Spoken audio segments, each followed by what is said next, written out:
Good morning and happy Wednesday. This regular meeting of the School Board of Broward County, Florida is now called to order. All please rise for the Pledge of Allegiance to the flag of the United States of America. I pledge allegiance to the flag of the United States of America and to the republic for which it stands, one nation, under God, indivisible, with liberty and justice for all.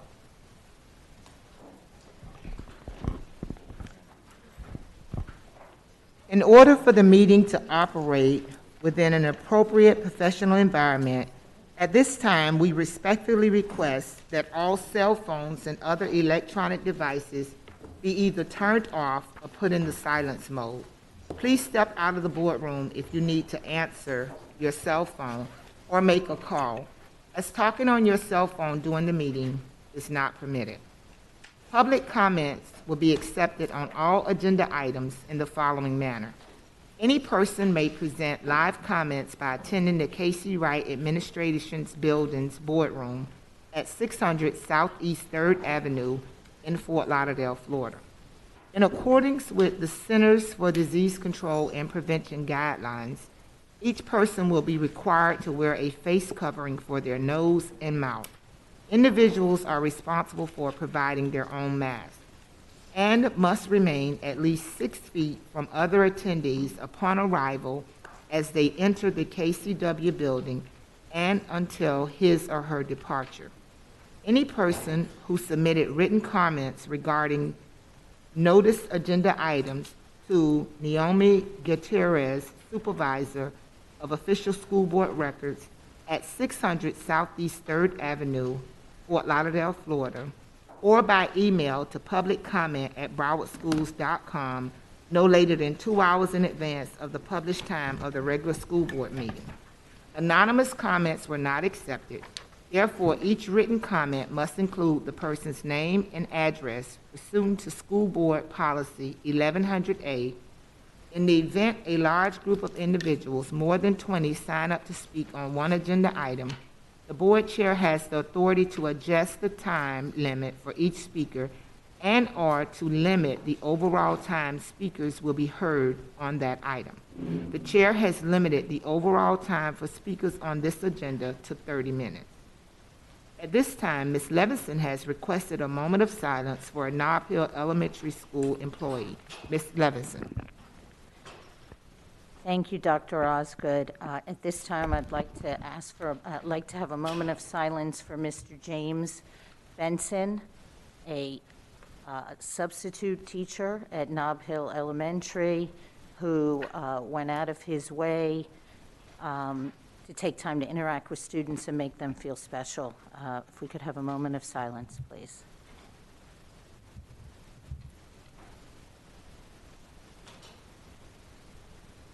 Thank you. As we prepare to begin our regular school board meeting, we are reminded that our vision is to educate today's students to succeed in tomorrow's world. Our purpose today and every day is to achieve this goal. May the chair have a motion and a second to approve the minutes for the following meeting. September 9th, 2020, second public hearing budget. September 9th, 2020, school board meeting millage budget. September 10th, 2020, school board meeting referendum. September 15th, 2020, regular school board meeting. October 1st, 2020, emergency special school board meeting. October 6th, 2020, school board operational meeting. October 20th, 2020, regular school board meeting. December 15th, 2020, regular school board meeting. January 20th, 2021, regular school board meeting. February 9th, 2021, special school board meeting. February 17th, 2021, special expulsion. So moved. Second. Been moved by Ms. Korn and second by Ms. Rupert. Is there any discussion? All in favor of approving the minutes as listed, please indicate by saying aye. Aye. Any opposed? Thank you. Mr. Superintendent, are there any changes to the agenda? Yes, Madam Chair, we have the following proposed changes to the agenda. For minutes, the January 20th, 2021 regular school board meeting, that's added. February 9th, 2021 special school board meeting has been added as well. There are several speakers who have been added. All of these are speakers who have been added: Ronald Barish, Natalie Lynch Walsh, Kimberly Mahorn, Samuel Mohorn, Adam Herman, Tyrone Carter, Desiree Gromes, Danielle Umpires, Sandra Nunez, Rod Velez. Board items, H3, personnel for non-instructional appointments and leaves for the 2021 school year has been revised. G1, memorandum of understanding between the school board and Broward College, revised. J15, rooftop equipment condition assessment funding request, added. 003, asphalt and play court paving repairs, resurfacing and stripping services, that's withdrawn. 0020, fiscal year 21 through 24, fiscal year 21, janitorial products, that's for floor care and foam soap with dispensers, that's added. 0021, ITB, invitation to bid for calibrate and repair of audiological equipment. And the last one is 0022 for fiscal year 21, student verification software solution. Madam Chair, we have no further proposed changes to the agenda. The changes to the agenda proposed by the superintendent are accepted by the chair after being determined that good cause has been established for the said changes. May the chair have a motion and a second to close the agenda? So moved. Second. It's been moved by Ms. Corn and second by Ms. Rupert. All in favor of closing the agenda indicate by saying aye. Aye. Any opposed? The school board will consider agenda items in the following order. The school board will first identify any consent items, single letter items on the agenda that will be pulled for separate discussion. All remaining consent items that were not pulled for separate discussion will then be approved by consent.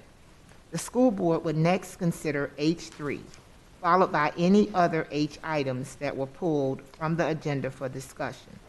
After the H items are considered, the school board will proceed in accordance with the agenda's lettering system.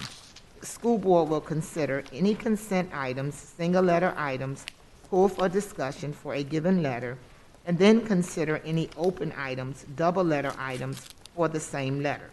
The meeting agenda has been modified to correspond to this order. The next item of business is the consent agenda. This is the time that board members advise the chair of those items they wish to address. Subsequent to this, the chair will ask staff if any members of the public submitted written comments for any item which has not already been pulled by a board member. All those items not pulled for separate consideration will then be approved under the consent agenda. For the following consent items, are there any board members that would like to discuss any C items? Any E items? Any F items? G1, I1. Any J items? Any K items? Any O items? Any R items? S1, Ms. Rupert.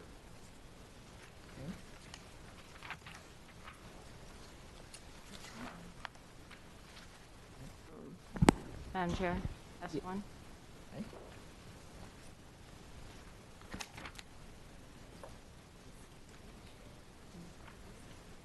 Is there anyone from the audience who would like to speak to an item that has not already been requested for discussion? Mr. Barish. Morning, everybody. Has F1 been pulled? F1, Which one? F1, okay. Yes. Okay. Okay. We just pulled it for you, Mr. Barry. Thank you. Dr. Osgood, you didn't ask about H items? Okay. Thank you. You're welcome. H3. H3, Ms. Hickson, okay. That one's automatically pulled, okay. Ms. Rupert? Thank you. It's H1, 2, 4, and 3, but that's already pulled. Thank you. Okay. Ms. Alladare? H2. Ms. Levinson? Just for comment, H1. Anyone else on H items?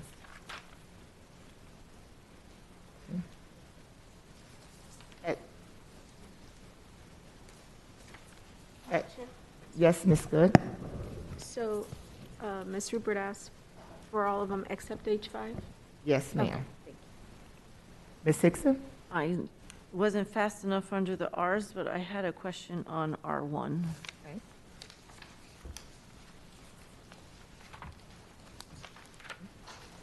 Anyone else for any other items? Ms. Levinson? I1.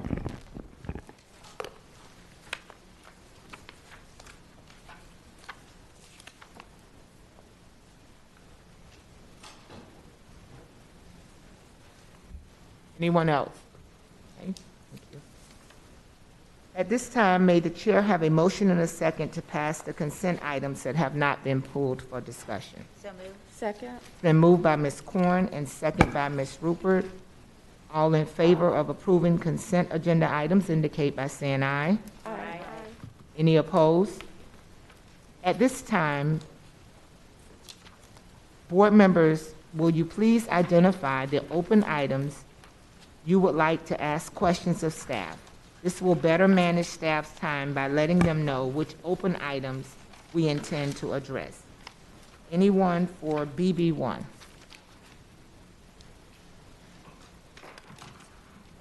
GG1? Any JJ items? Ms. Corn? JJ 15, please. Ms. Alladare? JJ 15. I didn't hear Ms. Corn. JJ 15, sorry. Any double O items? Wait, I had Ms. some JJ. Hickson? Sorry, for the JJ 11 JJ 11, okay. and JJ 12. JJ, okay. Ms. Alladare? 009 and 0020. 09. 0020. Ms. Good? 11? Ms. Murray? Ms. Rupert? Thank you. 007, 009. Sorry. I flipped it for a second. 1 second, I'm sorry. 0019 and 0020. That's it, thank you. Ms. Corn? Thank you. 007, 009, and 0020.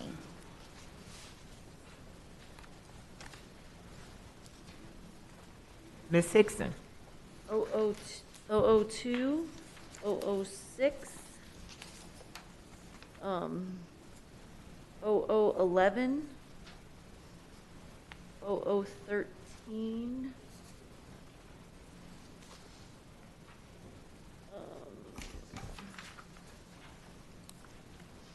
0019, or actually, I guess 0020, since 19. Is it 19 and 20, Ms. Hickson? Yes, Okay. and that's it. Okay. Ms. Levinson? 006, 007, 008, 009, 0013, 0016, just for comment, or actually questions, 0019 and 20.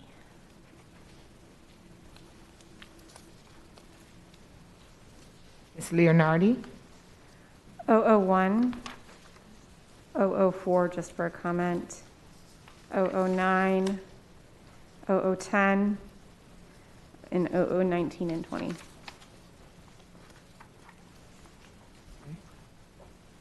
Anyone else? Okay. Ms. Levinson? Could you just add me to R1 too, please? Thank you. Okay. And I have a question on JJ 15.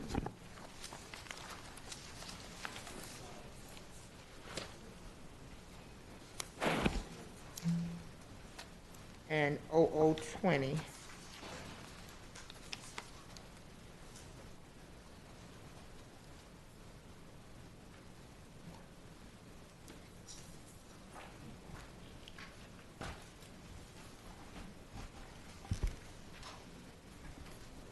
As we begin taking items from the regular school board meeting, the public will have the opportunity to speak to items.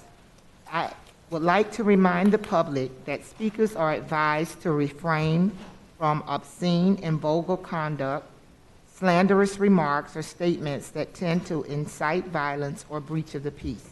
Speakers are reminded to demonstrate proper decorum and model the district's 8 character traits: cooperation, responsibility, citizenship, kindness, respect, honesty, self-control, and tolerance. May the chair have a motion and a second to consider H3. So moved. Been moved by Ms. Corn and second by Ms. Aladaff. All in favor indicate by saying aye. Aye. Thank you.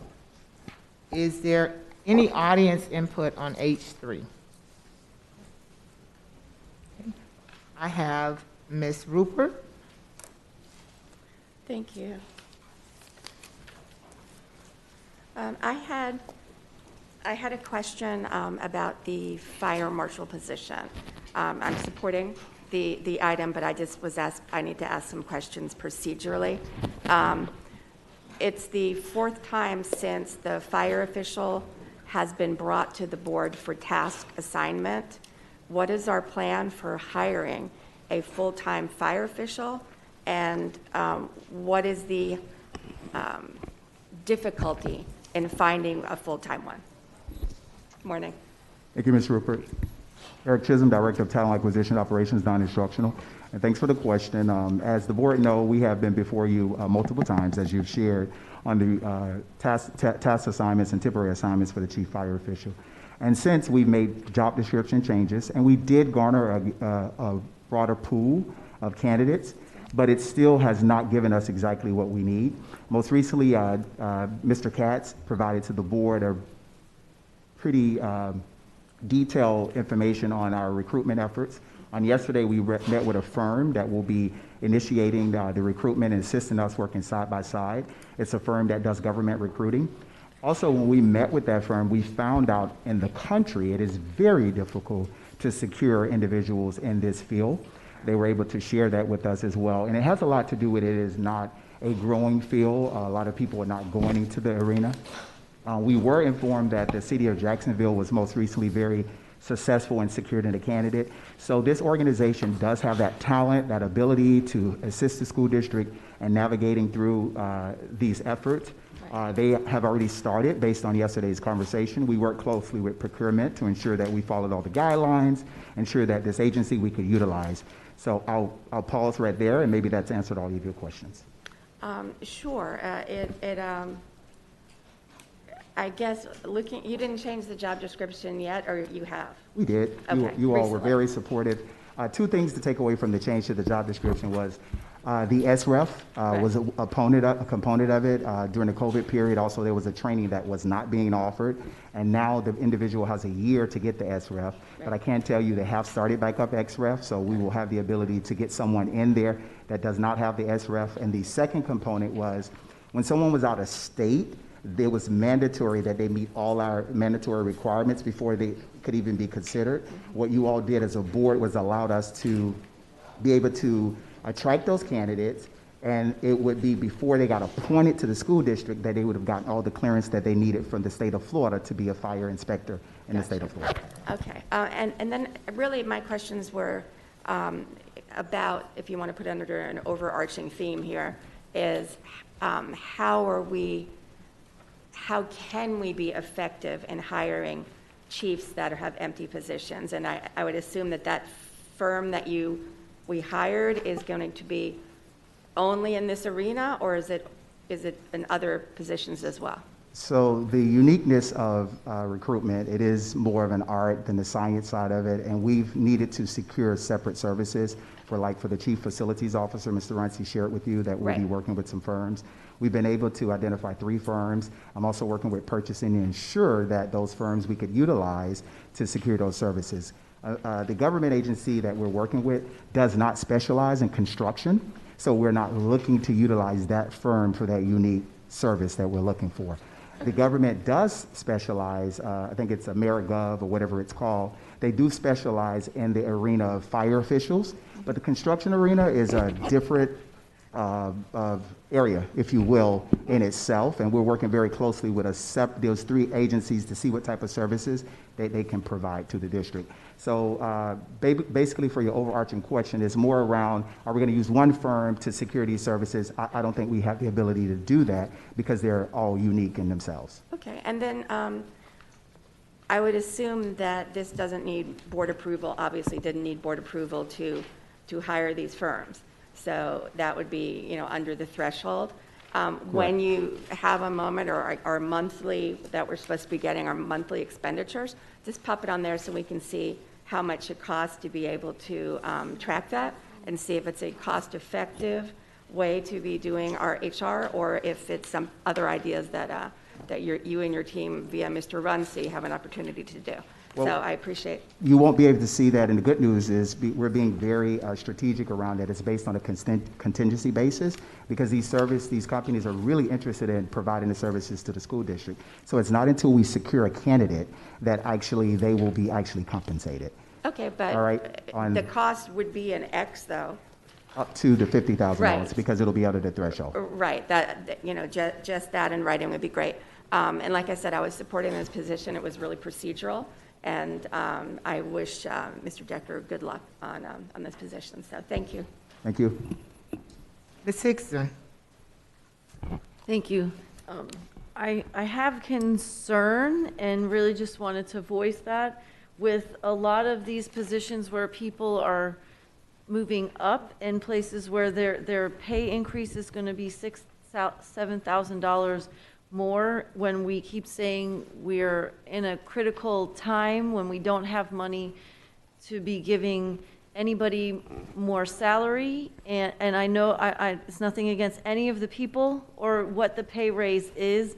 The idea is if we're in a critical time with budget, is now the right time to be moving people up, because that's a base salary increase, and we will have to continue. So we're telling teachers and other people we can't do raises, but we're doing big steps up, and I just have a personal concern with that. Okay, and so let me just make sure I clearly understand. You're talking about the task assignments? A few, there's a couple of them. There's Right, some so- that are data analysis moving from one. Right, so the task assignments are, if you really step back and think about it, we're asking someone to do their current job and take on additional responsibility because somebody's left. So that person who's left, we're not paying that salary anymore, and we're creating an incremental salary for the person that's now taking on those responsibilities.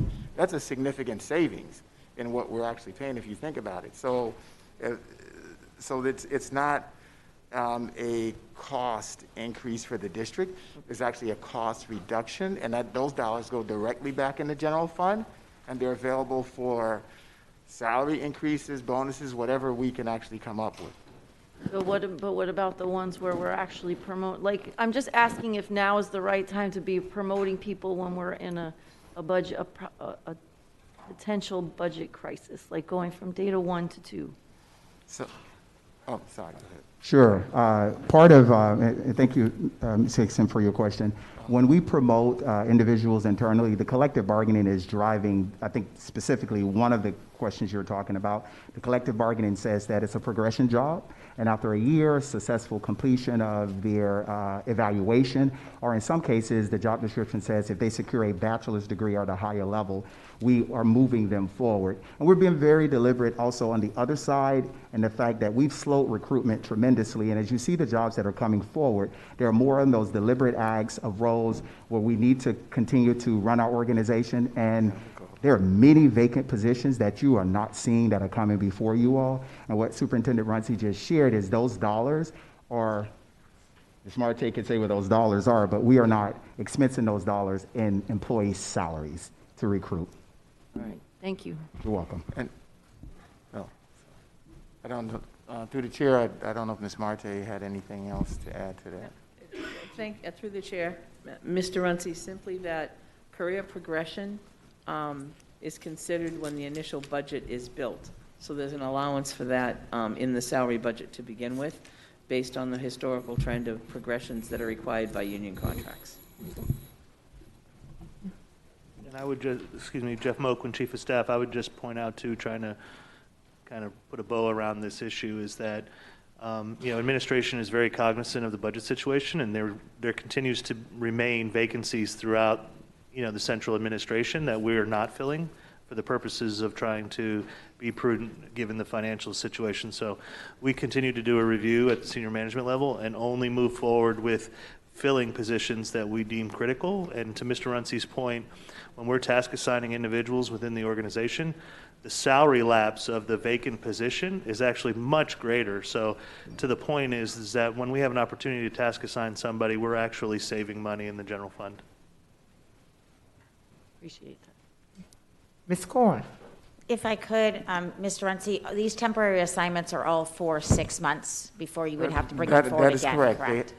Yes, Ms. Corn, that's a great point. They do have a limit on them. They're 6 months. And again, that gives us time to, look to fill those positions or whatever permanent situation we're going to move to. Thank you. I bring that forward only because this board, Ms. Hickson, to your point, this board specifically put that requirement in place several years ago to assure that these are assignments that don't go into perpetuity, and there is basically a point in which there's an evaluation in terms of the job that they're doing in that role, and then obviously a determination in terms of what next steps are. So it is only for a specific period of time of 6 months. Thank you. Any other H3 questions? All in favor of approving H3 indicate by saying aye. Aye. Any opposed? The chair would now like to take a moment to recognize our new staff appointments. Ms. Corn? That has the first of the list. Okay. Thank you. Hey, would like to welcome or congratulate Annette Burke for the temporary ESMAB administrator position.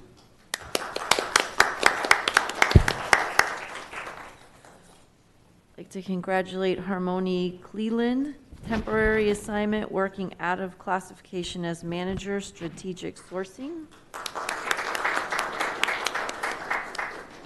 To congratulate Danita Crawford, service manager, recovery. Like to congratulate Zoe Kreger, temporary assignment working out of classification as program manager, nutrition, education, and training. Like to congratulate Matthew Decker, temporary assignment working out of classification as plans examiner, inspector, and fire chief official. And I'd like to congratulate Kimberly Gould, registered nurse, school health. And I am excited to announce our new budget analyst one, Angeline Jardine. Our new temporary assignment for working out of classification as process analyst, Vanessa Jimenez Manzanero.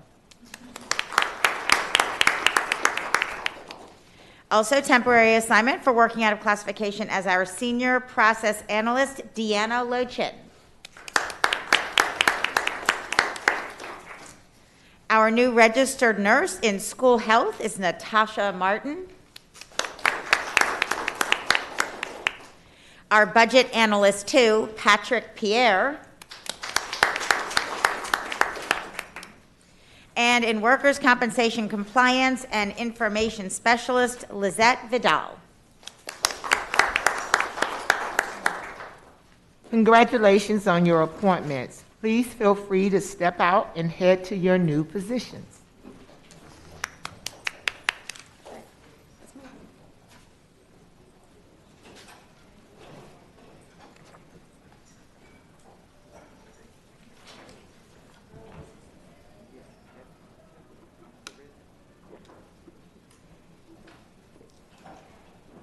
We will now hear committee reports. Committee reports may have up to 5 minutes each. All of those reports will come forth now of those individuals that are in person, and then we will take the committee reports that have been submitted in writing. Broward County Association of Student Council and Student Advisor of the Board. Is there a report? Thank you. Is my microphone? All right, it's working. So yesterday we had a meeting for the Broward Student Activities Association, or BSAA, which is a meeting of representatives from multiple extracurricular activities at each school. And we're now in the beginning stages of planning a virtual end-of-the-year social event at the end of the year, where we plan to invite all members from major clubs in each high school. This is to encourage students to build connections with others and get ideas they can bring back to their school.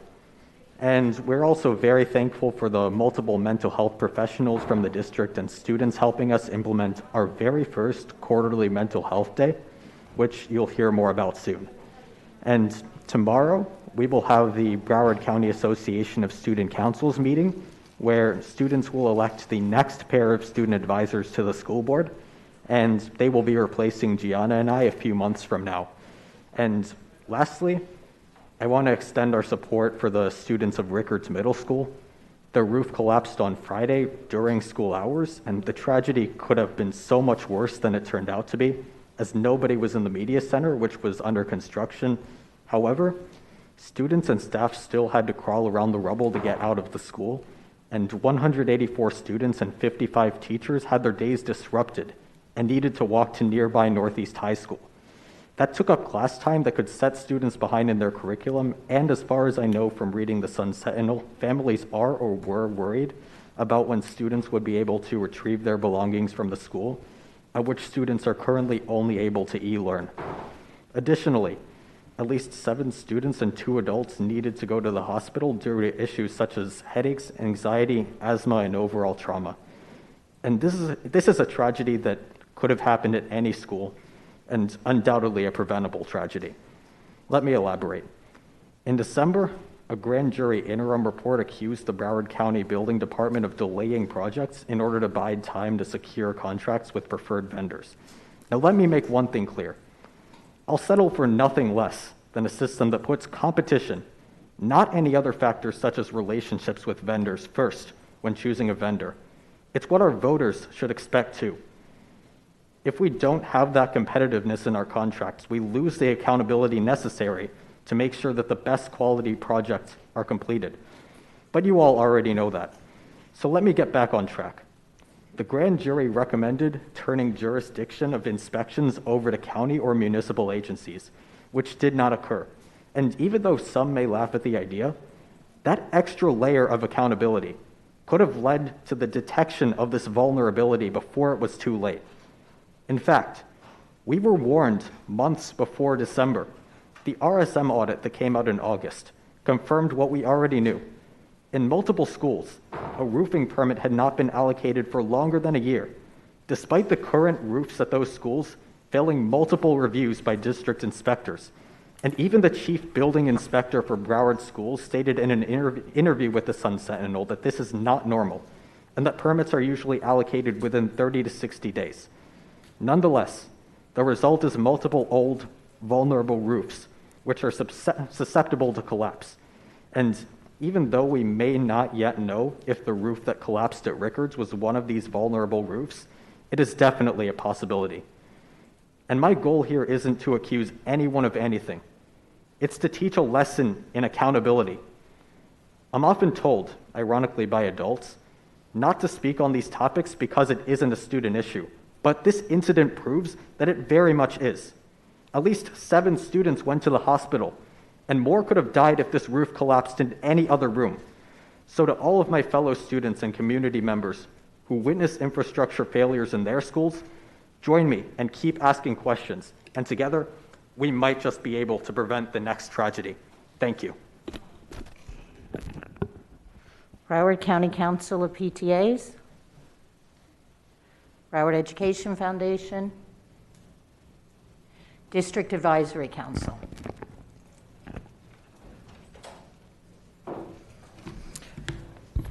Good morning. Debbie Casey Espinosa. I'm the District Advisory Council Chair this year.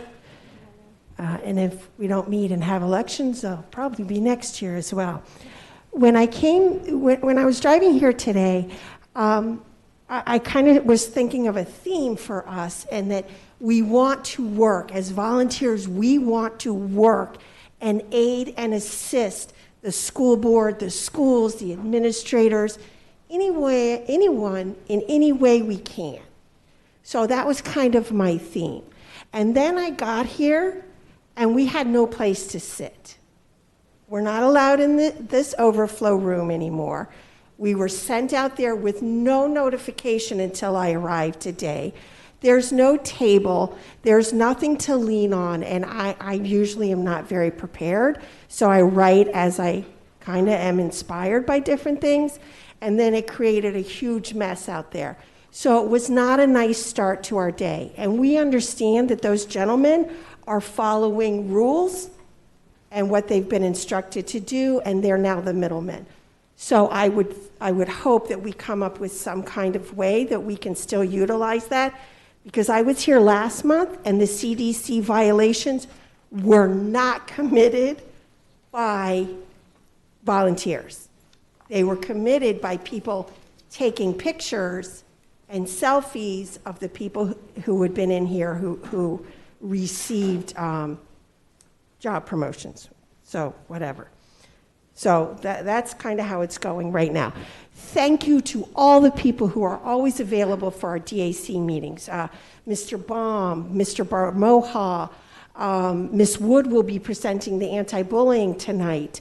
Superintendent Runcie will be at our April meeting. Invite all of you to attend. We're still meeting virtually. Who else is great? Mr. Gomez has been fantastic. Mr. Albano is still the favorite and is now going on a speaking tour throughout the advisory. So if you ever get the chance to listen to him, please do. Okay, accountability funds, SAC accountability funds. On May 8th, 2019, DAC put forward a motion that was approved, and it was, we move that the audit committee review the school advisory council's accountability funds when they audit the school's internal accounts. That was passed unanimously, and it was presented to you on the board. We did not receive a response to this until December 7th, 2020. So we went from May 8th, my birthday, in case anybody wants to remember, from May 8th to December without a response. And the response, I have copies, but I know we're not supposed to give you paper anymore, so I'll happily email it to you. The response was the district's audit plan was approved by the school board on September 1st, 2020. Any potential additions to the audit plan would done based on discussion by the superintendent and the school board, where the chief auditor would compare a potential addition change to the plan against existing and in-process audits, as well as the audit department's resources. So it had already been in place. They didn't take it into consideration, our motion, and it won't be adjusted until 2022. We have been instructed by, not our liaison, I'm not sure what her position is, that if we want accountability funds, if we want to see the budget for the accountability funds, the SAC members need to ask the principal. We're trying to take this off the principals and just say, attach it to the agenda. Attach it to the agenda. My principal, oh, I forgot. I may wear a Cooper City mask, but that's not who I represent. But my principal at Cooper City, when I said I'd like to see the budget, she gladly sent it to me. But not every parent is going to ask. I just happen to be kind of bossy and loudmouth, and I'm going to ask. So why are we putting these volunteers in this position when we could have the principals? We also had a consensus that the agenda, the accountability funds, be attached to the agenda. We vote on this as SAC members. We need to see the rollover accounts. We need to see what this money is being spent on. We are told that it's only $5 a student. Well, it's still my signature going on there. We have lots of issues with SAC. I hope that the school board members continue to ask questions, and I would be happy to speak to anyone about those. Thank you, and have a great day. Thank you. Employee unions or groups?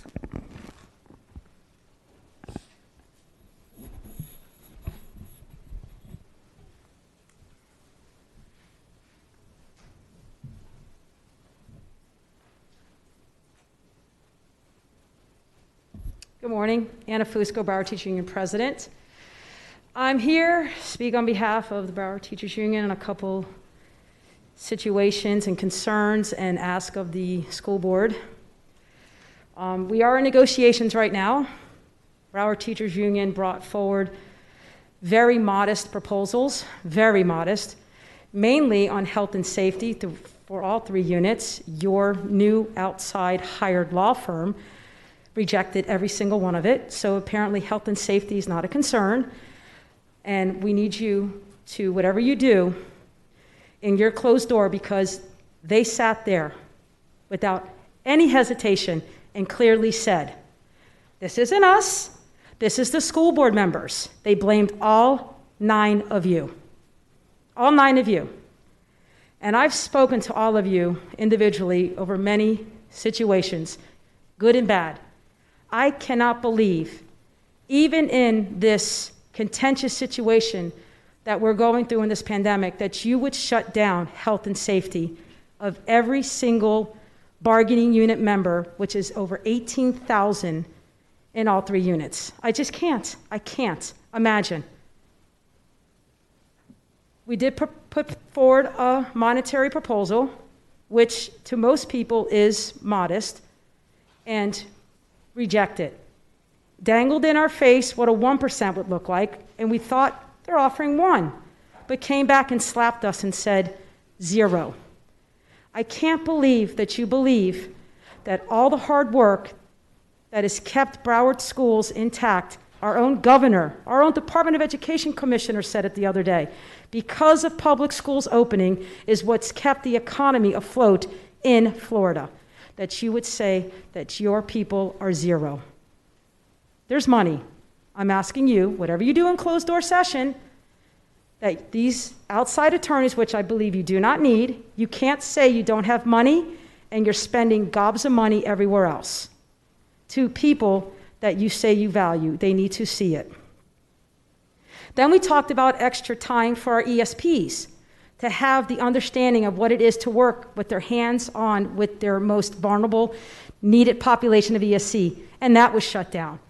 Again, they said, you 9 did it. And then we asked for our TSPs, that they're already working and getting paid, that people getting hired after them don't come in and make more money. And you guys said, you mean nothing. Again, they clearly said, you 9 did it. They said it over and over again. They came in cold, malicious, with egregious intention, and that's not how we negotiate. We might disagree, but it's not malicious, and this outside firm is malicious. I'm asking you to show decency towards the employees that have poured their hearts and souls out for this district. And I want to continue here and show that they are valued. We have enough going on outside of the school district, which you all are involved in, and I've talked to people individually on how we can work to keep us intact. So I'm asking you to pull them away and get back to the team that we've always negotiated with for decades. It might have always been perfect, but it worked. We've landed contracts and we've landed raises. And to come in with malicious intent is not fair. I'm going to talk about Rickert School right now. Let's talk about health and safety.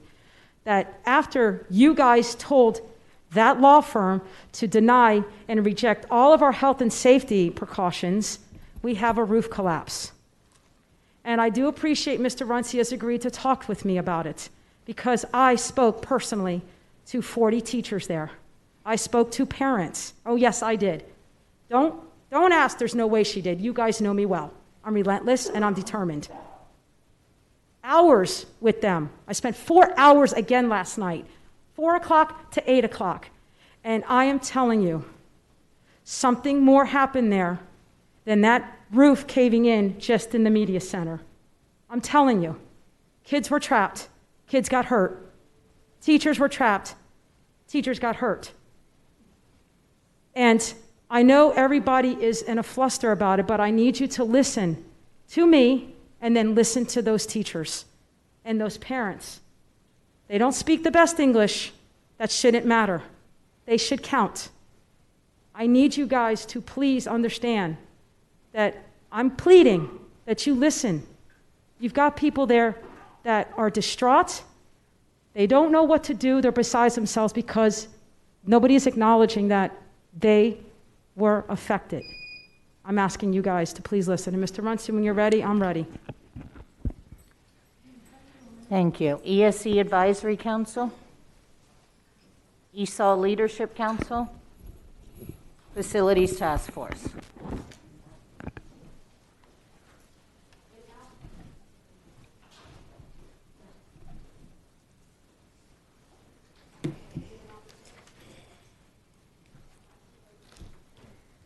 Dr. Natalie Lynch-Walsh, Facilities Task Force Chair. The Facilities Task Force has started having weekly subcommittee meetings because there's just so much going on that it impacts facilities. So, February 11th, we were unable to hold a subcommittee meeting because no staff had been assigned to facilitate the meeting and no FTF members were presenters. This is on Teams. We could neither see the lobby nor let people into the meeting. The staff support and access issues have been addressed to avoid a recurrence because we try to solve problems. The 18th, we compiled a list of additional district-wide culinary art program information necessary to compare facilities across the district, and we're looking at having CTASE and magnet programs at future FTF meetings to review costs and the impact on facilities. We're also trying to come up with a way of determining what 2014 deficiencies haven't yet been addressed. Basically, you take the list you had in 2014, you subtract out what's being handled by SMART, the DEFP, PPO, and anything else, and that should leave you with the rest of the list. We've looked at management job descriptions related to capital budget OCP positions and the relocation of departments housed at Rock Island and the proposed new location timeline and cost. Don't know the cost. I mean, we know the cost, not the timeline. We looked at other FTF diversity joint issues, including the capital budget funded positions. We're waiting for a disaggregated list based on those positions that are filled versus unfilled. We reviewed 2014 changes by year in school. We were also inventorying schools without bus loop shelters. Apparently Blanche Ely is not the only one. And it looks as though this deficiency appears to have been a needs assessment oversight. On March 4th, we had a brief recap of the status and next steps related to February subcommittee topics. We looked at PPO's painting schedule, which identified the last time each school was painted, but not when schools were scheduled to be painted again. We'll be following up to determine what the length of time was between painting back when the district did have a painting schedule, as well as whether the district is adhering to painting specs. And FTF will be making a presentation at the Diversity Committee at its April meeting. At our regular meeting on the 4th, we had a 7 o'clock time certain for the Blanche Ely bus loop discussion, and we were joined by members of the Blanche Ely community. Atkins and OCP staff reviewed the $544,000 cost estimate, related scope, and project timeline to provide a permanent structure to replace the bus loop shelter lost in 2015 when the old buildings were demolished. The project timeline is projected to be approximately 1 year. As the asphalt in the bus loop was not included, we discussed the need for a revised estimate. The 2021 board meeting was discussed as a target for the project to come to the school board, although I'm in receipt of an email on behalf of the executive director potentially contradicting this intended course of action. We were also joined by members of the Stranahan community to discuss the status of the cafeteria replacement estimate requested after the February 10th community meeting. Atkins was unable to provide even a basic replacement number, but finally indicated they would provide an estimate. No estimate has been provided as of the writing of this report or this morning right now. The Executive Director of Capital Programs has not attended the last 3 FTF meetings, and that may very well be impacting communication problems. We also discussed in detail Building 6, the art building at Stranahan, the deficiency listing indicating windows needed replacement, the architect's scope validation indicated repair. AECOM confirmed neither had been done. The kiln room, which is hanging off the building, needs to be replaced, and we discussed the need to adhere to SREF and ED specs in doing so. The roof has been replaced on the building, but the number and depth of deficiencies suggest the entire building needs to be replaced. This conclusion is validated by the recently obtained March 18, 2005 Castaldi analysis indicating Building 6 became 100% obsolete in 2011, followed by the cafeteria in 2018. The analysis also indicated the annual maintenance cost to extend the life of the buildings would surpass the cost of building new facilities. We discussed the AECOM report template, and we'll discuss further at our March 11th subcommittee meeting. We also discussed the lack of current program status reports. A comparison of August and December percent in construction reports showed that even Q4 substantial completion project dates slipped, suggesting dates weren't trued up until after deadlines were missed. The door buzzer single point of entry enhancement project was board approved, but we're still waiting for a projected completion date for all buzzers to be installed, a schedule for each school, the time impact of having to reissue the RFP, and the funding source. I'm told we're not going to get a response to that, but I hope as a board you're concerned. And I'm told in an email this morning.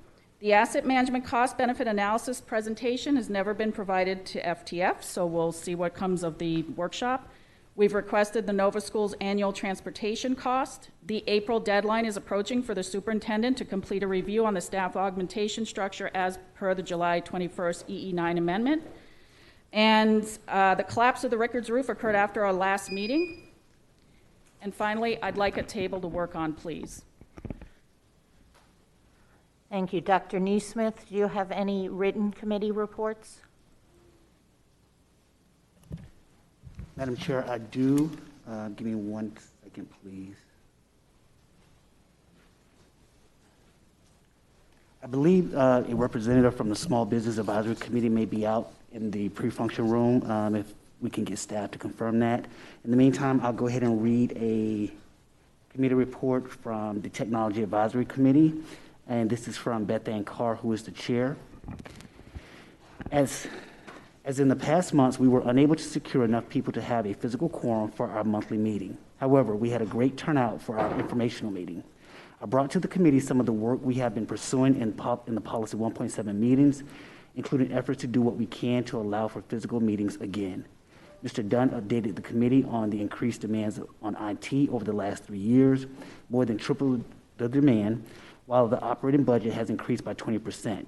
In 2018, pre-COVID, we had about a 1-to-4 ratio of computers to students, whereas now we are effectively 1-to-1 as a district. This requires a much greater level of support.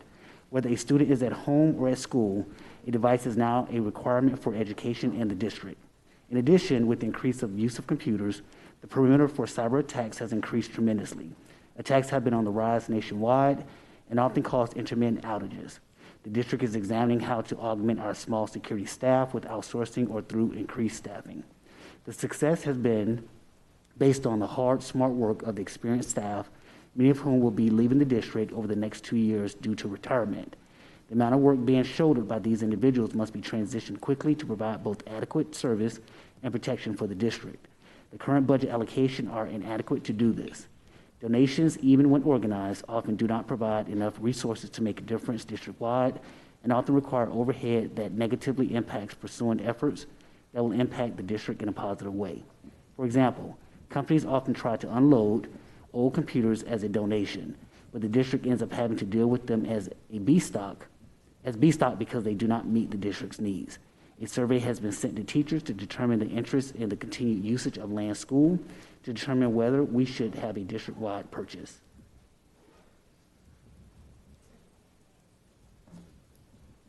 Okay. And my understanding is that the representative from the Small Business Advisory is not able to attend, so I'll go ahead and read that committee report into the record.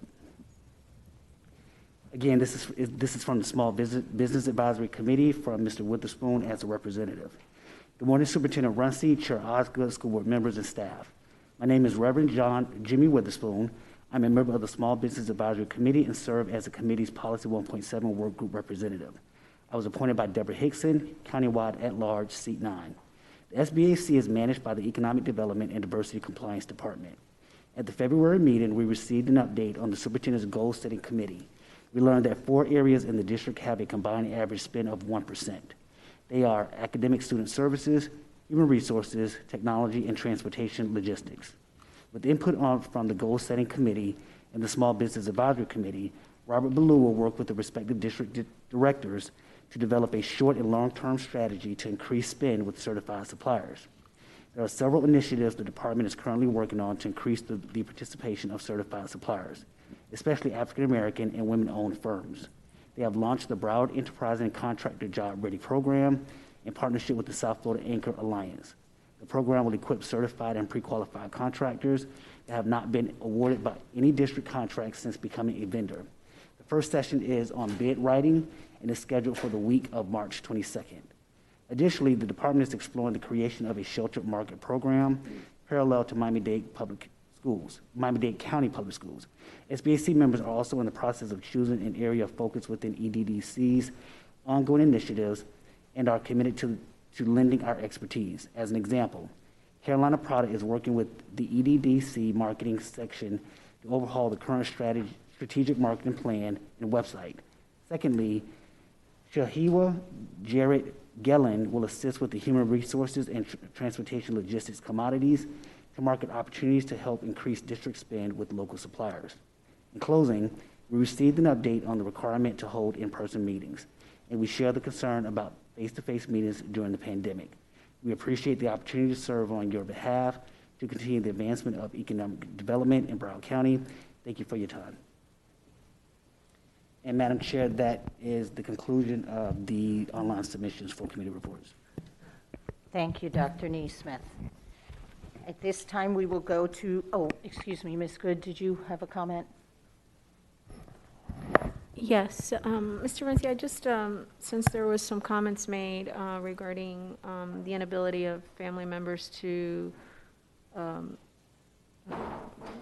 speak to individuals because of lack of command of the English language, I just want to make sure that in regards to Rickards, I know the principal is bilingual, but I just want to make sure that anything that we're doing as far as investigating or reaching out to those that were impacted, especially parents that may have issues with speaking English, that we have the ability to translate for those individuals, please, so we can get an accurate statement of their response. Mr. Wright. Dr. Wanza. Good morning, Valerie Wanza, Chief School Performance and Accountability Officer. So absolutely, Ms. Good. Actually, Saturday, the 2 cadre directors and I, we met with the school leadership team via Teams. And then also Friday, I met via Teams with the entire faculty in their faculty meeting. We certainly have made EAP services available to the staff, as well as an array of services through Dr. Hickman's division. They were represented, as well as Ms. Marte through the benefits department. They were represented. We also, I'm sorry, it's hard with this mask. We also worked with food service to ensure that students and families who still needed access to food have that access either at the neighboring. Dr. Wanza, I'm Yes. going to let Superintendent Runcie report because I believe a lot of this is in his report. Okay, no, go ahead. No, I'll skip the keep going. I'll skip the items you already covered. Then go ahead. Yeah. So thank you, Dr. Wanza. Just have a couple things I wanted to talk about Rickards and the vaccine. That was Friday, certainly when I heard that there was a structural failure at Rickards from staff. and that a portion of the roof had collapsed. My immediate concern and questions were about the safety of the students and the teachers there. And as you all know, as part of our safety protocols, the media center was closed for construction. So anytime we have construction going on around the facility, there are no students or teachers there, and there weren't any there at that time. So I was elated to learn that there were no injuries, no serious injuries there.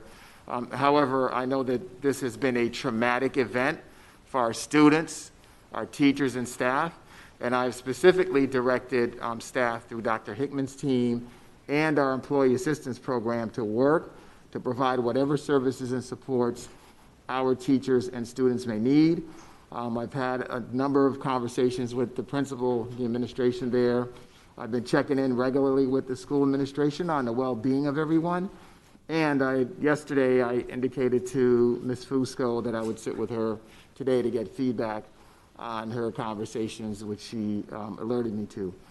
Construction workers were on the site, and we're also glad to know that none of them were injured.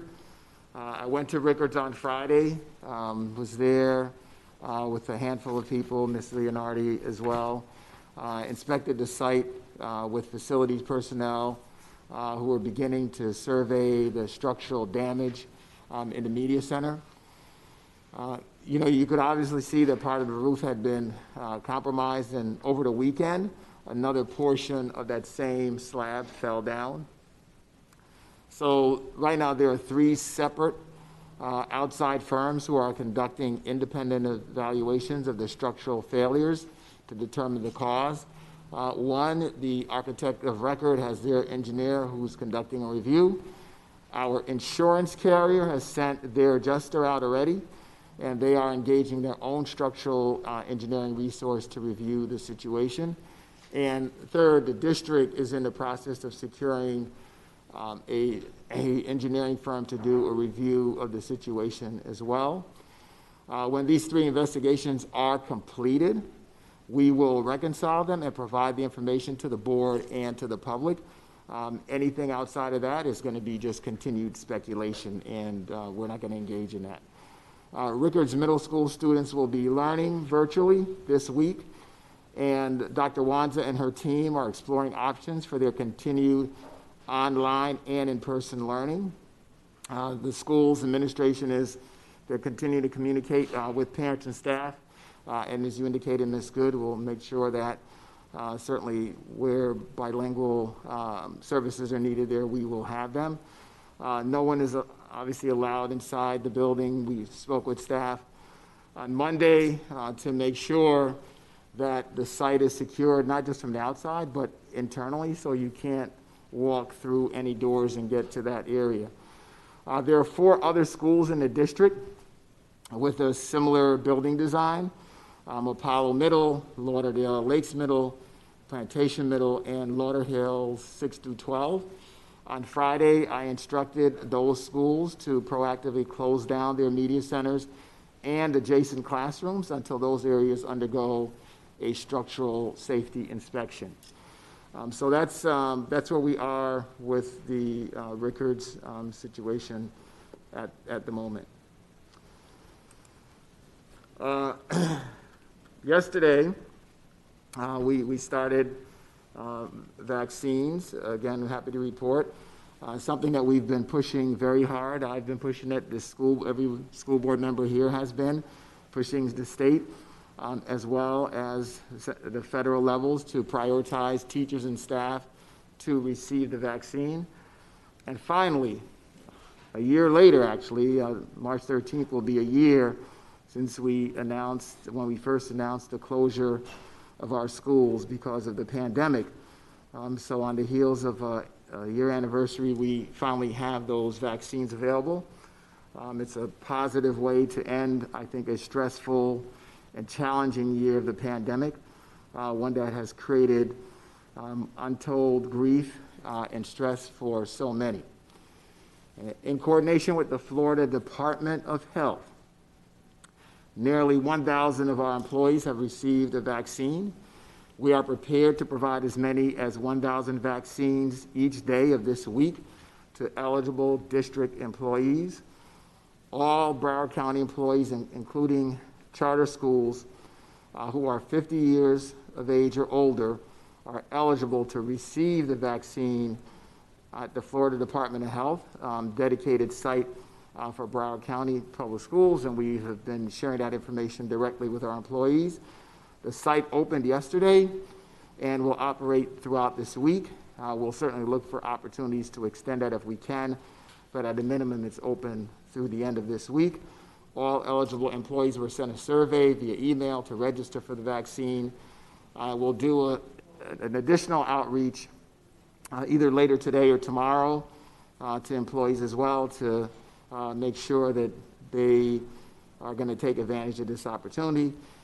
For those employees who might not normally access technology, their directors, and this includes areas like transportation and food service, we reach out to them to help those employees register as well. We're in the process of contacting, again, all eligible employees who did not register to ensure that we reach everyone who's interested.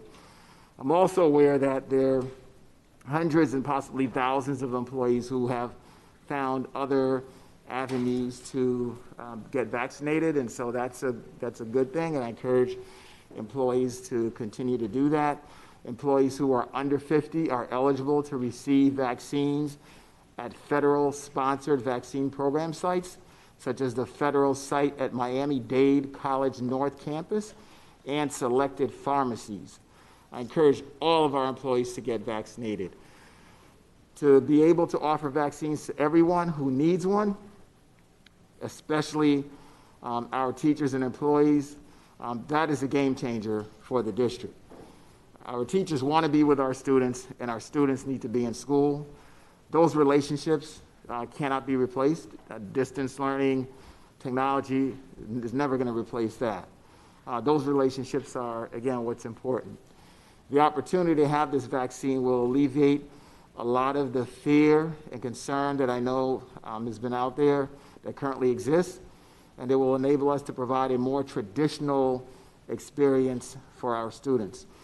We're excited for what the vaccine means and anticipate that within a few weeks, we'll be in a very different place now that our entire staff has had the opportunity to be vaccinated.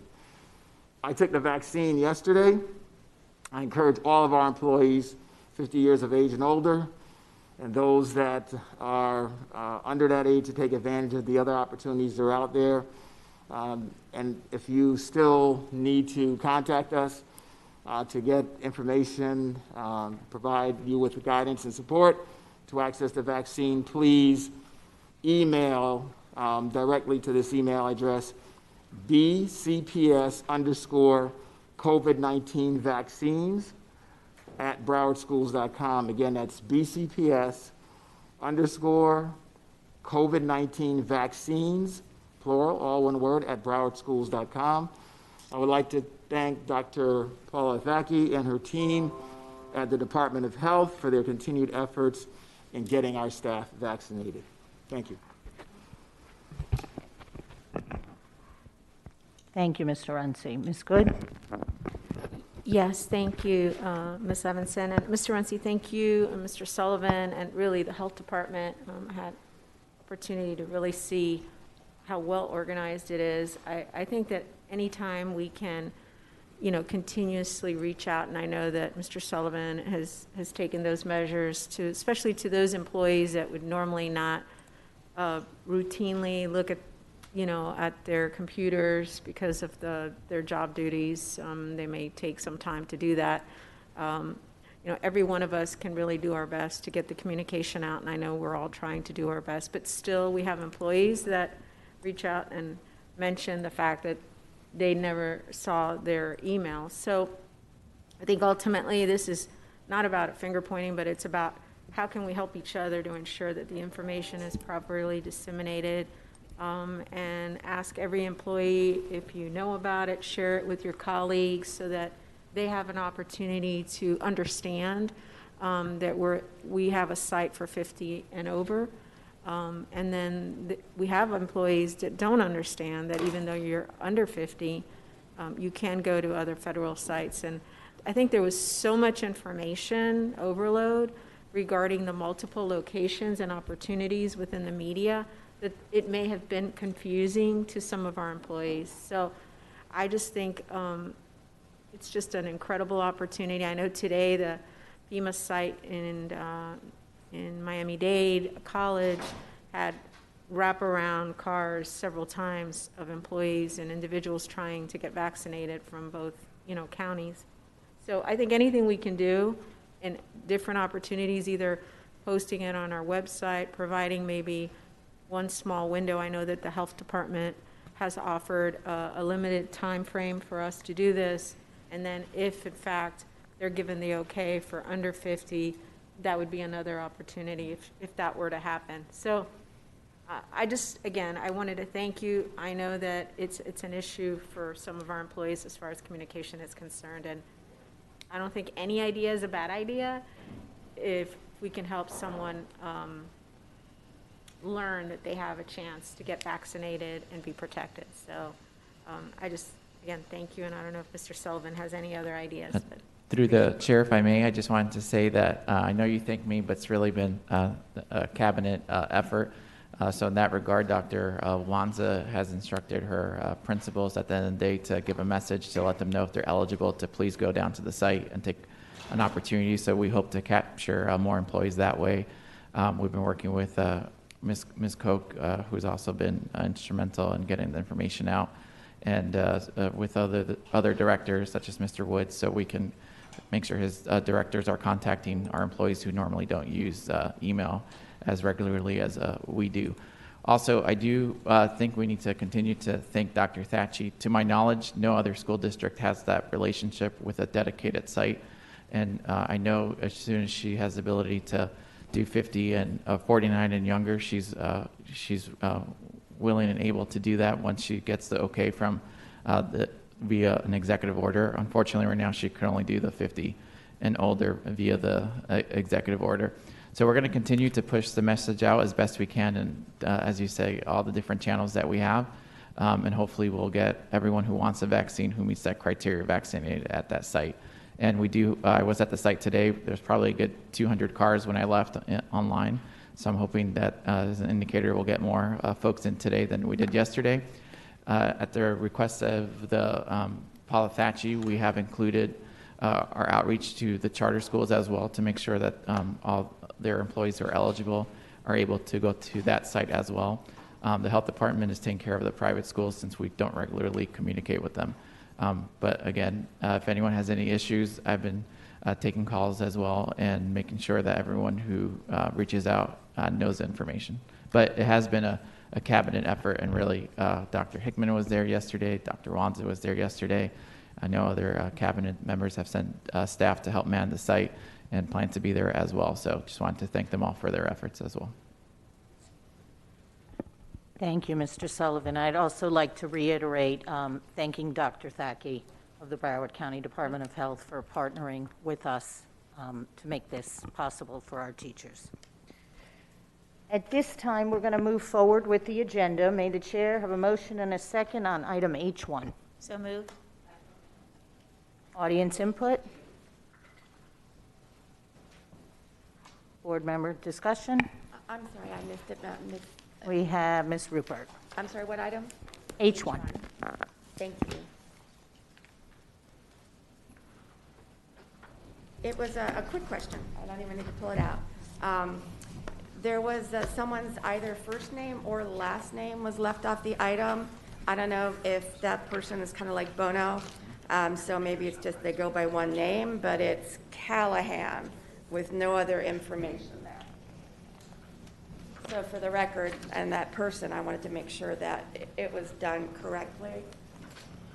Hold on, grab it.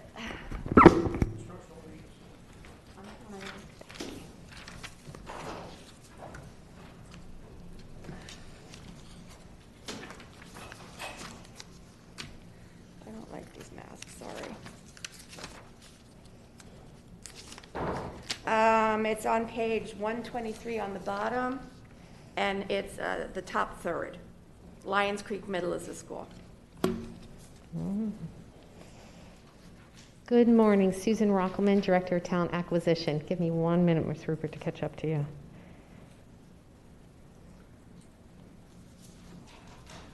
All right, I will check on that because we did a download from the system, so either that is the name or it did get cut off. I don't know without accessing the system.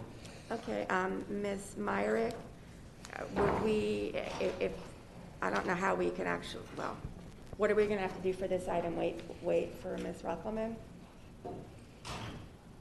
Or make an amendment, or what do you suggest? It's on the bottom, it says 123, and I circled it. Top third.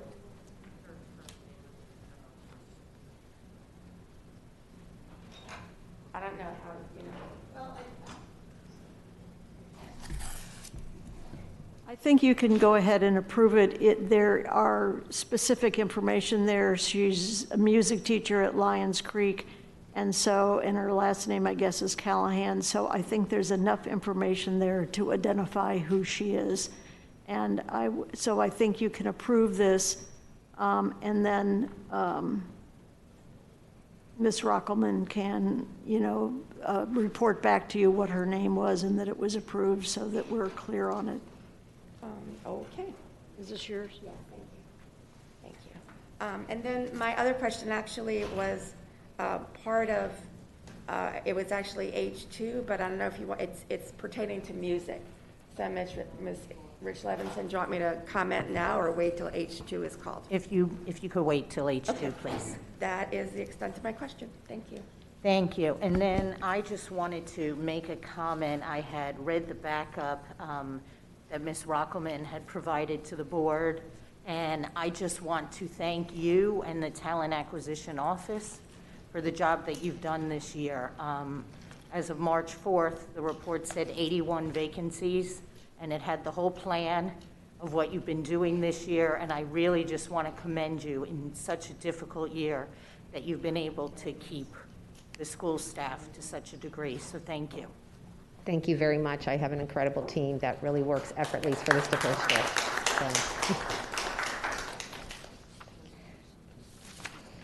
Okay, all in favor of approving this item, say aye. Aye. All opposed, say no. H1 passes unanimously. May I have a motion and a second on item H2? So moved. Second. Moved by Ms. Korn, seconded by Ms. Hickson. Ms. Rupert. Thank you. Another music teacher in District 7, and it just kind of brought to mind that how are we doing district-wide with our music teachers? Do we see this as a pattern, or it's just an unlucky week for District 7? And they're both middle schools, so they're two of my biggest middle schools will be losing their music teacher. Right. Well, good morning, and it's not an unlucky week for District 7, just to be happens that you pulled up that the timing was today. No, we're not seeing a trend with music teachers leaving the district. Okay. And as you Perfect. saw in the report, there's not a big trend with teachers resigning in general. So I think Gotcha. it just happened to be timing. Okay, all right, thank you so much. You're Thank you, welcome. Madam Vice Chair. Thank you, Ms. Alades. Thank you. I would like to announce the retirement of Westlake Middle School's guidance director, Mrs. Christine Wilson. Mrs. Wilson has been a Broward County School employee since July of 1995 and has been with Westlake since the school's opening in 2002. Prior to working at Westlake, she worked at Sawgrass Springs Middle School. In addition to her years of dedicated service, she was recently awarded the Distinguished Guidance Counselor of the Year for 2020-2021. A heartfelt thank you to Mrs. Wilson. Thank you, Ms. Alades. All in favor of approving item H2, say aye. Aye. All opposed, say no. Item H2 passes unanimously. May the chair have a motion and a second on item H4? So moved. Second. Moved by Ms. Korn, seconded by Ms. Rupert. Ms. Rupert. Oh, audience input. Yes, thank you. Okay, now Ms. Rupert. 4, right? Yeah. Okay. I had, okay. Okay, I have a question on one of the, I guess I'm trying to put this as delicately as I can actually, put this. I'm trying to find the words, I'm sorry. The person who needed a mental health check that never got that part done, isn't this the right item? Am I on the wrong item? That I want to know that there has been a continuation of reaching out to that employee, not as, obviously he's not going to be part of our Broward County Public School family. However, there seemed to be a need that was not satisfied. So that is my question. Is there been any, just because somebody stops being an employee, we are still responsible for our whole community. And I'm hoping that there's been at least an opportunity for resources to be pushed here. And very delicately tried to do that. Yeah, Eric Chisholm, Director of Talent Acquisition and Operations. We did do the due diligence on the front end of working with the clinical community to ensure that the services were received. As you can see in your backup, they started but did not continue. And it is very delicate because when they're not an employee of the district, there is no additional resources that we're extending out specifically. And remember, this was more of a job concern that we had, that if we did not require these services, it could subject this district to some other concerns. So we were really looking to get some services for the individual. Yes. They started, but they stopped. Yes. And it was more, I would probably yield more to HIPAA, if you will, Right. because they were working directly with the clinician. Right. I just wanted to make sure I very delicately I understand. did that dance. And has there been a reaching out with non-district availability? So somebody could be given some websites and. I hear what your ask is, so Yes. what I can do is I can find out what Okay. can be done and Right. speak to the appropriate people. Yeah, that's it. I Okay. just want to help. I understand. So, okay. Thank you. Thank Message you. received. Thank you. That's it. Thank you, Madam Vice Chair. Thank you, Ms. Korn. Thank you very much. Just a question on the backup. On page, it's indicated as 147. There's a resignation in lieu of termination listing. Is that just for the one individual, or is that everyone below that? Thank you for the question. It very, very ever seldom happens. Chief Strauss and I were talking about this the other day. It's just for that one person. The challenge with the board agenda item is normally we do underlines when there's a revision. There is not a revision, and thank you for the question, Ms. Corn. It is just for that individual that is resigning in lieu of being terminated. And we'll navigate through maybe a big box around it next time, so it's just for that specific person. But for the record, it is just for that individual. Okay, if we could, because in looking at it, the way it's listed, I read it as everyone below that. Just that person. Okay, So so. we have it on the record, and I'll do something colorful next time for you all. So you see it, and it's very clearly boxed. And do we do that each time? I'm just noticing it this time, or is this a new? No, it's not new. It happens, and the individual wanted to resign to not be disciplined. We allowed them to resign, but it was a documentation that reflected in lieu of being terminated because they're no longer ever to work for the school district because it was for cause that they were going to be terminated. Okay, and that was my question was, what is then the documentation? So it's noted here, obviously there's something else then in their record. Yes, it was an internal investigation that was conducted, and we have a thick file, if you will. Okay, and that's fine, but, do we typically see a note like this on our backup? Yes. When this happens? I just haven't noticed it Yes, before. it just doesn't happen quite often, but yes, it does end up on there. I appreciate it, thank you for And the it's clarification. normally under the revision because the item makes the item, and then we get to underline it because they see their name that they're going to be terminated, and they want to, and so you see it underlined in the other items before traditionally. Thank you. Thank you for the question. Thank you. All those in favor of item H4, please indicate by saying aye. Aye. All opposed, say no. Item H4 passes unanimously. May the chair have a motion and a second on item BB1. So moved. Second? Moved by Ms. Korn, seconded by Ms. Rupert. Audience input? All those in favor of item BB1, please indicate by saying aye. Aye. All those opposed, say no. Item BB1 passes unanimously. May I have a motion and a second on item F1? So moved? Second. Moved by Ms. Rupert, seconded by Ms. Korn. Audience input.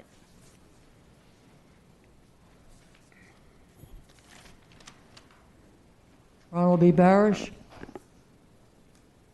On F1, I'm asking, Yes, F1, Mr. Barrett. yes, I'm asking the school board and Mr. Runcie to approve monies for safety and health.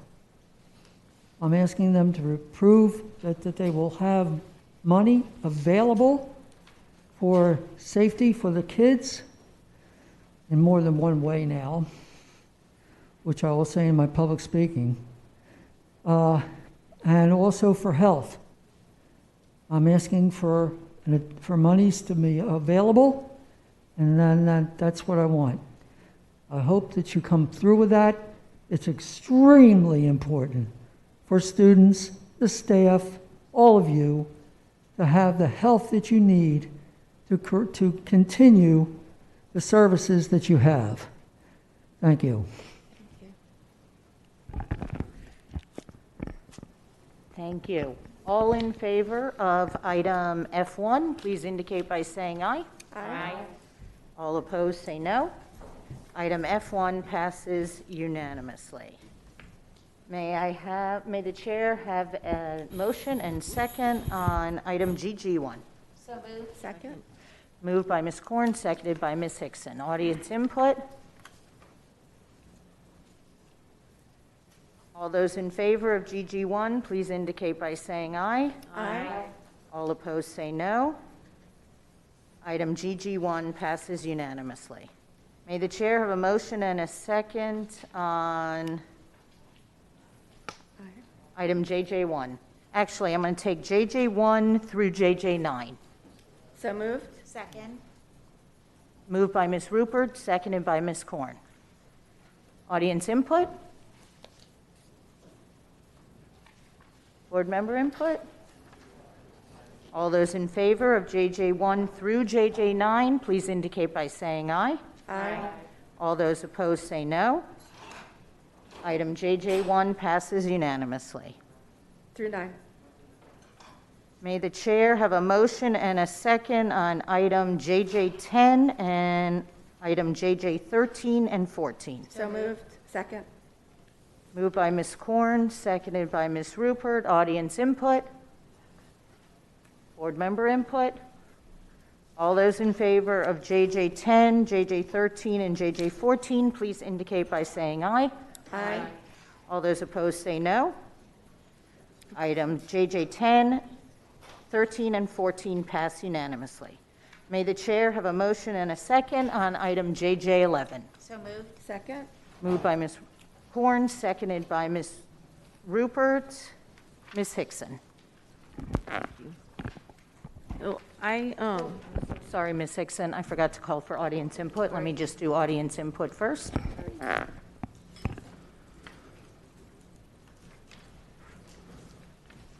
Okay, thank you. Okay. For the better part of 9 years, I've been coming in front of this board and making recommendations that tend to conflict with what the superintendent and staff are trying to do. The problem is that there are consequences to ignoring my recommendations. There's only one time in 9 years that I can think that I gave you a bad recommendation, and that was sent in on around September 11, 2011. The NOVA traffic improvements. The lack of analysis that occurred at the front end of the bond program is causing you to sit here now contemplating spending over $1 million for a school you don't need. You do not need. You could close all the Nova schools and send all the students back to where they're supposed to be. But specifically, this traffic problem, which should have been discussed after the needs assessment, is associated with Nova Blanche Foreman. Did anyone stop to think that maybe, since you have an easement problem there, that the college might be interested in purchasing this property? Because if no one did that, I would recommend deferring this item until you have an answer to that question. There are consequences to the waste and the overages of this SMART program, and Nova is going to be one of them. You can kick the can down the road to the next board that'll be in place in 2 to 4 years, but that's not fair to them. These are hard decisions that you have to make now because you're dooming future generations to further waste. There are other schools that could use $1 million. You could either repurpose if they don't want to buy it, and you put district offices in there, and then you don't have this traffic problem. This traffic problem, ironically, is being created by parents dropping off and picking up students when you already are dedicating so many buses to the Nova schools. I mean, at what cost? What cost do all the other communities have to pay to keep a school system that the board already had to change policy to admit it no longer does what it was intended to do when it opened? This is absurd. You can't keep making decisions because you're afraid of political backlash. You have to make decisions that are financially prudent for the entire district, not just 1 or 2 people or alumni that are attached to a school system that doesn't exist. You don't need Nova Blanche Foreman. You just don't. The money could be better spent elsewhere. And furthermore, if they don't want it, if you close that, you have Davie Elementary that I'm sure could fill the void. They live literally across the street from Nova Middle and High, and yet are not zoned there and don't have any seat preference there. They are put on buses to 2 different middle schools and 2 different high schools and have been complaining about that for years. It's time to fix that. Thank you. Ms. Hickson? Thank you. I have concern about how expensive this particular project is, and I know that we've had discussions about it.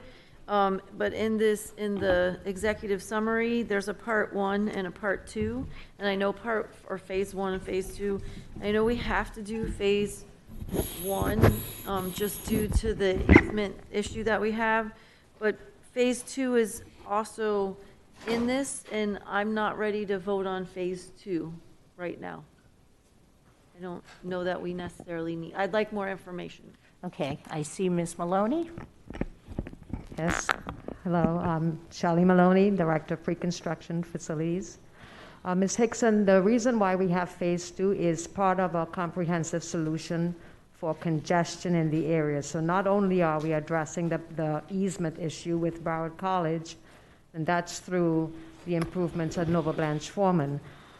Of course, that triggers having to do the bus loop off of Southwest 39th. But in addition to that, that entire area and intersection is heavily congested. There's a lot of cross traffic, both of buses and vehicles, cars. So the reason for doing the improvements at Nova Eisenhower, which is phase 2, is to lengthen the stacking and to be able to remove some of the cars that are congesting that intersection.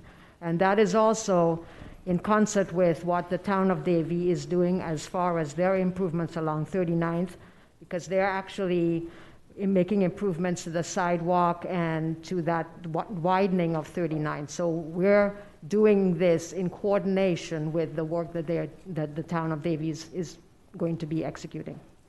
I do understand that, but I just think there's better ways, more important and urgent needs for that $600 and something thousand. So I understand the first half has to be done, but I don't want to vote on both of them right now.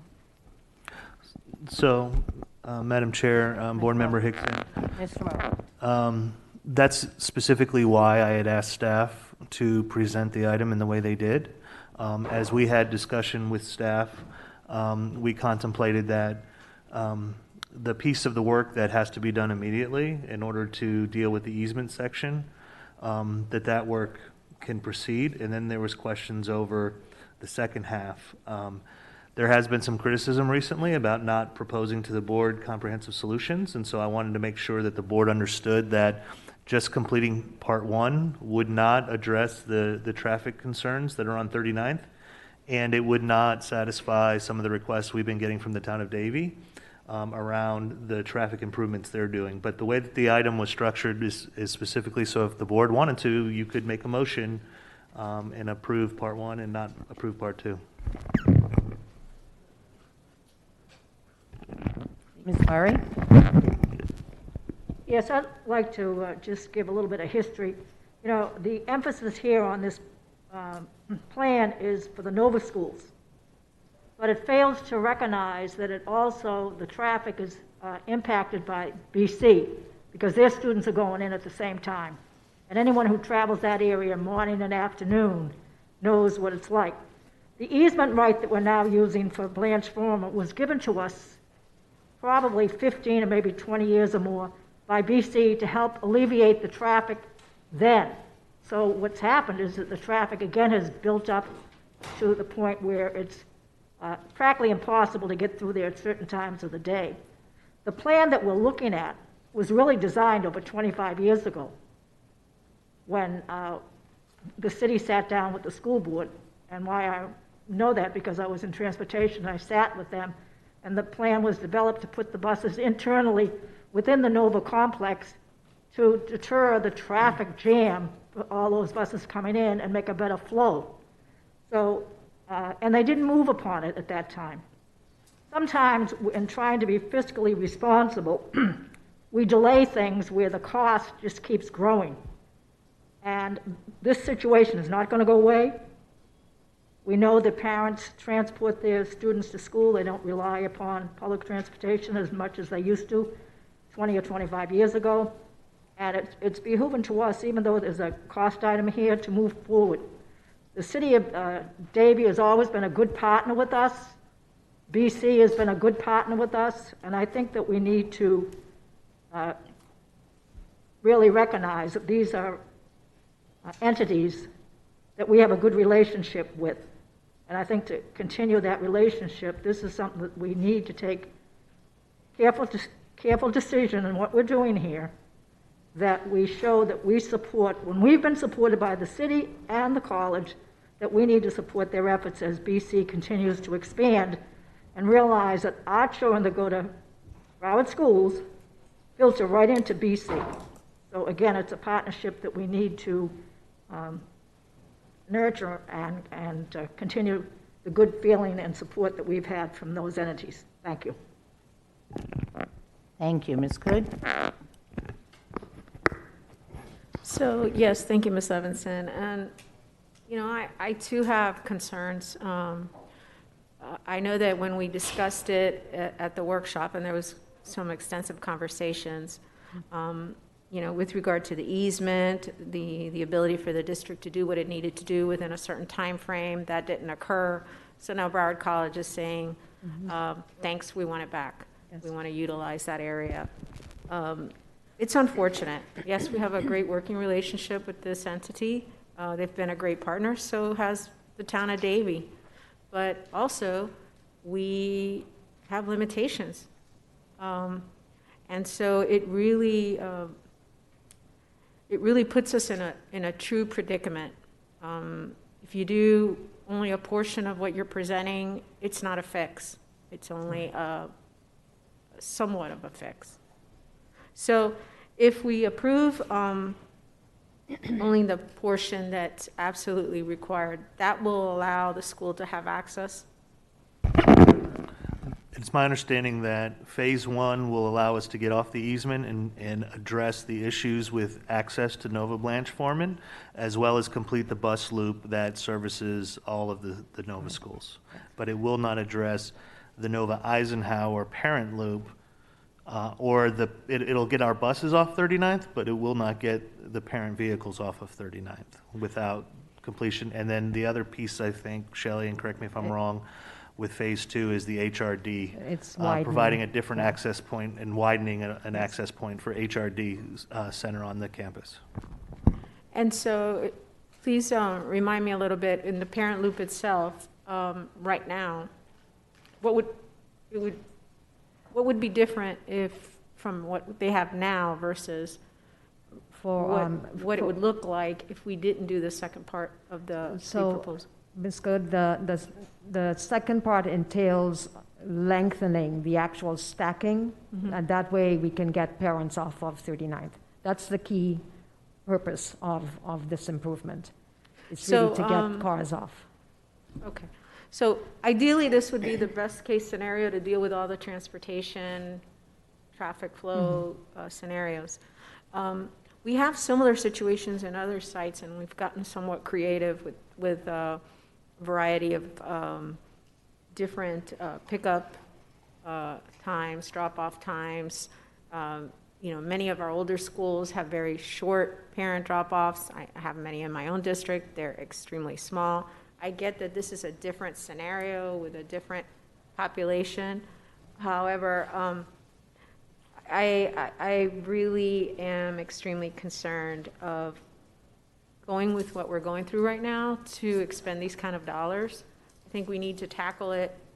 And again, I respect staff bringing the two scenarios because I remember your conversations that we had, that you felt that if you deal with one portion, you can kind of, if you're going to create this situation, you might as well do it both at the, pretty much at this similar time frame. But in light of the cost associated with this, I have some serious concerns right now at this time when we have projects we're trying to complete, and every dollar we spend is something that we have to be extremely careful about.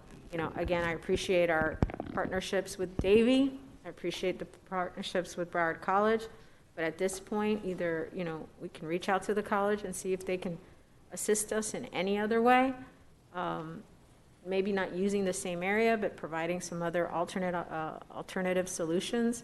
But the fact that the easement's being taken away is creating a hardship, tremendous hardship for this district, and it's financial hardship as well.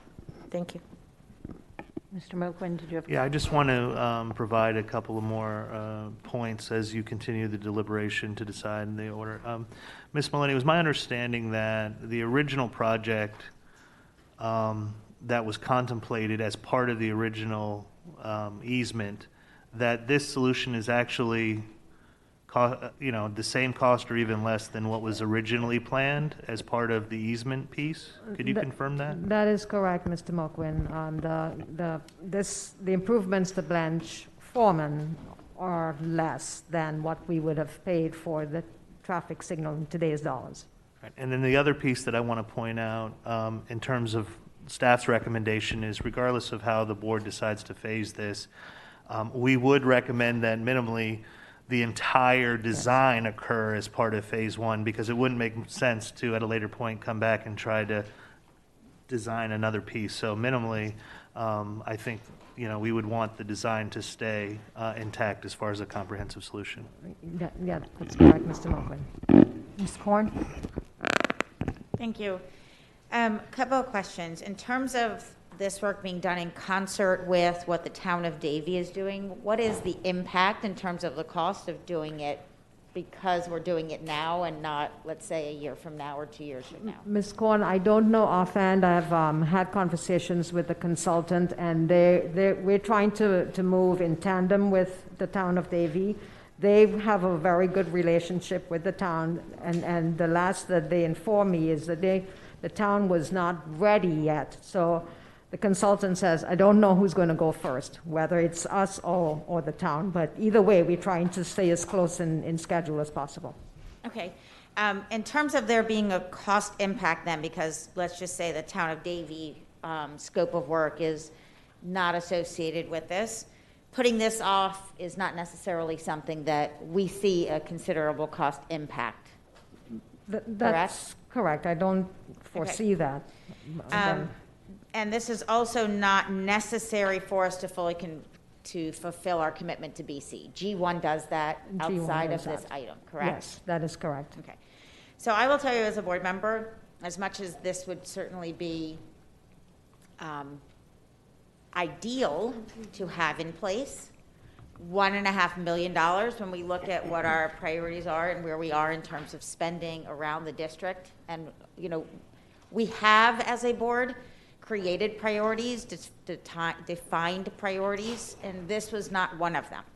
I can tell you plenty of locations around the district where there is an impact at the time of drop-off or pickup on some of our roadways, and we haven't contemplated these kinds of investments at this time. I think that's something, if we look forward to other areas in which we want to make investments and we look at it across the district, I would certainly consider this as one of those, but at the time being, I don't see this being something that has to happen today. Ms. Maloney, can you just, correct me, because I thought I heard you say, phase one of this item is tied to the MOU or no? That is correct. Phase 1 is tied to the MOU. Right, phase 2 is not. Is not, and Right, that's so and it's that's not why that, it's not that we're we asking for can vote down the entire, or not do the entire project. It's that in order to fulfill getting out of the easement, we have to do phase 1. We have to do phase 1. Okay. Right. And that's the what we're asking in that respect is the $865,000, which is design monies of $275,000, and then the remaining $590,000 to do the Blanche Foreman and the bus loop. So how would we modify this to meet that need? I think that the motion would be to Just do amend the phase 1. item and approve phase 1 Right. As proposed by staff, which would include the comprehensive design solution as well as phase 1, which would be Nova Blanche Foreman and the completion of the bus loop. So I'll make a motion to amend to move forward with phase 1 specifically. I second. Motion by Ms. Korn to amend to move forward with phase 1 specifically, seconded by Ms. Hickson. Audience input.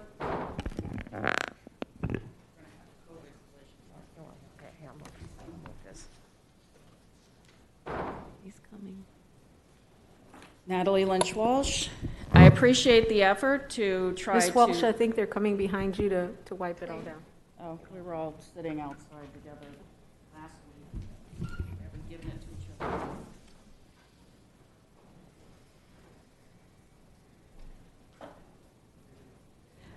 Okay, Natalie Lynch Walsh. I appreciate the effort to try to separate the money from the MOU. Because we're still, I don't know, well, staff didn't answer the question. Did anyone look into whether or not Broward College would be interested in this property altogether? Because the explanation you were given about all of the traffic actually makes a pretty good argument for just getting rid of this property altogether and giving it to Broward College. And again, Davie Elementary, which is sitting right across the street, could fill in the gap at the middle and high school. And you don't need transportation to do that, and you don't need to put them on buses anymore. So financially, from a fiscal responsibility standpoint, that would be the better course of action. The problem, it seems, is that we've tied the MOU to phase 1, and phase 1, these are short-term solutions. This is what has been driving me crazy for 9 years. Everything is short-term. This is not a long-term solution. In a couple of years, if you don't fix this now and at least look into what you can and can't do with Broward College and Blanche Foreman, the next board is going to have to make the decision to change what the school is about, cut this district-wide transportation, which we don't even know how much that costs. But I appreciate that you're trying, but it needs to go further. The question needs to be asked as to whether or not Broward College would be interested in that property. Because if they're growing and they're part of the traffic problem, it might be of interest to them, but we don't know that today, and you're about to decide to spend several $100,000 that you don't have on a school you don't need. But it's just been a nice thing to have, but change is hard, And I appreciate that people are starting to think about maybe not doing this because there are other priorities. Building 6 at Stranahan is a travesty and should have been replaced, but you're putting money into this because people are thinking within a box for the very short term, and the problem is not staff. They are boxed into doing things. They are only told that these are the parameters that you can operate in to come up with an answer. They are not encouraged to come up with answers that are going to be controversial but necessary because they're afraid of getting retaliated against. And that is the God's honest truth, whether we want to admit it or not. These people are not stupid. They know that this isn't probably not the best idea, but they're never going to bring you another suggestion because it's not encouraged that they do that. The obvious answer is to change what you're doing with NOVA. From a monetary standpoint, as well as everything else, just the congestion alone would suggest you need to change what you're doing there. But that's not going to happen unless you pump the brakes on this item and ask for more information. Thank you.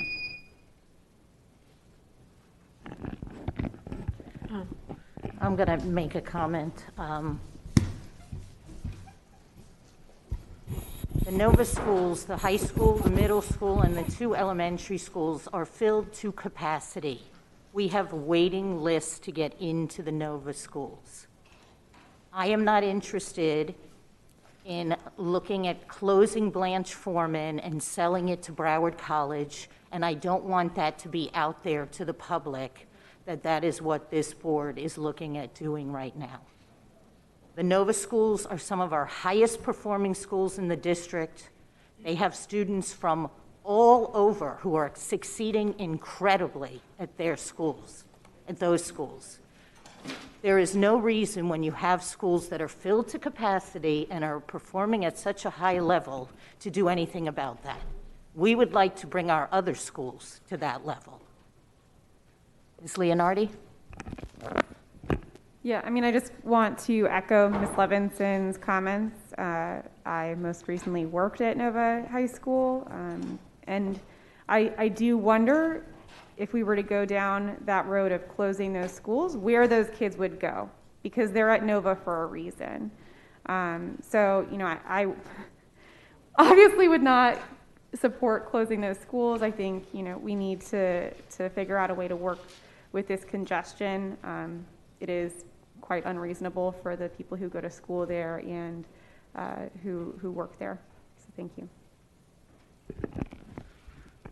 Thank you. And I just had a question. If the first part was done, when I read in there, if there are cars that are blocking, it's written in there that they could discontinue this. If we don't take care of the other portions of it, does that lead us to not be able to do what we said we're going to do with the agreement with Broward College? Ms. Maloney needs a microphone. Thank you, Ms. Korn. Hello? Yes. Okay, Ms. Levinson. So phase 1, again, is what is tied to G1, the MOU.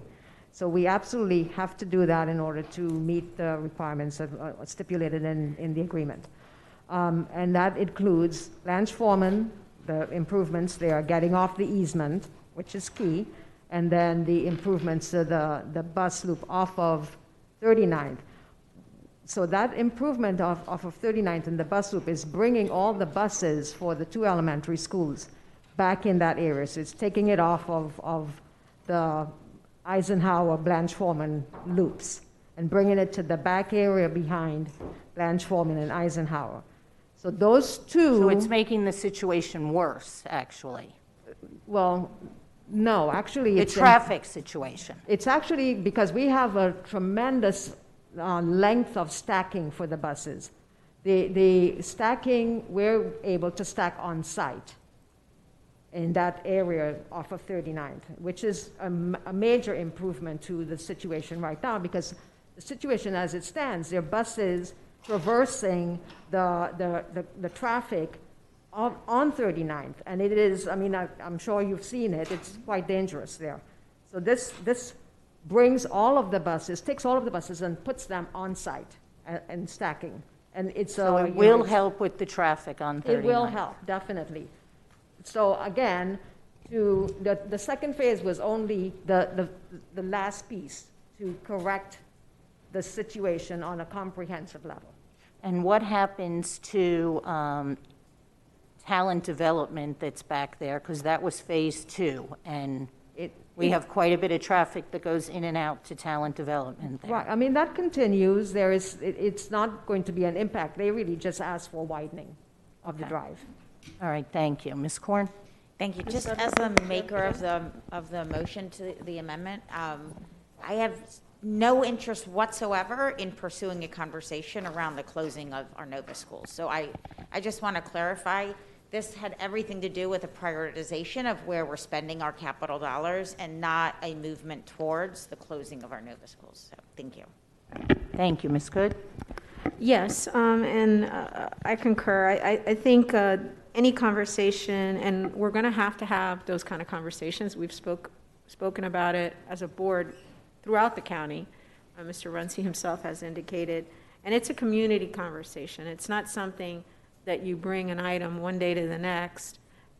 There has to be community input in any conversation we have about any reconfiguring, any school site, from elementary K-8 closures, bringing 2 schools together. I'm not saying this is what was even contemplated here, but I just wanted to point out is we have said that as a board we need to have those conversations moving forward, but it is a community conversation and not a conversation that we could have on a short-term, quick basis by bringing an item forward such as today. So thank you.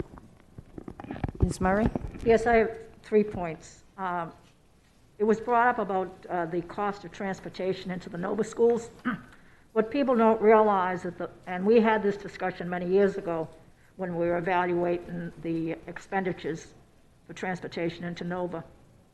Those buses that come in there transport 6 schools. They stop at the McFadder Technical School, the high school there, then they go on to the elementaries, the middle school, and the high school. And when you formulate all those students, it enriches the transportation into our DEFP monies. So again, it's not a deficit, it's a plus. So I just want to clear that up if anybody wants to go back over that. The other issue is,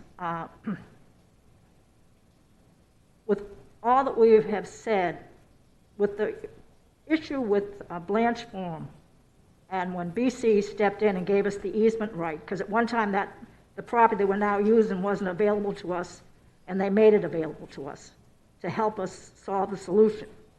So, we have to be careful where we're throwing this traffic. And that's the issue. It's the traffic.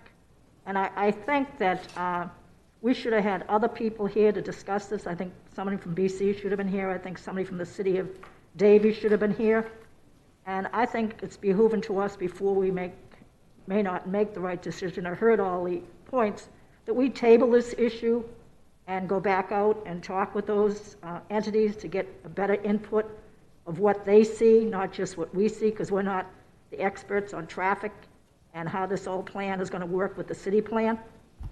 So I'd like to motion to table this until another time. We have a motion on the table right now, so we'll need to. Ms. Myrick? Yeah, I just want to let the board know that we, being the people in the legal office, as well as the Shelley and other people, have been in communication with Broward College regarding this issue and the traffic currently on what we're doing right now and the MOU for about the last 6 or 8 months. There's been lots of discussion about it. They're going to allow us to continue to use that street that they have to get back to HR and other things. We're not going to have the easement because we'll not need it to get into Blanche Foreman. But there has been lots of cooperation with BC and working, and as Shelley said, they've been working with the town of Davie So I don't want you to think that we're doing all this in isolation. It was BC that came to us because of what they're doing on their property. It really is not what we've done, or we know the traffic has been bad there and parents blocking the easement sometimes because they're stack up and don't get in there. But this is all because this is something that BC wants, and they've been very cooperative, and the MOU, I think, shares their willingness to give us plenty of time to get this accomplished. Thank you, Ms. Myrick. Ms. Hickson? I just wanted to say, I think in essence, we are tabling phase 2 and saying we're okay with phase 1. That's basically what the motion is on the floor right now, is let's go ahead with phase 1 and come back to phase 2 at a different time. Okay, any other board member input? Ms. Good? No input, just since a colleague mentioned a motion to table, I didn't know. I know you have a motion on the floor. I didn't know with Robert's rules, does that take priority? No. There's already a motion on the floor. Okay, I just wanted. Okay, all those in favor of the item as amended, please indicate by, oh, we have to vote on the amendment. All those in favor of the amendment, please indicate by saying aye. Aye. All those opposed, say no. No. No. So I believe, were there 2 noes, or a roll call, please? Okay, on the amendment, Mrs. Alhadeff. Yes. Mrs. Good. Yes. Mrs. Hickson. Yes. Ms. Korn. Yes. Mrs. Leonardi. Yes. Mrs. Rich Levinson. No. Ms. Murray. No. Ms. Rupert. Yes. The amendment passes 5-3. Okay, now back to the item itself. As amended. Audience input.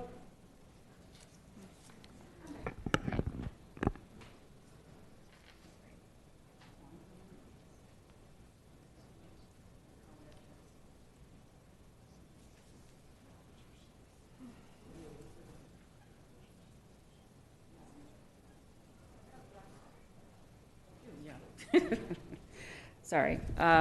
Natalie Lynch Walsh again. Okay, thank you. This is at least a small step to cutting this cost in potentially half. And I actually appreciate the suggestion that was made to even table it, because there should be a community and other input. The problem is we're doing the conversation in 2021 that you should have had in 2014, so that you could truly know what everyone's concerns are. And you guys keep getting put in this position because in 2014, we went through the building condition assessment, that mad summer when we were all here for about 30 hours of workshops, went right up and took those numbers that got spit into maps, slid them into the DEFP, married everybody got married to it, and nobody slowed and pumped the brakes because it had to get on the 2014 ballot.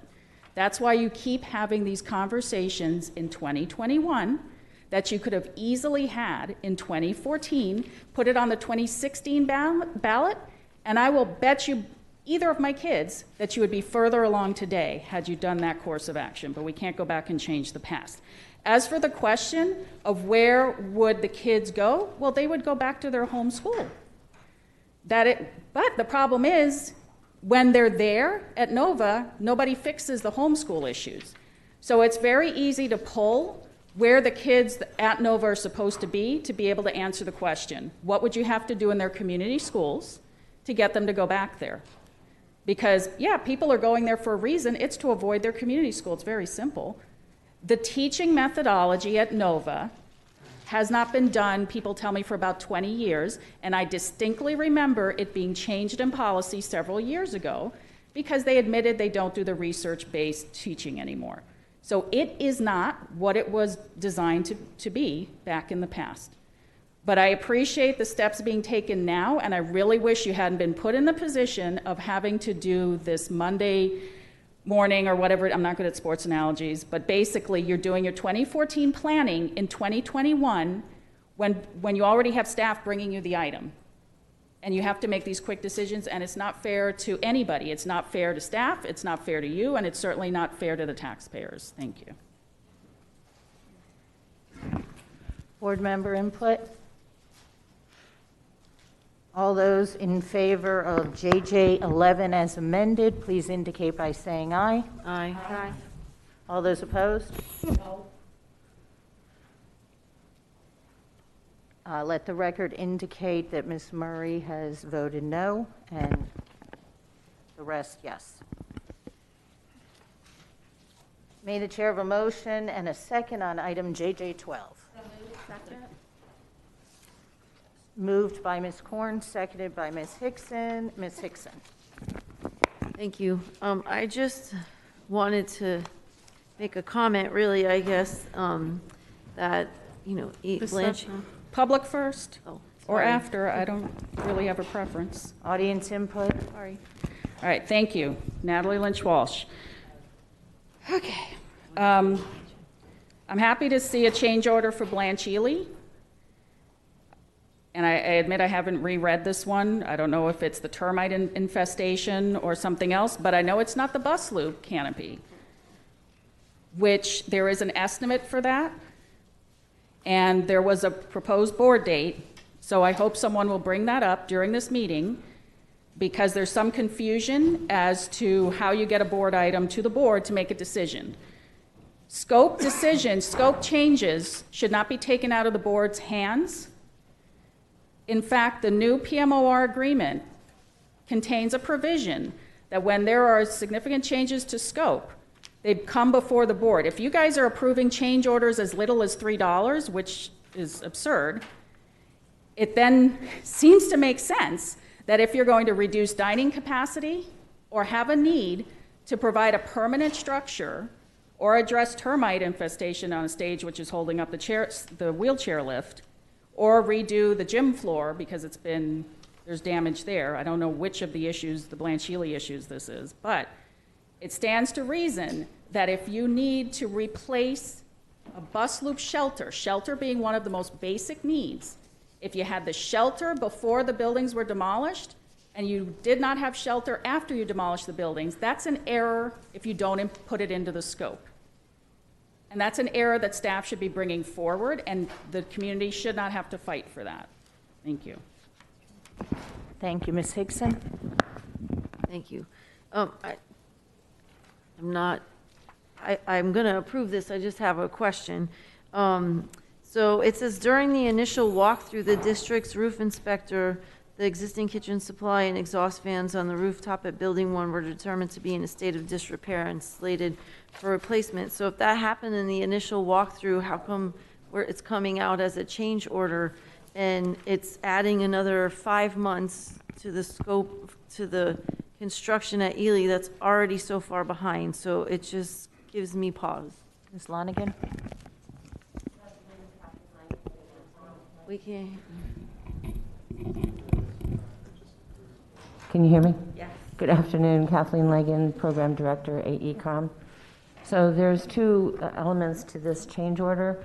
Part of the elements were that some of the deficiencies were recognized in the original deficiency list.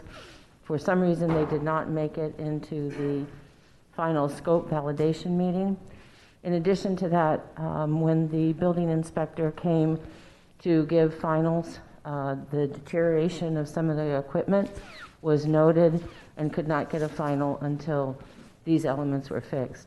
So the timing of the change order, and we've talked about this a little bit before, that between getting the change order developed, priced, brought to Corp, brought to the board, and then moving forward with submittals, building department approval, procurement and installation, that's the basis for the time extension.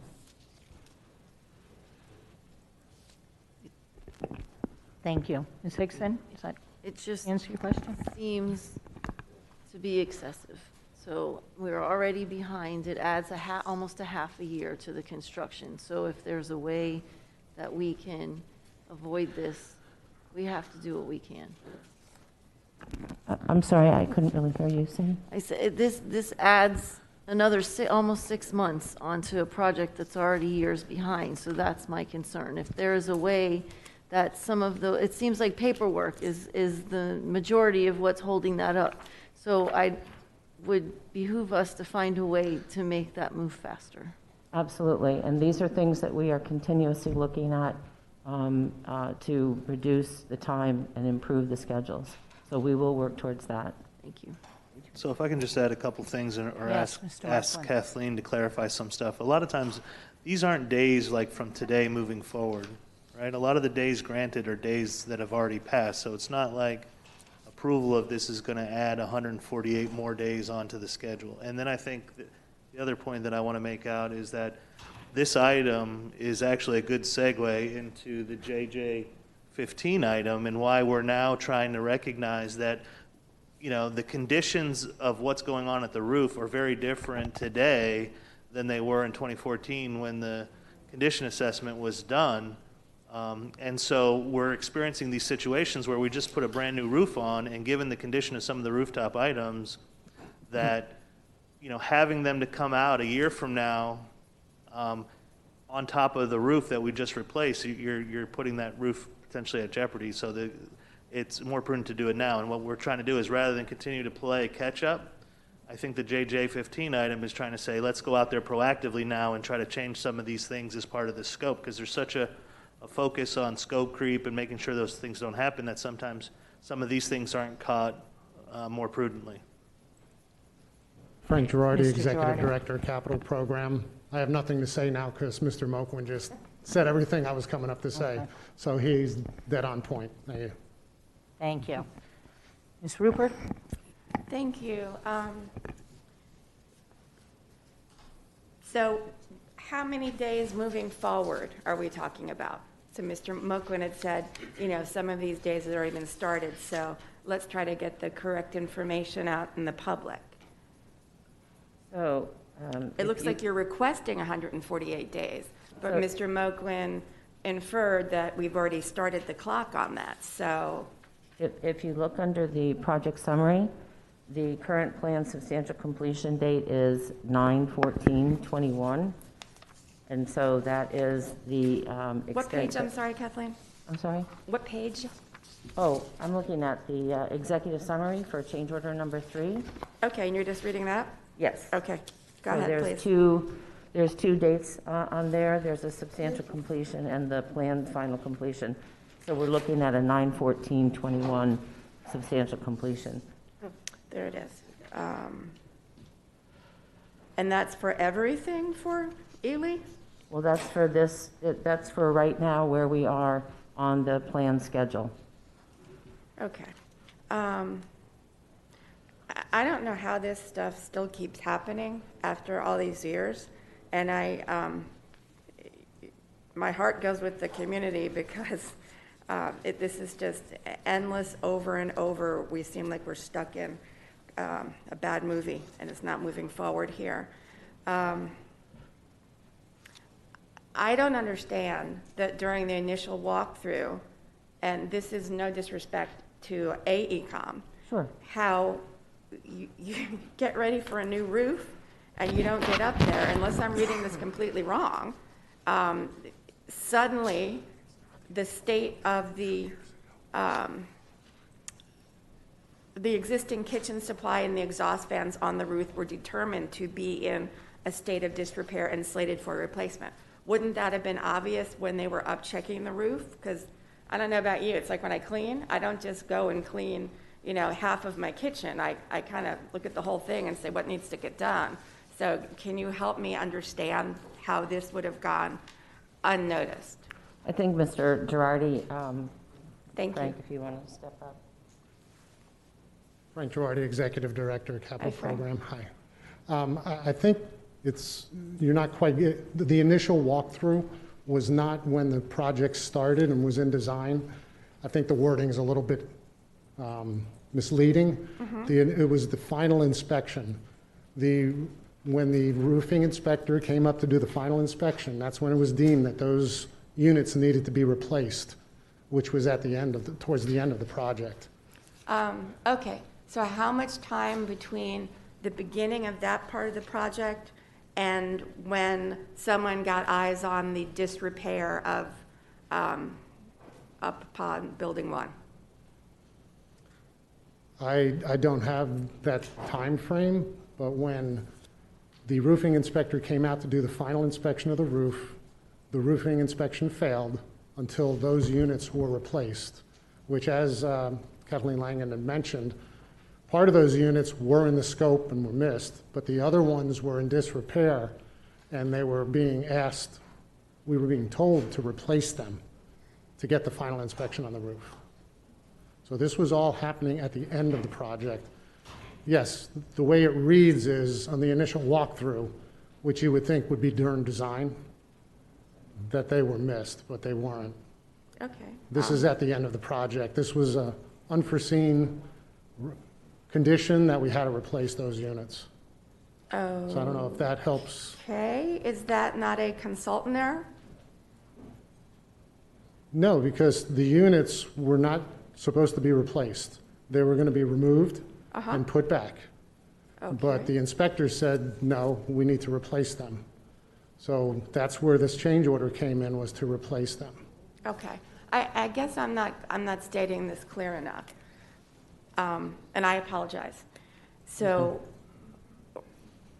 when you get a chance, it would be important for me to know from the very first look of the roof, and somebody walked through to determine what was needed, when we're going to do it, hired a company, whatever that aspect is, till the walkthrough of the final inspection, there was, let's just say, an element of disrepair that went unnoticed because it was the exhaust fans and some other kitchen stuff on the top.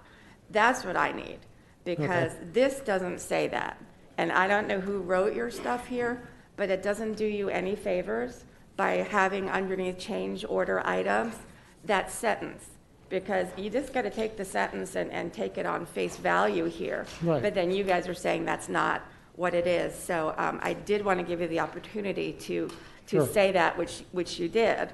But now I would like to have the information, and not at this meeting, just as soon as possible, how that works out. You know, from the very first time the roofing started to now, and this is a cautionary tale, because I know we're talking about all these roofing projects moving forward and you know, reanalyzing. I would hope that something like exhaust fans or culinary stuff or whatever else is up on the roofs are also getting a very close examination, because it doesn't help us as a district to have a new roof and other elements on there that could affect that roof. That's what I'm concerned about. Right, and these units are running. They run. No, I understand So that they run, it's but just- he said you need to get rid of them, right? They need to be replaced. Yes? Yeah, I just want to try to, and we can get definitely more follow-up, right? Okay. So I just want to try to explain it the way that I understand it, because I want to defend Frank and AECom and Oh, no, and the, I and the wasn't, team, I right? wasn't No, attacking I them. understand, but so this is a situation where there was an original scope, and let's just say it was to replace units on the roof 1, 2, and 3. But somebody said Unit 4 is still functioning and it doesn't need to be replaced as part of the original scope. So the design team and the project team have been executing that work, right?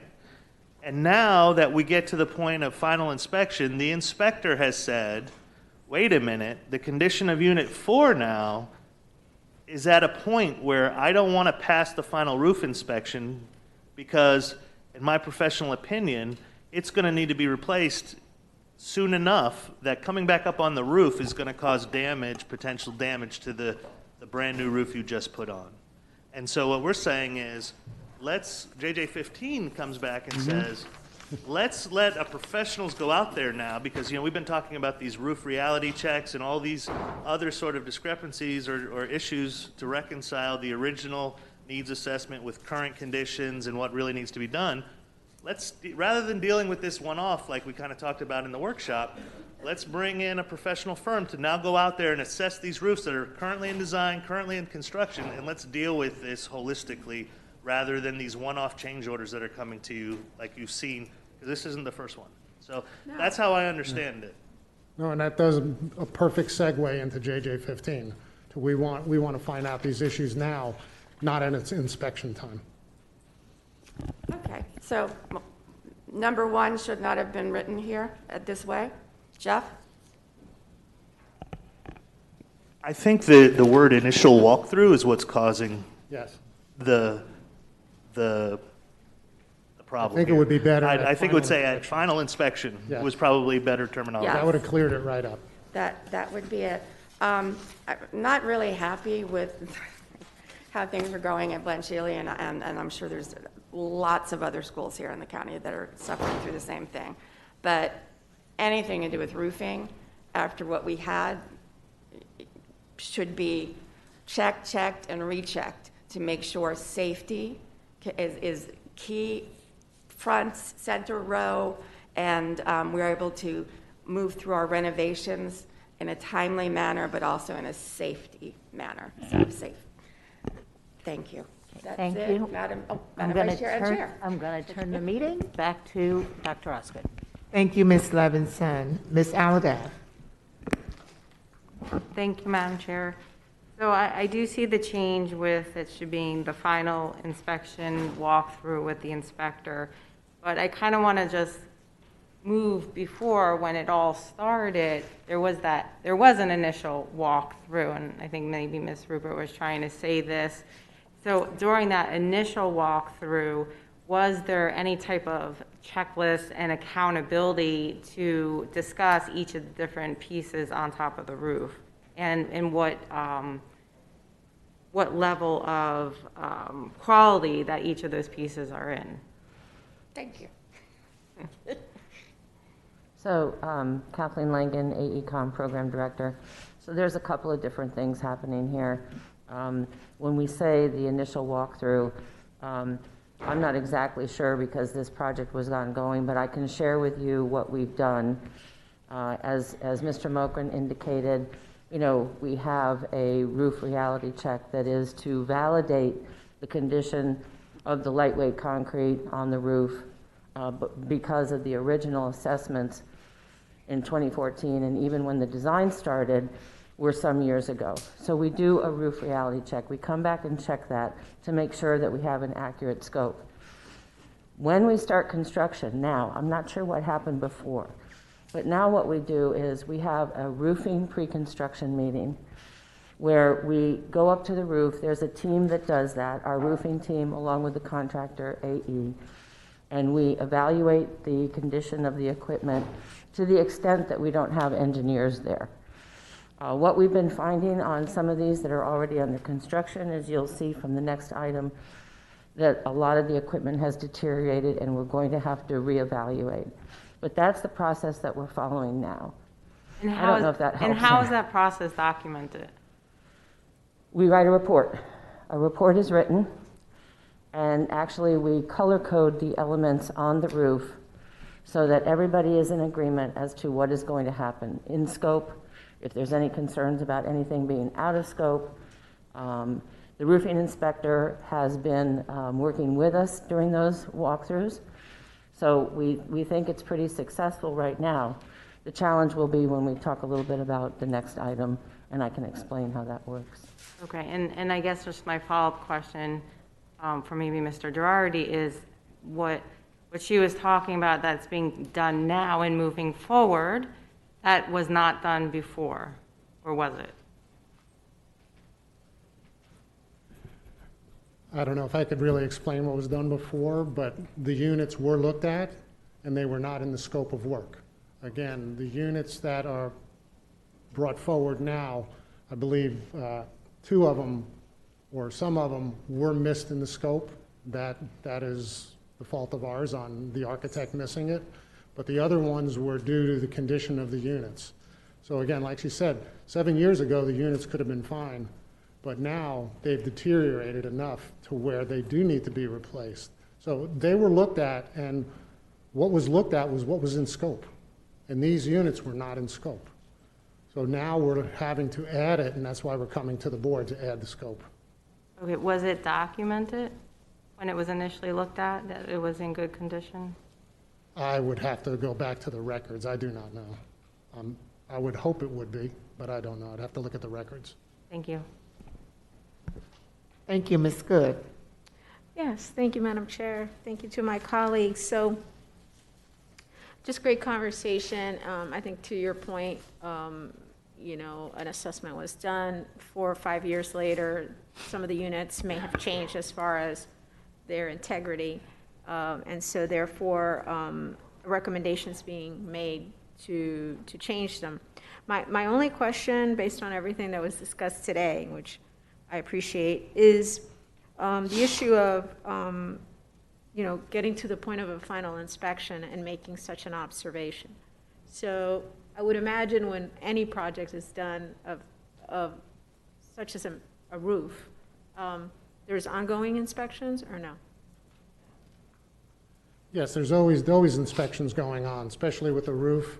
There's a lot of in progress because the roof takes months to do. So during that time, the inspector's going out either every day, multiple times a day, to do in progress inspections. So I guess the only thing, Mr. Runce's not here, but as a board member, I guess the only thing, and I don't know what you all are doing as far as staffing wise, but if the project's ongoing, I think there should be ample opportunity to make those kinds of observations within the time frame when the roof is being done, and for an inspector to wait to the very end to flag it becomes problematic for you all. You know what I'm saying? So how do we find resolution to this issue? Where in the process can we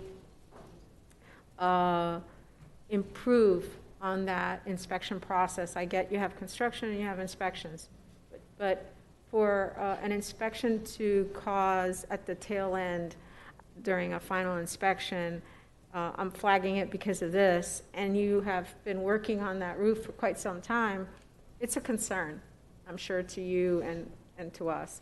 So I guess moving forward, maybe I'll speak to Mr. Runce a little bit more about it, but what can we do to help you all, or what can you all do so that during this process of inspections while the roof is being done, issues such as that do not wait, the inspector does not wait till the very end to flag something like that. Again, it's up to them and it's under their purview to give a final approval on any roof work.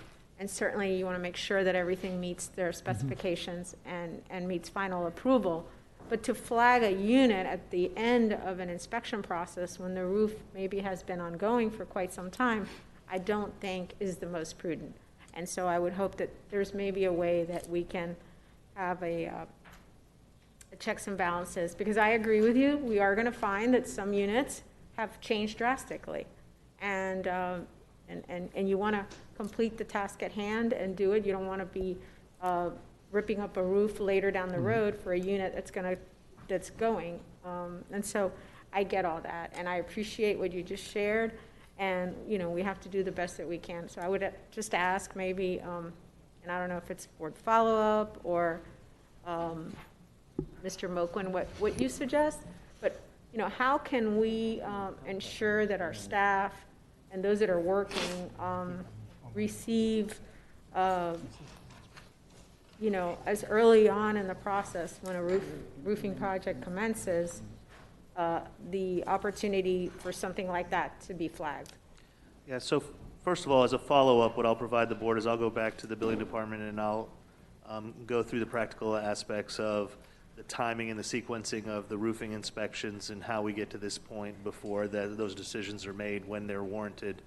But to the second point, the reason why I support JJ15 is because I don't want to be doing this anymore at the back end and having the inspector make the business decision, in essence, on behalf of the owner, that this this piece of equipment must be replaced because it just makes absolutely no sense for me to go clear the roof with you putting this piece of equipment back on. And so that's why I'm supportive of JJ15, because I think this is a way that we do it comprehensively. We deal with it, to the best we can with those projects that are currently in construction, but more importantly, the ones that are currently in design, that we're dealing with it on the front end. Yes. And recognizing that there's always going to be certain things that happen from a deferred maintenance standpoint or from a failure standpoint, even beyond the JJ15, right? So we may go ahead and identify that 5 are still good on the roof, but then there's failures of those, and we're going to need to come and do some more changes. But at least JJ15 gets us doing it more strategically. Thank you. Thank you. Thank you.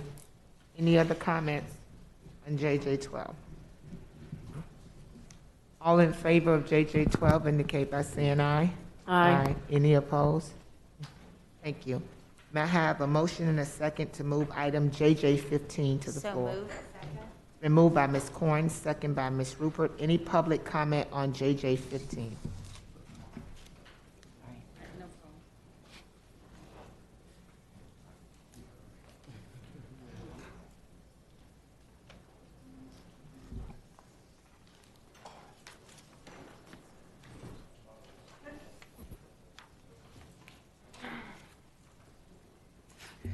Natalie Lynch Walsh. All right, obviously, it should be clear now why JJ15 is necessary. But this is, once again, lack of comprehensive long-term planning in 2014. See the Council of Great City Schools report on lack of asset management. This is why this is necessary. Because sure, there are things that back in 2014 were in decent shape, and I have heard repeatedly the plan was to pick things up and put them back. But now it's 7 years later, and they're not in the same condition that they were in 2014. Additionally, there are things being recycled to save money. And that might have been the thought behind these as well. But the bottom line is they're not getting past inspection. And I'm not quite sure that the order of operation is the way it's coming across, because that doesn't sound like the building department. In fact, I can already hear the building department fact-checking. So, because I don't think they're waiting until the very end to say this is a problem. There was probably a lot more involved along the way, just based off of my knowledge of how they operate. So this comes back to the failure to measure twice, cut once, when in 2014, and because of the complete absence of any sort of life cycle analysis, because everyone should have known when things were going to fail. But we can't even get a painting schedule out of the district that looks like they have a plan for when they need to paint schools the next time. When you see that schedule, you'll be shocked. So this is something that's absolutely necessary. It was in the State of the SMART program. We've talked about it at the task force. It's unfortunate, but it is being proactive to the extent that they can. Thank you. Thank you. Any other public comment on JJ15? I have Ms. Aladaff. Thank you, Madam Chair. I'm absolutely supportive of this item. It's highly necessary, and thank God that nobody was killed at Rickards. And so we need to do better. We need to make sure that this consultant does the inspections and does everything in these phases with fidelity within all these schools. And my question is on page 536. It says that the project's going to be completed in 12 weeks. When would that 12 weeks time start? Kathleen Langen, AECOM Program Director. We are hoping to, the funding, as I understand it, we've gone through that process and has been approved by Capital. So we anticipate hoping to get a purchase order no later than the 1st so that the engineering firm can get started. So 12 weeks from the 1st is when they would be finished. Okay. It's 1,200, and I think it's 1,248 buildings that they are inspecting. Okay, so you're saying by April 1st? We are hoping to get a purchase order to the consultant by April 1st. And then it would the be 12 weeks starts? And then 12 weeks from there, yes, ma'am. Okay, gotcha. And if you look at the first page in the executive summary, you'll see the phases that we've developed as far as priorities. Obviously, the first priority being where we have approximately 40 roofs that are pending finals, that those are the most important so we don't delay contractors. And then we go from there. We've put categories together. So this is the priority that the engineering firm will follow. Okay. And, I mean, I don't know all the, schools that these roofs that are going to be on, but the school, like Rickards, had a certain building type. And then, to my understanding, there's other buildings within the district that have that same roofing building structure. Are they all encompassed into the roofs that are going to be checked, or there's additional ones? Please understand that this is specifically for the equipment on the roof. I believe what you're referring to is the same type of design and construction at Rutgers, and there are 4 additional schools that have the same type of design and construction that are in the process of being checked by engineers. Okay, so that's not encompassed in this, you're saying? No, ma'am. But they are being checked? They are being checked. I leave it to Mr. Moquin to speak to the plans that we have developed in that regard.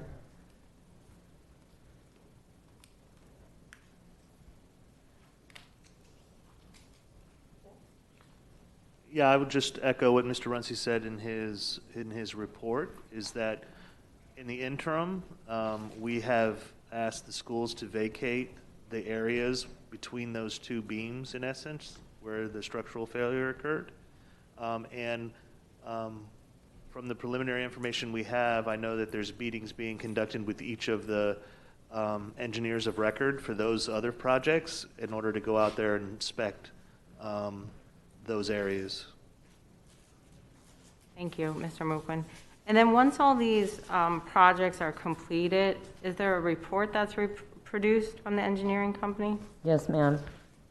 We have developed, it's an Excel spreadsheet that may sound old-fashioned to folks. There are a lot of different types of software that house all of the information that we'll be providing based on these inspections. So we'll be looking at the original installation year, how much life is left of each piece of equipment, the type of equipment, the replacement value. So it's a comprehensive document that we will put together, and that then PPO facilities, whomever, can take that data and upload it into their respective databases for long-term planning. Thank you, Madam Chair. Thank you. I have Ms. Korn next. Thank you very much. So I appreciate staff bringing this forward. I absolutely support it. A couple of questions. In terms of, obviously the intent here is, documentation was a question I heard my colleagues asking. This provides for the documentation. Identifying, being proactive. For me, that's what the entire intent of this is, as well as then taking action. I hope that this board is not going to take this report and then all of a sudden look at this as some negative response, but rather a proactive response to the fact that this is years later, after the needs assessment, reassessing what needs to be done, and being able to then implement it so that the delivery of the projects are as comprehensive as possible considering current conditions. For me, that's the intent of this. This is not to call out past procedures, but rather to say, okay, time has elapsed. It is now time for us to take a proactive step, and where are we today, and how do we make sure that as we deliver these projects are able to give us good functional conditions for our schools with the investments that we've made. The 12-week period, which is going to be more than 12 weeks from now, right? My concern is what do we do with those projects that are currently in progress and not losing more time with them? So can you address how you're seeing that play out? Yes, ma'am. Before this started, as we were preparing strategies, we have a staff person who is going out to the buildings that are either under construction or planning. And he, along with the engineers of record, the architects, are inspecting the buildings. This just started as we've, over the course of the last, 2 months. So we started that way. We identified, and in fact, working with the building department. So we worked together with them to identify potential issues on the roof. So that's what we have been doing. And then we said, we can't keep doing it this way because it takes too long. I mean, we'll be here years when we shouldn't be here. So that's when we developed this strategy to have an engineering firm come in that had the resources to be able to do this quicker than what we could with the staff we have. Okay, thank you.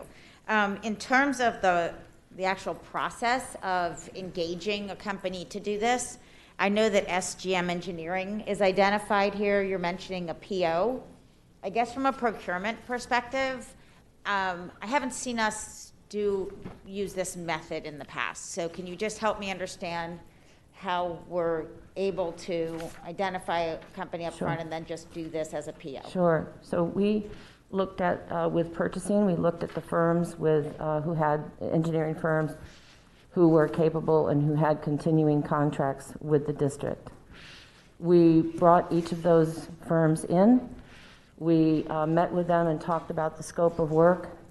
And then 3 of our roofing team went out to 4 schools to show them the scope of work, what we were looking for, the types of information, and how we would catalog that information. They then went back to give us prices. We got prices from this firm and another. The third chose not to submit. The other firm that we did not select, the scope wasn't correct, it was very inadequate, and the pricing wasn't correct. So that's when we went with SGM as the recommended firm. Okay, so I'm going to ask our staff just to confirm that this procurement method aligns with what our opportunities are for how we are to procure this type of business. Frank Girardi, Executive Director of Capital Program. We are using our continuing contracts. They are already under contract. Thank you.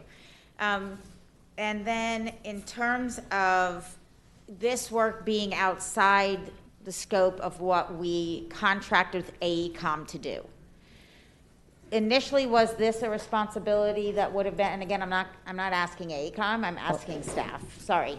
Because to me, this is something as staff, I just want to make sure that this wasn't a deliverable for AECOM, and rather outside of what we have contracted to AECOM to deliver within the amount of money that we're already contracted to pay them.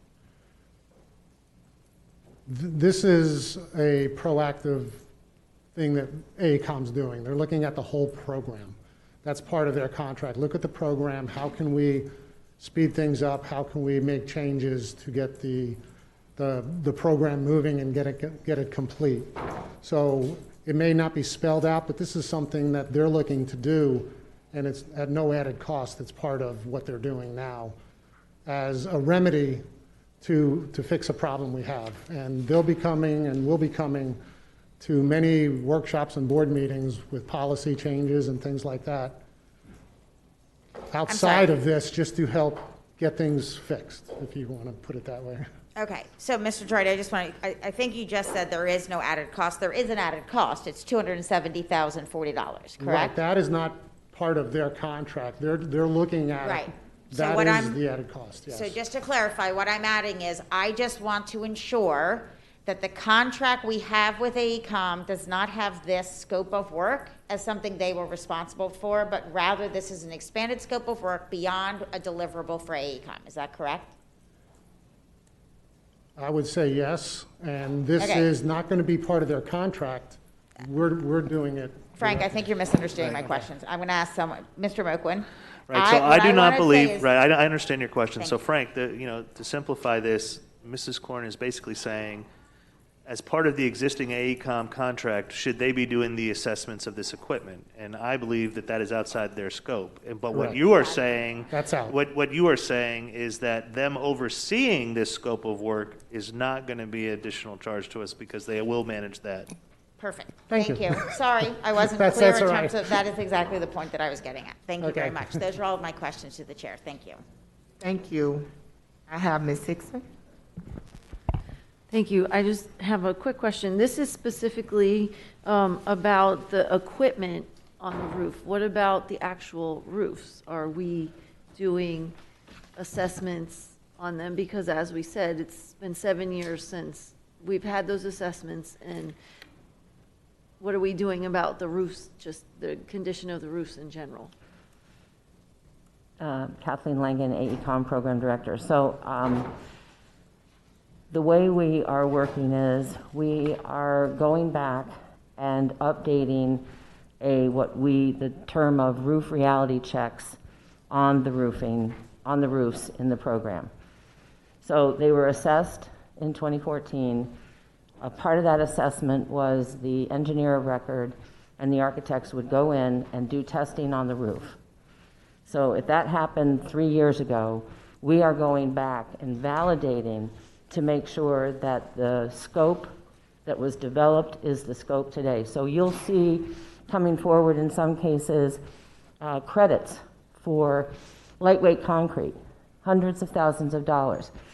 If that lightweight concrete is tested by us, our team, which it is, and it's determined to be in good condition, we don't replace it. We ask for a credit or we tell you we're changing this part of the scope.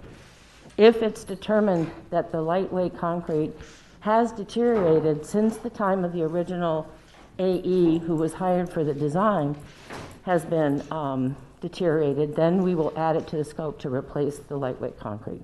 So that's what we do as far as inspections. The walkthroughs that I described before are another element where we do a walkthrough with the AE, sometimes the inspector from the building department, to proactively look at those roofs and make sure that we have the right scope of work, whether that's metal flashing, whether that's whatever it might be. It has added right now the MEP. Until we get this engineering firm on board, then they will be responsible for doing the MEP work on the roofs. Thank you. And Ms. Leonardi. Sorry, go ahead. No. Just on that topic, I'm wondering what the timeline is for those to be completed, the roof reality checks and the walkthroughs. So having the engineering firm will free our inspector up to, and his assistant to be able to finish performing those. It's an arduous process. He performs the roof reality. He writes a detailed report, lots of photographs. He probably does 4 to 5 a week. So I've given you updates before as to how many have been completed. I don't recall right now at the top of my head, but that's a separate function. That's something that we're doing under our contract. Thank you. I had a question similar to Ms. Hickson. As we make this very proactive step toward getting the proper equipment, when we think about from 2014 to now in South Florida, we have had horrific weather. We continue to have horrific weather. There's also, I think, been a few code changes. So as I'm hearing you talk about equipment, for me, this is looking at one side of the picture. So as we're moving forward, Mr. Runcie, to be proactive, how do we address the other side as far as permitting and the other things that also come into play with causing it to be a huge time frame in some areas when we're trying to approach these roofs? I mean, a lot of these buildings on the east we know are old, and we're working aggressively to address them. But if it rains or the wind comes, that's something that we can't control, and it causes us to have to respond immediately. So is there an opportunity to do some type of emergency something that when those things occur, we can revert to that process instead of just the normal traditional process? What I'm looking for is a tool that can help us address the roofing issues in a more aggressive way, especially if an emergency comes. What happened at Rickards, it was something that occurred as a result of the weather climate that we're in. None of us can predict the roofs. And even when we have these inspections, there's not always a way that you can catch everything. But if something happens, we need a way that we can address it and respond. And I don't know, and maybe I haven't had the conversation since I've been on the board about, I just know that in other settings, you operate one way, but in a state of emergency, especially when it comes to wind, rain, whatever, you have other parameters in the way that you operate. So Dr. Osgood, I'll start off with two thoughts on that and ask staff to join in. So first is when you have a emergency situation with a roof, I'll just give an example. We had one in one of the schools in Miss Mary's district, Attucks, where there was a building that was unoccupiable due to, you remember the period we had heavy rains not too long ago, really impacted that building.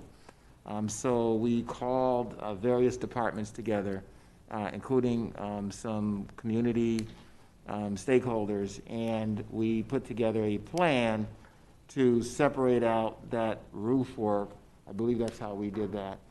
Separate out that roof work because it was urgent matter, and utilize one of our existing contracts, which some of those same roofing companies were on, and we got that roof fixed.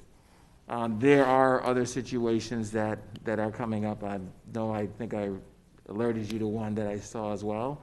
We'll have the same type of conversation to that. So we have a sequence of priorities in terms of how we're looking to replace these roofs, but that could change given an emergency situation. We have to reprioritize what we're doing. So we have a schedule that staff and AECOM have put together, and we're working through that.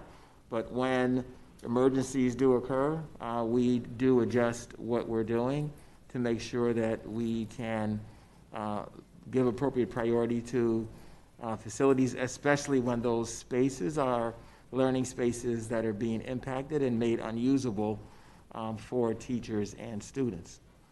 So, staff? Yes, that's right, Superintendent Runcie. So we have done a number of carve-outs on emergency situations where the roofs have to be replaced right away, even if it's on a temporary roof basis until we go back and put the permanent. I could give you a number of examples, but in addition to those examples, our roofing team was evaluating MacArthur High School. There are two buildings there that were not in the original scope. Building 10 has a temporary roof on and has had that temporary roof for 10 years. It's in very bad condition. We're going to come forward to you in the April meeting to add that to the scope. Same with Building 1. So we're working very hard to make sure we get out in front of the program with regard to the roofs, to, as Superintendent Runcie described, make sure we understand the conditions, and then if we have to take them out of the sequence to make that happen faster, that's what we do. If it will last, like in the case of MacArthur High School, that's getting ready to bid. It's a CMR with a GMP. We're getting those into the drawings as soon as you give us approval next month. So we'll catch that before it's bid.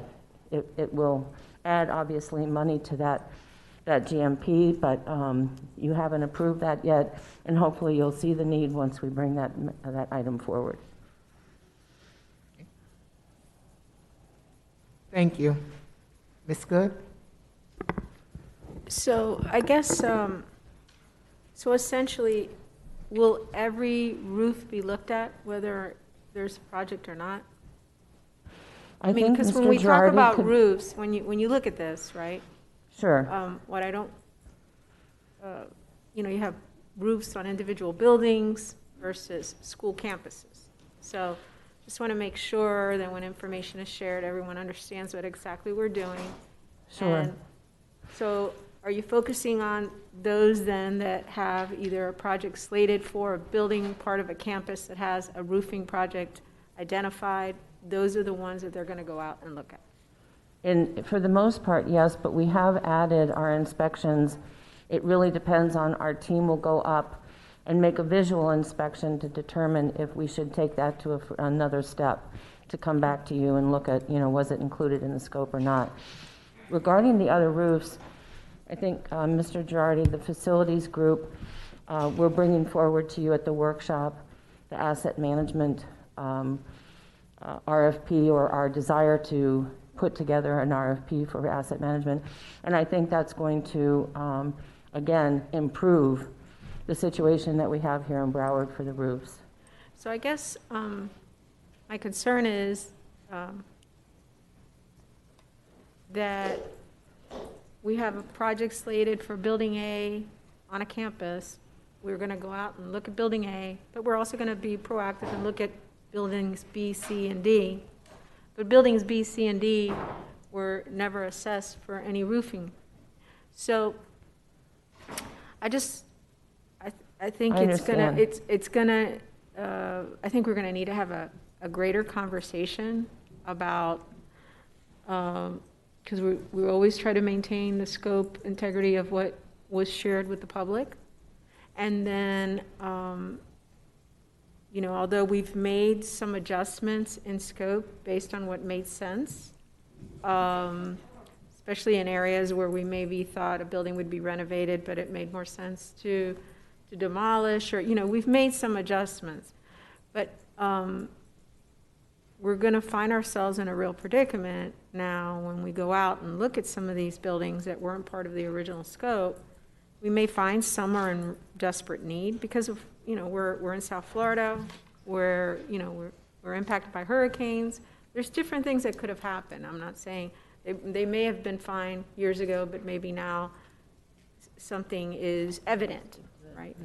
So how, and maybe this is not for the conversation today with this item, but I would like to know what you, Mr. Runcie, and staff feels. How are we going to tackle that when, we find out the good, bad, and ugly as it relates to some deterioration in some of our buildings and on our campuses that weren't originally contemplated and may have naturally deteriorated, not because there was an error or a mistake made, but now we're going to know that there's issues with those roofs once we go out. And so knowledge is power, and it's important. So I just, and again, I don't mean to put you on the spot, but I think it's something that we're going to need as a board going to have to tackle in some fashion, because we're not going to have the funds to do everything and everything. So there's two things. One is that the work that we're going to do now to go out and review the roofs, I think that'll give us some updated current information, and whatever adjustments we need to make as a result of that, we'll bring those back. But we'll be able to bring those back in alignment with the items that come to the board for the budget versus going back and trying to do change orders and things later on. So that's one piece of it. The other piece is what we discussed at the workshop, which is doing some long-term capital planning that is going to be comprehensive and look at all aspects of our facilities. So we're putting together a project plan for that with AECOM. That's something we're also going to be a major responsibility, whoever we are able to secure as a new chief facilities officer. So I think, to be able to do that. And it's somewhat of a short-term, long-term range plan of how we deal with this type of issue. And roofs, I think, are always going to be an issue. But I think what I'm concerned, and I'm using the word concerned about, is that once something's identified and it's on projects that are coming before us, that we start expanding scope, and then eventually it's going to become a bigger problem for other projects that were already originally identified in our SMART program, right? So what kind of conversations are we going to have? And we just have to have realistic conversations. Just because now project A comes forward and it happens to be identified that, it would make sense. Yes, a lot of things make sense, just like the item that was before us earlier. But we're finding ourselves in a real predicament about finances.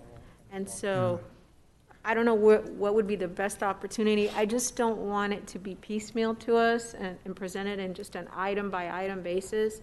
I don't know what you envision, but I think it would be helpful once this takes place, if there's an opportunity to have greater conversation on how, as a district, we're going to tackle this issue.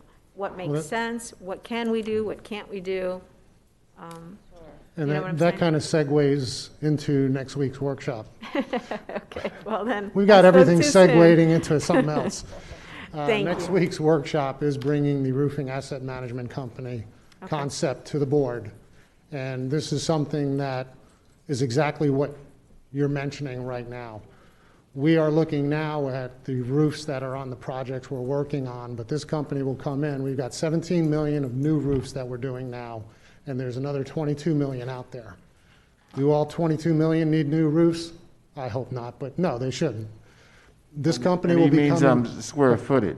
22 million square There feet. we go again. I was like, wow, our district Yeah, is expanding by sorry. leaps and bounds. Hey, I've been out for a while. I'm trying to get my head back into this. I understand, Mr. Gerard. No, we're in the program 17 million square feet of new roofs. We have 22 million left. So in that, this company would be coming in and evaluating those roofs.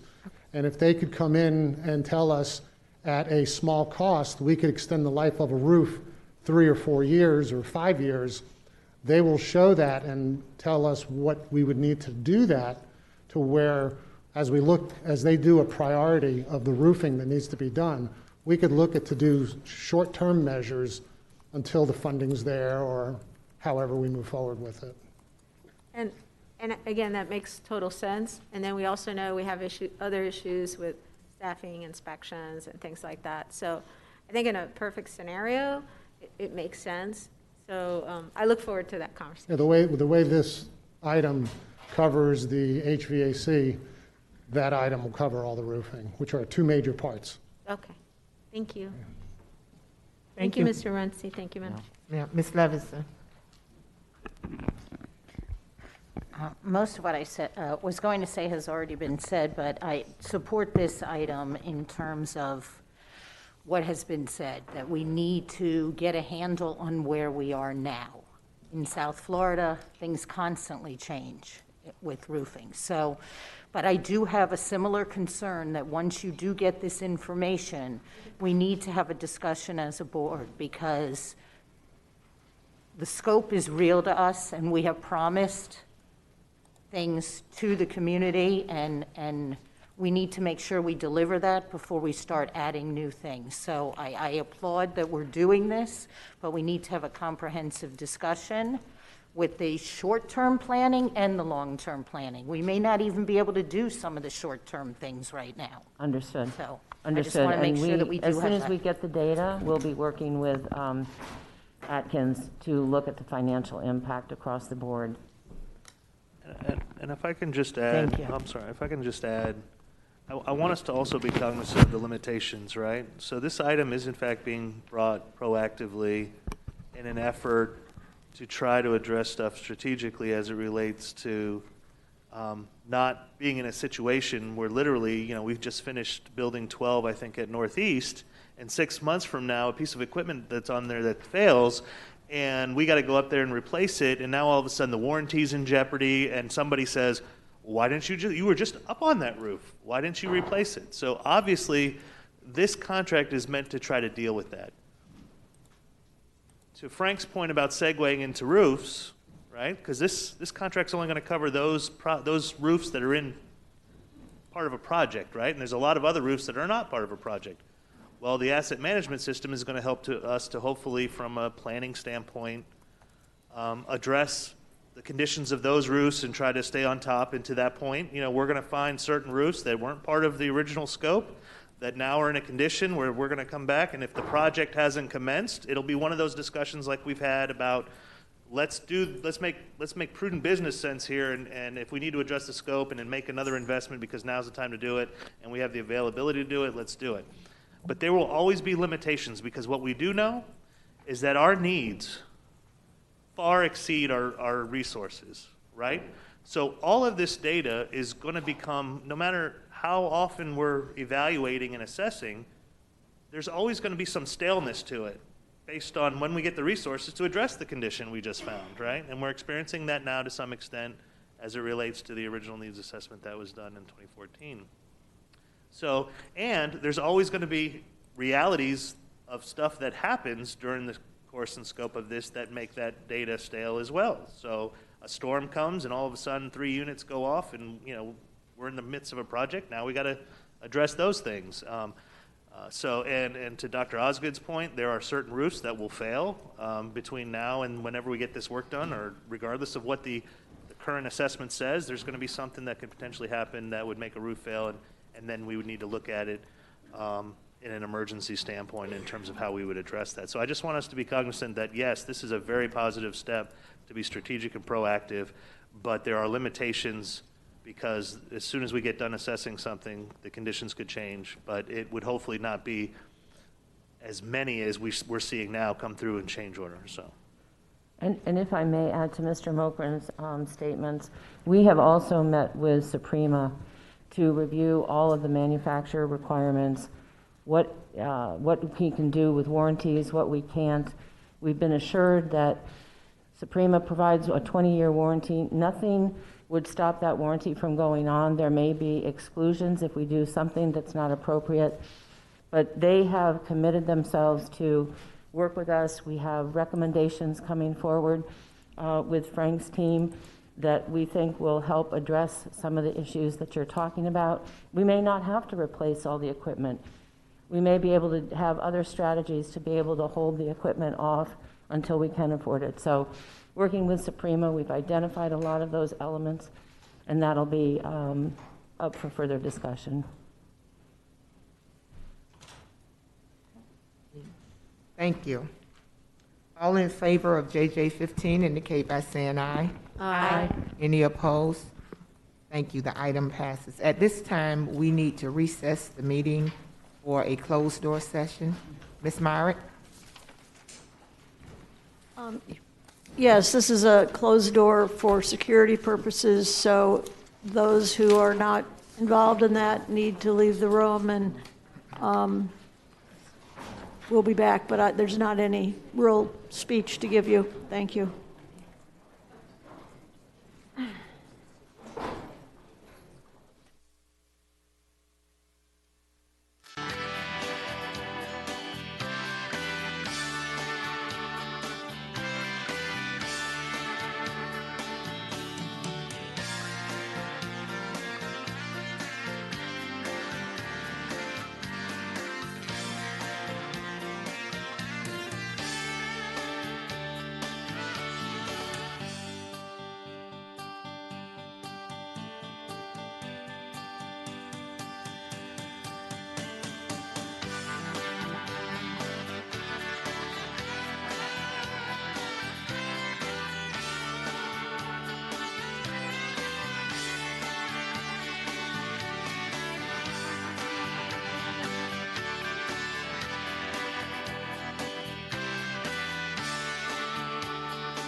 Thank you. We will now resume our regularly scheduled school board meeting.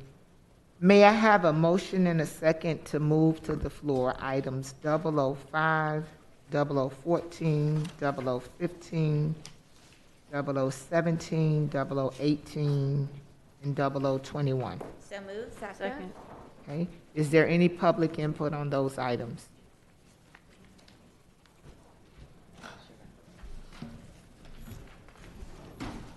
Welcome back, Ronald D. Barish.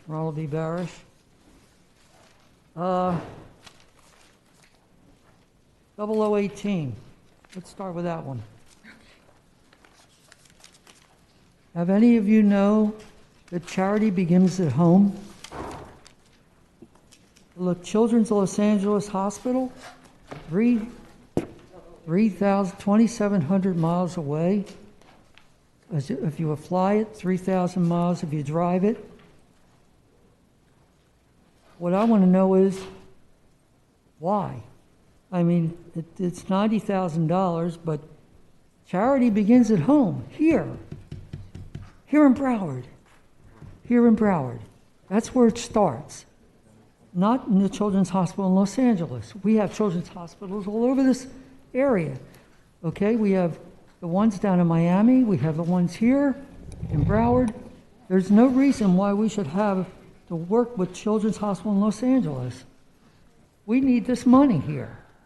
We are the people, not Los Angeles, California. They can take care of themselves. We have to be taking care of us. That's what I'm trying to tell you. Please, vote this down. Please, I would beg of you, vote it down. It's not the right thing to do. Thank you. Is there anyone else to give input on 005, 0012, 0014, 0015, 0017, 0018, and 0021? Any other speakers to speak on those items? Any board discussion on those items? Ms. Levinson. Yes, I just wanted to mention that that item is the National Crisis and Bereavement Center. That's just where it is located. So I wanted to clarify that that's for recovery for the school district. Thank you. Ms. Aladaff. Thank you, Madam Chair. This is a very important item. This is providing post-crisis and ongoing recovery to specifically Marjorie Stoneman Douglas High School and Westglades Middle School to support their students, family, and staff through crisis and loss. And if you go to page 888, it talks about how there's going to be virtual training recovery series. And so even though the Children's Hospital of Los Angeles, it's still going to be facilitated and led virtually and inclusively within the community. So please vote yes. Okay, thank you. All in favor of items 005, 0012, 0014, 0015, 0017, 0018, and 0021 indicate by saying aye. Aye. Any opposed? Okay, thank you. Okay. May I have a motion and a second to move item 0020 to the floor? So moved. Second. Been moved by Ms. Rupert and second by Ms. Aladaff. Public input on 0020. Ronald B. Barish. Approve the recommendations to award above referenced piggyback agreement contract term upon execution by all parties through April 10th, 2022. Award amount, $2 million. Okay. Floor care and foam soap with dispensers. Is there any more than that? I mean, for $2 million, I thought floor care and soap dispensers, that's a lot of money for $2 million.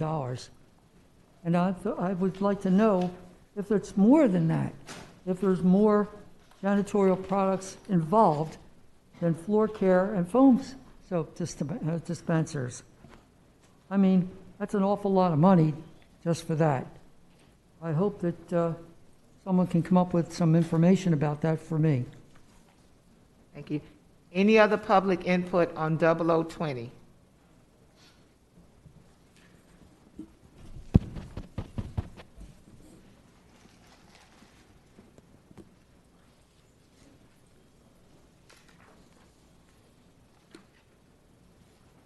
Madam Chair? Yes, sir. Okay. Good afternoon, all board members and Superintendent Runcie. I am Maxwell Hampshire from National Chemical Laboratories. I am the account manager for the Broward school system, and I have been for very, very many years. I would like to outline for the board a little more about NCL and my 15 years of great working relationship with the school district. NCL is not a huge company, but more a reasonable size company. Sorry, you want me to stop? No, go right ahead. Yeah, more a reasonable size company. It was established 70 years ago and is now a second generation family run business that runs successfully to this day. NCL was started just after the Second World War by a proud veteran named Alfred Pollock, who steadily has expanded this company, and in recent years it has now been operated by his son, Harry Pollock. I have personally been in the industry for 35 years, and I've worked for NCL for 24 years. I've been fortunate enough to work as a vendor for the school district for the past 15 years. One of the many things that NCL and I pride ourselves on is providing a very hands-on, comprehensive training program. I think everybody would agree here that knowledge is king, but training and assistance is number one. I was not able to pass this out to the board, but this basically is our training program. It's 18 pages. It's in Spanish and English, and it's also electronic. We provide this to every single school, and every single custodian gets this training program, every one. So it's quite extensive. We also have a sign-in sheet, which I'm showing you right here, which every single custodian does sign up for after they've received the training. Once the training is completed, this sign-in sheet then gets passed on to the supervisors so that they keep a copy for their records. That helps them also with health and safety information in the future. If there's any claims against the school district, they can say they've received the training. This type of training actually takes somewhere between, well, so far I can tell you, because I've worked for the school system as a vendor for a very long time, about 2 to 2.5 years to get round 300 of your schools. It's not something that happens overnight. It takes a lot of time. What happens so far is every month I've dedicated 4 days out of the month for the past 14 or 15 years. Thank you, sir. Is there any other person from the public that would like to speak on 0020? Yes, there is. I'd like to pass on to one of my colleagues, if that's okay.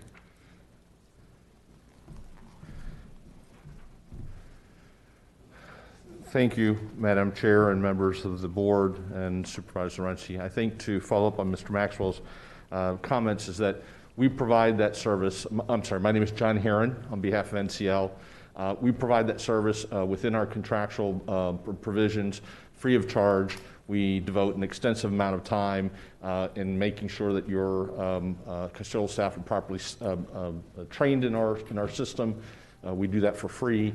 And the point is, if you change to the new one, there's a hidden cost to the school board that's not necessarily reflected in the numbers that have been provided to you by staff. As I said to you 3 weeks ago when we were here last time, this process is flawed. It has been flawed from the beginning.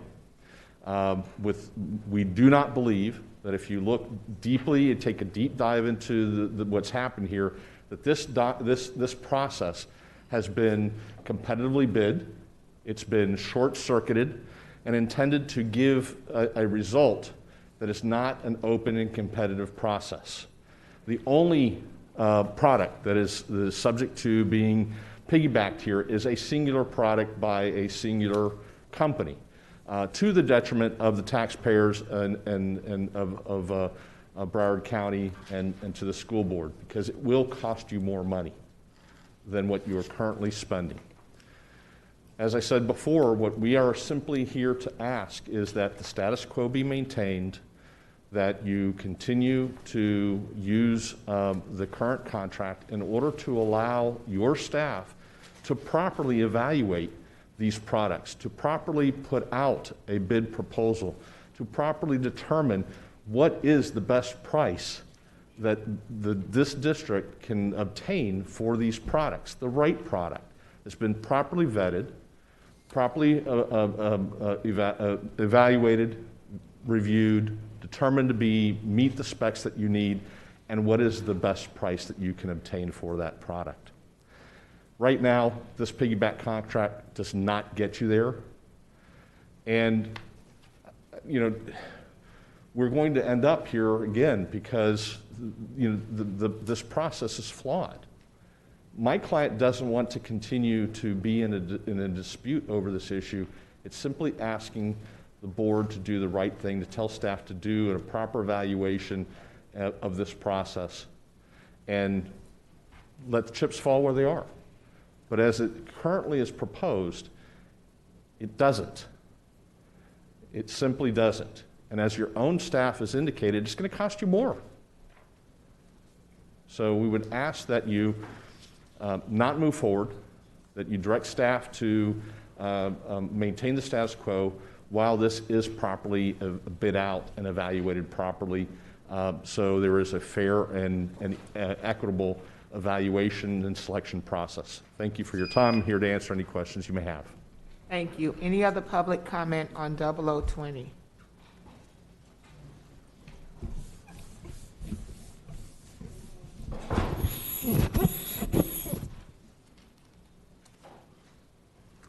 Good afternoon, Chair Osgood, Board, Superintendent. Seth Platt from LSN Partners, representing National Chemical Laboratories, an American family-owned and operated company that has been providing quality cleaning supplies for over 70 years. They are your current vendor of floor care solutions and should remain so with good cause. In government purchasing and in business, when a procurement process has been invalidated, as in this instance, one does not disrupt operations, introduce risk, and incur switching costs to move to a more expensive system without validation. Such a hasty decision should be closely examined for cause, effect, and intent. In this instance, there is no corroborated validation for the district to incur an additional $100,000 compounded with the switching costs associated with at least 2,000 hours of janitorial training before summer and during a period of already great risk, disruption, strained resources, and life, health, and safety issues which require proper allocation of district custodial resources. Assertions that NCL's products do not meet odor or environmental standards are false. The products are comparable across their product market mix. This is a red herring argument meant to distract and lead towards a different conclusion. I'm afraid it's not the floor stripper that stinks here. Every company has a base mix. Every company has a low odor mix. Every company has an environmentally friendly product mix. NCL's Green Impact Floor Stripper has been used by Miami-Dade schools for over 10 years. Assertions that it does not meet performance standards are misinformation and have not been corroborated by the district after multiple public records requests. The only differentiator in these products is that NCLs are less expensive because there is no distributor in their business model.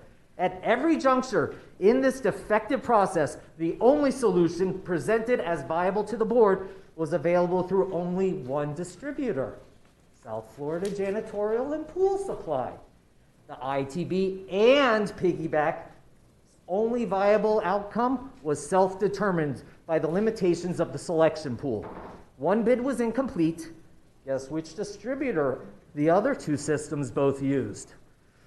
The current vendor, NCL, was excluded from the ITB and Piggyback with no evidence of testing performance. Whether intentional or not, this discriminatory barriers of competition were unnecessarily manufactured by the district, which generated this outcome. The optics of this alone should give you great pause. I urge you to correct course now to avoid the perception and reality of the consequences of approval of this agenda item as it stands before you. There is no urgency. Thank you, sir. Is there any additional speakers on items 0020? Any other additional public speakers? If not, I have Ms. Levinson. Thank you. First, I want to thank staff for providing much more backup in this item. Having spoke about it at the last meeting and postponed it to this meeting, I've also spent a lot of time following up on it. And do we have Mr. Dorsett here? Mr. Dorsett and Mr. Bays.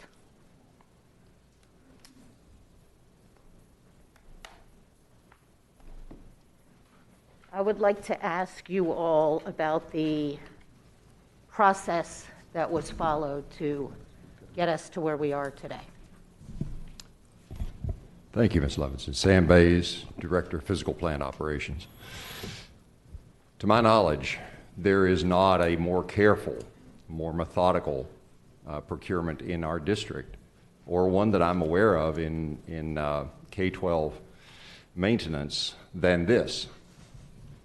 It takes an entire year for us to evaluate a floor care system, because we begin by removing the existing floor finish. Well, let me back up. We actually begin with an RFI to find sets of floor care products, and they must be in sets. We've talked about this here before, where floor finish remover or stripper, the renewer or gloss restorer, and the neutral cleaner must live as a family, and they must be purchased as a family. They must be used together because that's how they're engineered. And there's a great deal of chemistry involved. So we determine, based on the criteria, and these criteria for this particular procurement were to get a low odor solution. The gentleman spoke, and every product line does have low odor solutions. So there were 8 product sets selected. And then 8 product sets were tested in the summer of 2018. 8 different schools, high traffic areas, identical equipment, and the 8 solutions, 8 product sets, the floor finish remover was tested. And that's where the difficulty began. NCL actually submitted 3 solutions, each using the identical floor finish remover or stripper. In all 3 instances, the floor finish remover or stripper failed to remove the existing wax. We believe that that is because this county uses high-speed burnishing to renew the floor finish throughout the year. We only wax by design once a year. So in that period, in the interval between summers, we renew that finish using high-speed burnishing equipment. That liquefies the wax in place, and every time it's done in renewing that gloss, hardens that finish and makes it more resilient. We suspect that that is why Miami-Dade County has a different outcome than Broward County does, because Miami-Dade County, and I verified this today, does not do that. They do not high-speed burnish their floors. NCL was unable to remove the floor finish, but they were given the opportunity to bring back other products to try. They tried a total of 4 low odor products. None of them removed the finish adequately. So that's stage 1 of the actual test. Then we apply a new wax. We do the identical wax application at each school. We live with that for an entire year using the product sets restorer and neutral cleaner throughout the year. At the end of all this, 12 full months later, after we've evaluated how well the product holds up, we then use that same stripper and we remove the wax that was put on. NCL's product failed to remove its own wax after a year. Again, it was burnished high speed. I'm sorry for the very lengthy answer, but that is the process that we use to evaluate. Okay, and the whole reason for this process was to come up with a low odor, eco-friendly product system to move forward with. Absolutely, because we have had numerous complaints continuously for the bare bones stripper, which is highly effective, highly effective. NCL has been a great partner to this district. We've used them for years successfully. There's no disputing that. But the product is odorous, and it is, we were asked by staff to consider a low odor solution, and that was the purpose of the RFI, other than periodic renewal.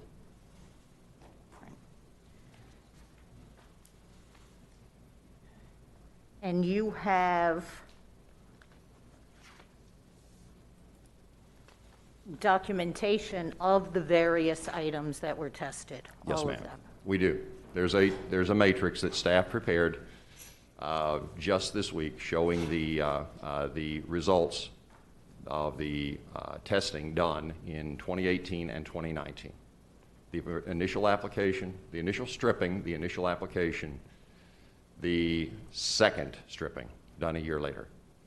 And all the testing was done in high-traffic areas that had the same floor finish on it previously. Yes, ma'am. They were done as So it close was as apples humanly to apples. possible to a uniform application, yes. And the final removal was all done with exactly the same crew at 8 different locations. Okay, thank you. Now I would like to ask Ms. Coker a couple of purchasing questions. So, Ms. Coker, you, on this item,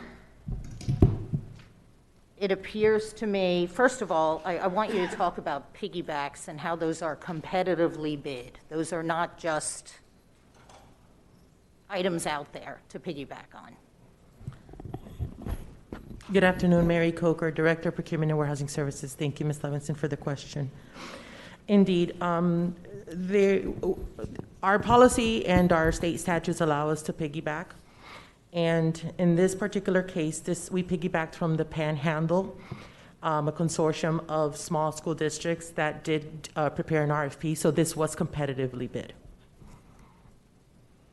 Okay, and the pricing, when I look at this now, the current product that we're using is $95,000 less than going with the eco-friendly product. Yes, so correct? thank you. Yes, so thank you, Ms. Levinson. You gave us an opportunity, and I think I made mention to some extent from the time that the protest had completed to the time that we wanted to bring this item forward. We wanted to ensure that we had products available for the summer. By awarding us an additional 2 weeks to come back today, we did a lot more due diligence and identified and actually negotiated with the vendors from the piggyback. You at your request, you asked for an analysis of all the different systems. So PPO approved 3 systems, which the systems, ProLink, 3M, and P&G are the actual manufacturers, of which we have distributors here locally. So we went back to the piggyback because the piggyback allowed us to go in and direct negotiate with them, so we were able to bring down the cost from ProLink a bit more than what we had brought forward last board meeting. So if you look at and compare current cost of NCL product that was not approved by PPO, past product, not potential new product, but the product we were using, and you compare it to what we're going to pay for ProLink's product that will be distributed through South Florida Janitorial, by the way, small business partner of ours that we've been doing business for many years as well. We're going to only pay a difference of $94,789. Therefore, that is the price difference from a product that brought forth odor to a product that is going to be more environmentally user green friendlier product. Okay. Well, I want to thank you all. I had a lot of questions for you about how it was tested, the results of the testing, the whole procedure that you followed. And I want to thank you all for following up with me. And I am satisfied that the district has done their due diligence, and I will be supporting this item. Thank you. Ms. Allendaff. Thank you, Madam Chair. So my first question is, how many years have we been using NCL?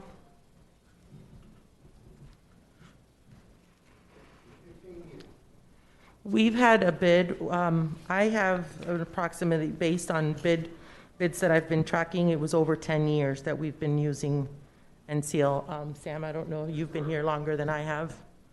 Okay, so 10 years, and as I stated before, has been successful for 10 years. So my next question, when they tested the different products, were they tested under the same standards, meaning like the same flooring has a certain age to it, the same age of the flooring? Were the exact standards done for each of the companies? Yes, madam. Yes, ma'am. This is as close to perfect as we can create with our school system. We pick floors that are in the same general condition. They're in the same general areas within the school to be high traffic. They are maintained the same way. We believe they have the same number of coats of wax on them. We believe they've all been in place for the entire school year precedent. So this is as close to identical conditions as we can get, deliberately, for this very reason. Mm-hmm. So each product was done at a separate school? Yes, ma'am. Okay. Why wouldn't you do the same products, all the products at the same school, on the same floor? Well, so it's the same standards. For example, if you want to do the cafeterias, you wouldn't be able to do that to get the entire space. We either do the cafeteria or a corridor. So the schools are as identical as we can get them. Okay. For me, I just don't understand why you wouldn't do it on the same floor. But, okay, you said there was a matrix. There is a matrix. Can you provide that to the board? It would have been helpful to have that in the backup today. Yes, ma'am. And so if we currently approve this item and go with ProLink, what would it cost, what would the training cost be to now with this new product? We would not accept an extra charge for training, ma'am. Okay, but it's still $95,000 more if For the materials. Mm-hmm. Not for training, for the material. Right, but training still, you still have to train staff, and there's time involved in that. We have a training program in place. We'll have to do, if there is incremental training required, we will of course do that, but there is no training cost associated with this change. Sure, but we still have to train staff, and there's a cost to train them. We have to pay them. And so how many hours would that take, or days, to train staff? I do not anticipate it would be, because this is not a difference in technology, Mrs. Alada. This is a difference in product application. We do this all the time with other types of cleaning products, for example, and we do not have an increment in cost factored into the decision. So there's no difference here from that perspective. These are both used in the same manner. So you're saying there's no training that will happen? What I'm saying is there's no increment in training cost. I don't know, standing here today, if the applicator might look different, but the technology is the same. There will be a dilution rate. There will be the application via machine, but it will not be a new technology that will have to be learned by 1,300 facility service persons. Okay, but will there be days of training? We will do the amount of user training necessary in-house, augmented by the manufacturer's staff, to do whatever is necessary, but we do not expect there will be an increment in training cost. Thank you. Okay, next I have Ms. Korn. Thank you. So there were several things that were brought up at that last meeting that, for clarification purposes, I had an opportunity to speak to staff, and I was hoping staff could provide some of that information. There was an indication that the product that we're going with was indicated to be eco-friendly, but there was a challenge as to whether or not that was the case. Can we just speak to whether or not the product we are bringing in is eco-friendly? It was indicated that was one of the motivations for a change. I'm sorry. The certifications. Yeah. There's certifications. We have a number of ways to verify that. One, we have an independent laboratory result where environmental health and safety monitored the VOC output for the products, and there is a discernible difference in the output from the products that were put forth and the product we've been using. So much so that I have a recommendation from Environmental Health and Safety Director Roger Riddlemoser, who could not be here today, he's injured, that we should, that the change would be beneficial. That's a fair statement for me to paraphrase Mr. Riddlemoser. Okay, thank you. And so, to the point of the odor, the low odor, that's not because the person who is applying it doesn't like the experience. It's because the low odor is something on an ongoing basis, correct? While the product is on the floor for staff and students. In other words, does it impact the user, or does it only impact the individual who's applying? It is in play for the entire time that the evaporative process takes place, which is not ever going to impact our students. Okay. But during the application process, it does impact the applicator, and I believe that's what you're saying. Okay, so the low odor is to impact the individual or individuals applying it, not the actual use over time and those who are using it on an ongoing basis. That is correct. Okay. So I appreciate the fact that the cost was basically reduced by about $30,000, right? So we went from what was a difference of about $125,000 down to a $95,000 difference. Is that correct? In the negotiation, I was just looking at what you gave us for the last Yes. Was 1.828492 million, and now it's 1.703. Are those a comparison? No, it was a little bit over $100,000. We had come up with a calculation because you might be looking at just a simple one of the products, but there's 4 products. So as a system, I believe it was close to 45% increase from the previous product, if memory serves.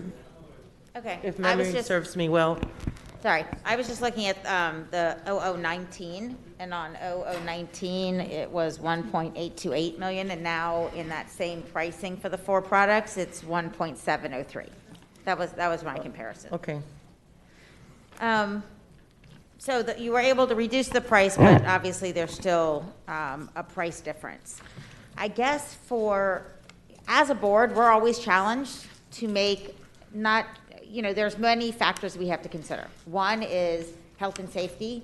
One is a cost factor. One is in terms of, obviously, to Ms. Oladev's point, from a training perspective, this contract would potentially take us through April 2022, so that's for 1 year, correct? Yes. In terms of some consistency, continuity, where does that put us in April of 2022? Are we going to then look again for other product? Where does that put us going forward?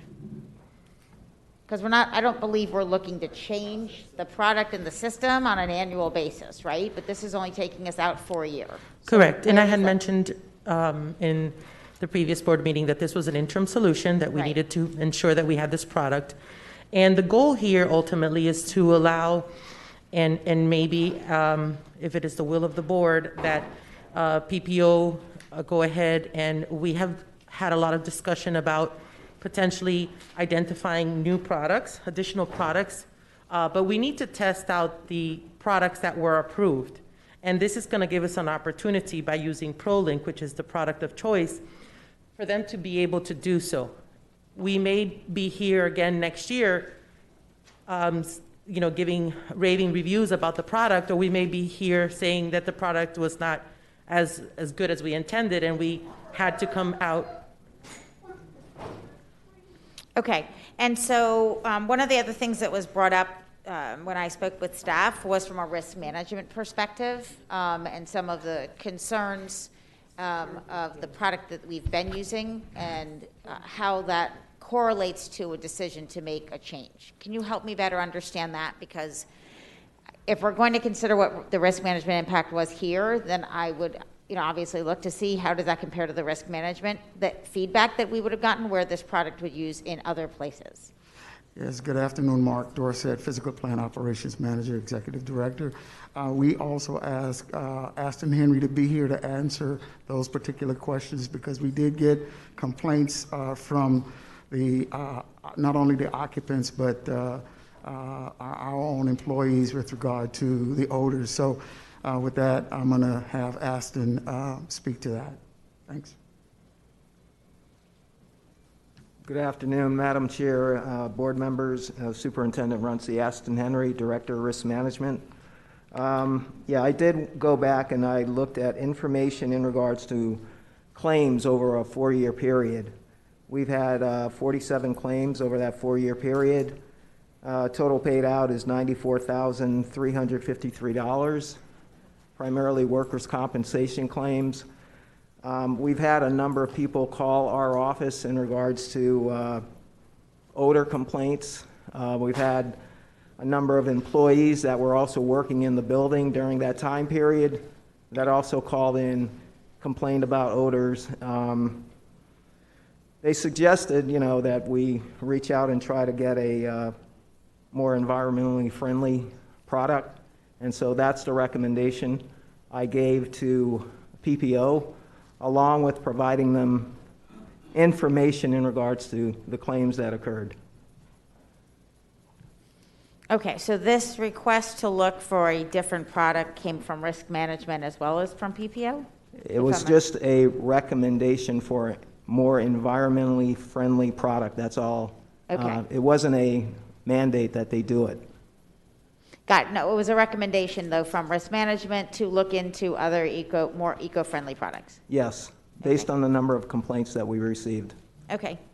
And, there were obviously statements made that we did not properly evaluate or properly review. Mr. Bays, I appreciate the information that you gave us. In terms of the products that were available to us, I thought last time you all had mentioned there were 3 different systems, and now we're talking about 8 products. Can you just specify why the last time we kept talking about 3 different systems, and this time we're talking about 8 different products, and the combination of there being 4 products within each one of those 8 that were tested. There were 8 sets of floor care products that were tested. 3 failed that testing. I'm sorry, 5. That's where the 3 came from. I'm so sorry. 5 failed the testing. Got it. 3 So now my remained. numbers make more sense, because I didn't understand where 3 came from when we were talking about 8, and then you had mentioned 4. So 5 failed. 5 failed. Of that, there were only 3 that you could select from. Yes, ma'am. And of the 3, the reason we're choosing this one is specifically because of the price point? Mm-hmm. Is that correct? Hey, we can't have the feedback in the audience. We have to, the person at the mic is the person that needs to be speaking. We're trying to get answers to the question. So I gave ample time for all the public to speak. Yes, thank you for your question. So just, again, there were 8 total systems. Right. The reason why we talked about 3 last time is because we didn't make mention that the other 5 didn't pass. Okay. So there's 3 that were approved. Of the 3, ProLink is indeed the cheapest. Okay. And that's the reason why we're going with the cheapest. Okay, that's what I just wanted to assure that we were going from the beginning with all the information to where we are now with the additional information. So thank you. And next, I have Ms. Hickson. Thank you. I just still have a concern when we're talking about being stressed in our budget and possibly being in a crisis to switch at this time. And we did talk about systems before, as Mrs. Korn alluded to. And then today, when we were talking, the idea was that each product was specific to a system, but today you were kind of indicating that it's not necessarily a system, we're just changing so it's a machine. I'm trying to explain this as best I can, that we do the floors with. All we're really doing is changing what we're pouring into the machine. We're not changing the machine. Forgive me. I'm very confused. I'm so sorry.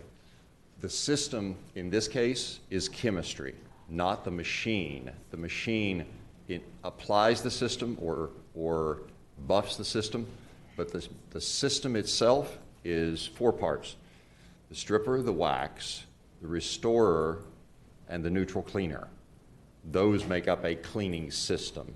So we don't have to buy any new equipment. I guess that's what I'm trying to ask. Irregardless of machine, it is not inclusive of machine. And that's why the idea of training is minimal, because Yes, ma'am. we're not changing. I think that's where we were all confused, because when you say system, we're thinking that we have to buy like a whole new thing in there. So the difference is almost $100,000 for different chemical. Ms. Hickson, and if I may, and Mr. Henry actually gave a good point, which I wasn't aware of the figure until I heard it a few minutes ago.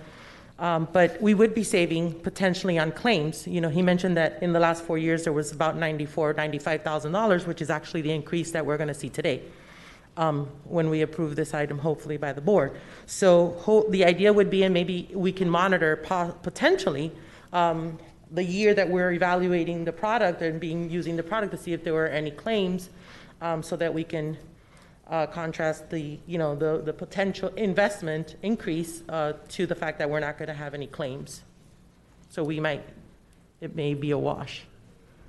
And this is just for this year, so I know we've already said it, but it will be open to bid if we approve this, to start bids again for the next year. So before we open to bid, there needs to be an RFI, which allows for additional new products to be tested, right? Because we've already identified products that are approved. Therefore, we would only be asking for bids for products that are approved. So in order to identify additional products, the recommendation internally would be for us to see if there's additional products in the market. And at that point, any vendor can come in and provide their green, user-friendly products, and they can be tested, and the whole process would go through again, and we'd potentially be here to provide more recommendations of additional vendors. Okay. Thank you. I just have a couple of questions. I heard some comments earlier, and I'll just kind of go directly to it.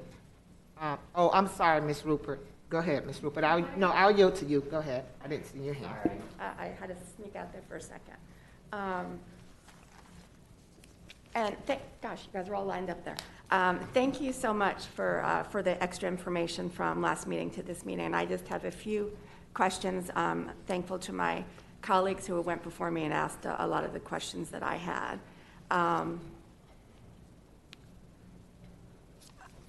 Starting with the 47 claims with 94,353 people, is that right? No. I need those numbers again. Yeah. It's a total of 47 claims. Total amount paid out is $94,353. Okay, I just said it wrong. Okay. Well, my question is, I'm sorry, is if over a 4-year period, we've had this amount of claims and this price point with it, but more importantly for me, these are our employees. Why was this not called out long before a contract was up? Because we can get out of a contract if there's an issue with it. I'm not saying this company had an issue, but I'm a little surprised that this information is given to us now when it would have been, for me, it would have come to us way before this time, and it certainly should have been included in the first item that we postponed for this, and it should have been shared to the board. I guess that really kind of bothers me. Yeah, well, this information is given to PPO on an annual basis, so they're well aware of the claims that occur and how much money is being paid out. No, and I'm not chastising anybody. It's just you did your job, and you told them. I would just think that we as a board, if there was a product that wasn't exactly doing what we wanted it to do, then it should have been brought up to us. So that there's that point for that. And then I guess looking at 0019, which we're not talking about, but 0020, I noticed, I think that Mr. Bays said we utilized NCL, and did we also utilize the other company as well, products? No, just NCL. Sorry. Ms. Rupert, can you give me context? Okay, so if you look at, sorry, I'm all over here. All right, this is 19. There is no, okay, so if 0019, which is not on the schedule now, but it should have been together, I think, you had a survey of how the company or the products worked, and it was satisfactorily.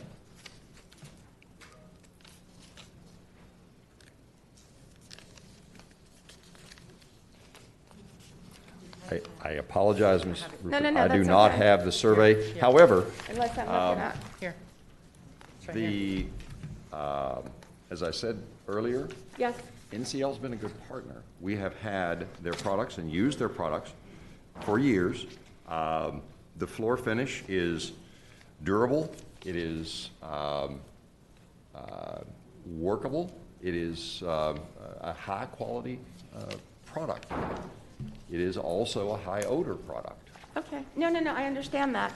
It's just if we usually have this little piece of paper attached, and I know Ms. Coker knows what I'm talking about, which is basically a customer survey. Hey, we've used the products. They're excellent. I'm going to use them again. Or, nay, we don't use the product, or... Ms. Rupert, could that be the survey that I see here for the hand soap? Because the two items do come together in the same board item. Yeah, could be. Is that what it is? Gotcha. See? That's why you guys were all up there to catch me. It makes it a lot easier. Okay, I think I had one more. I already touched on that. The claims. Super failed. When the existing client asked for the public records request, was all this information given to them, so they were able to see the evaluations, so kind of like what you just gave to me, was that information given to the current vendor who requested a public records request? Mark Dorsett, Physical Plant Operations. I am not aware of a public records request. Now, there may have been one. It may have preceded me. I don't know. So I'm not aware of a request made. I've asked around, and nobody had a response for a public records request for this information. However, the evaluation that you're looking at right now, that was compiled from the custodial staff, the custodial supervisor on yesterday. I asked them to summarize the results from all of the evaluations, and that's that document that you're looking at right now. Right, and hallelujah, because this is truly what should have come, and I think it would have made it easier for everyone, and I appreciate your candor. Ms. Myrick, are you aware of any public records requests that have gone to our public records department that released information on this particular contract, or current contract or future contract? No, public records is not under my purview. It's under Mr. Henry's, so he might be aware, but my guess is that if the public records request went on back in 17 or 18 when this information was started, they have records of that, but they would have to go back and look for that, but I don't know. Can Mr. Henry answer if he does? And it's okay if you say, I don't know. Yeah, I'm not aware of any public records requests for this product or surrounding this product. I can go back and I can check, but at this point, I would tell you no, I'm not aware of it. Gotcha. Okay. I think a lot of this could have been prevented from getting to this point if we had this. I think that really makes a difference, and I do appreciate staff's effort on this. Thank you so much. Thank you. Thank you. I have some additional hands. I have Ms. Allada. Thank you. I'm actually struggling with what you just gave us. I just pass, fail. I was expecting more of a rubric explaining, okay, if like a numbering system, a more specific evaluation tool, because what does pass mean? What does fail mean? What are these, these different categories? Sort of how we grade our students. It's very identifiable and specific information, and for me, this doesn't do it. Thanks for the question. Basically, we wanted the pass-fails just indicate whether the product was acceptable, whether it removed the wax like it's supposed to or it didn't. And the stripper did not remove the wax, so therefore it failed the actual test. We've had pictures taken of the areas that were stripped, and you can clearly see that the stripper did not remove the wax. Right, but one of the things that you were talking about today is about odor. I don't see anything about odor on this. No, odors, that was a separate evaluation done through environmental health and safety. So that's a document that we do have that we can submit to you as well.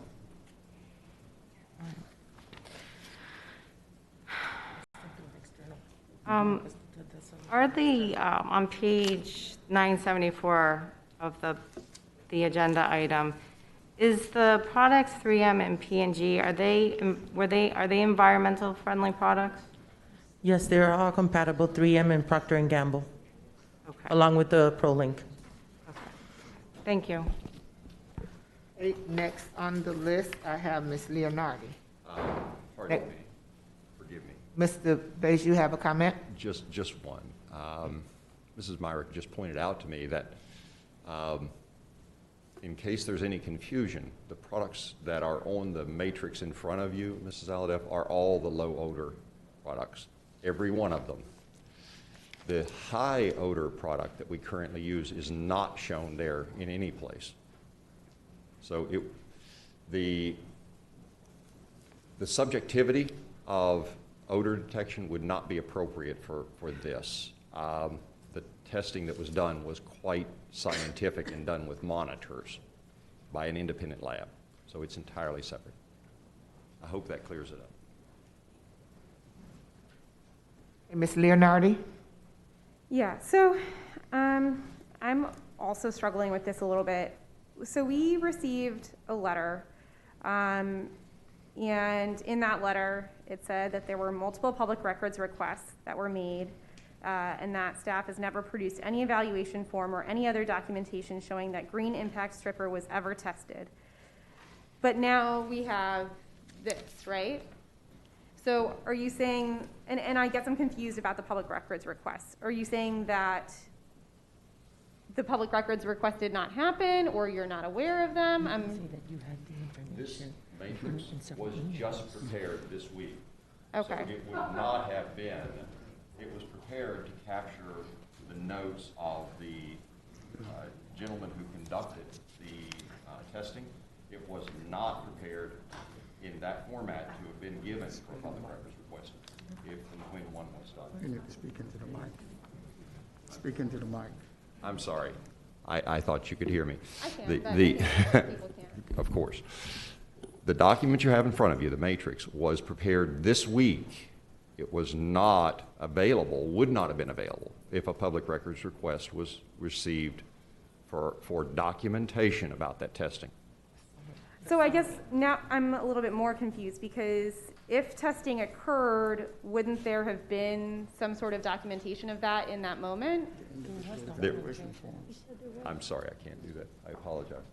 There was individual evaluation forms from the custodial staff at the school. That was submitted as well. So if there was a public records request made, that document would have been included, because that's the actual form that the head custodian and whoever's doing the work at the school, they normally sign that, and everyone who was in attendance actually signed that document as well.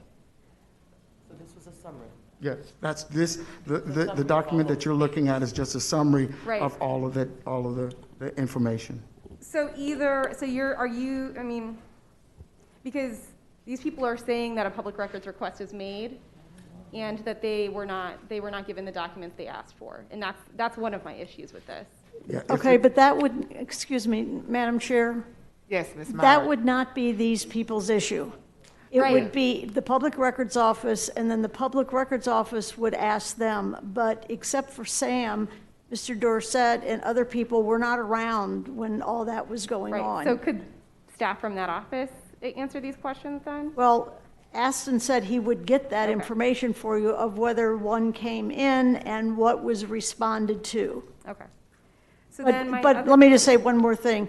What would have they gotten if they got anything would not have been anything like this, because as you But know. what they were just talking about. Yeah, but as you know, that one does not have to create a record for a public records request. So they would only get the reports that they were talking about. So they wouldn't get any, even if this was done at the time, they wouldn't have gotten something like this in response to a public records Right, request. so my concern is not even this document, it's that there should be some documentation that a product was tested, and if someone asked for that, then they should be getting that. Okay.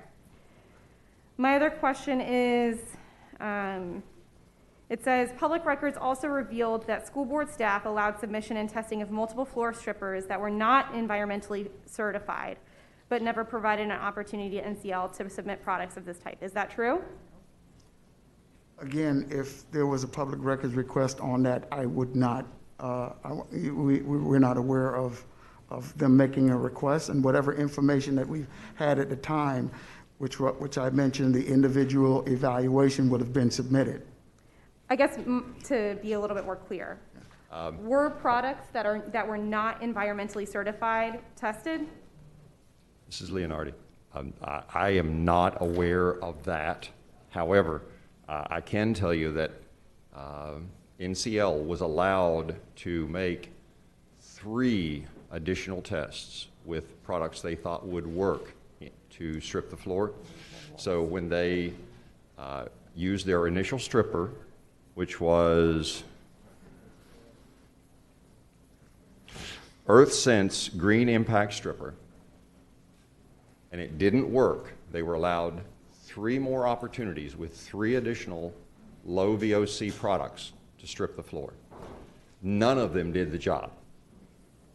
That I can assert to.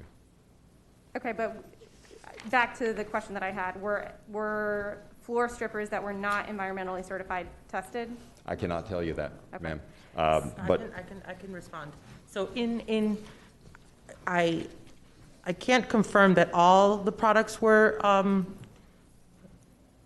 environmentally green certified, but that was not necessarily a requirement of the ITB. It said there was not a certification needed. We do have certifications for the products. In this case, ProLink, we do have the certifications for ProLink, because I know that was one of the concerns that was brought up. We have those certifications, and I think Ms. Korn asked for that. But that was not a requirement. Should you want to know if indeed one of the 8 systems brought forth product, we can, but the 3 that were tested and were approved are green certified. The other 5, we want to believe that they are, but I don't have that guarantee. We can provide you the information that would have been provided in the response of the bid. Okay, I guess I'm just struggling with the information that I have, and so I cannot support this item. If I may say something, and everyone has overlooked an important factor about this item. This item is not only about NCL, it's not only about the floor care system. This item is about the hand soap. No one realized that we have a savings on the hand soap by moving to ProLink, which is very important because it is a cost savings for the district. Should this item not be approved, we're also running the risk of not having hand soap. We decided to consolidate, and it was a strategy we created. By leveraging our economies of scale, we now have a better price on the hand soap, and we're getting the dispensers and the repairs for free. This was something else that no one really paid, no one talked about in our last meeting, but they are a combined item because we're going to be buying from the same piggyback. So it's important to note that there's savings on the foam dispensers and the hand soap, and that is critical also to the school district, apart from the floor care system. Thank you, Ms. Korn. Thank you. So I'm following the information. I actually think this evaluation form, I mean, it's either it worked or it didn't. Pass, fail, I don't think is an inappropriate way of identifying if a product worked or it didn't work. It passed the stripping or didn't pass the stripping. I guess I'm a little confused because the way on page 974, in one column, we have a vendor listed. In the other 3 columns, we have products listed. Because who we're getting ProLink from is not who is, when we see here, in terms of the groups, we have, right? It's a different product. So I guess I'm just confused. EarthSense, do you understand what I'm saying? What pages? 974, this is the, of the new. That's the executive summary. Of the executive summary, Okay. page 974.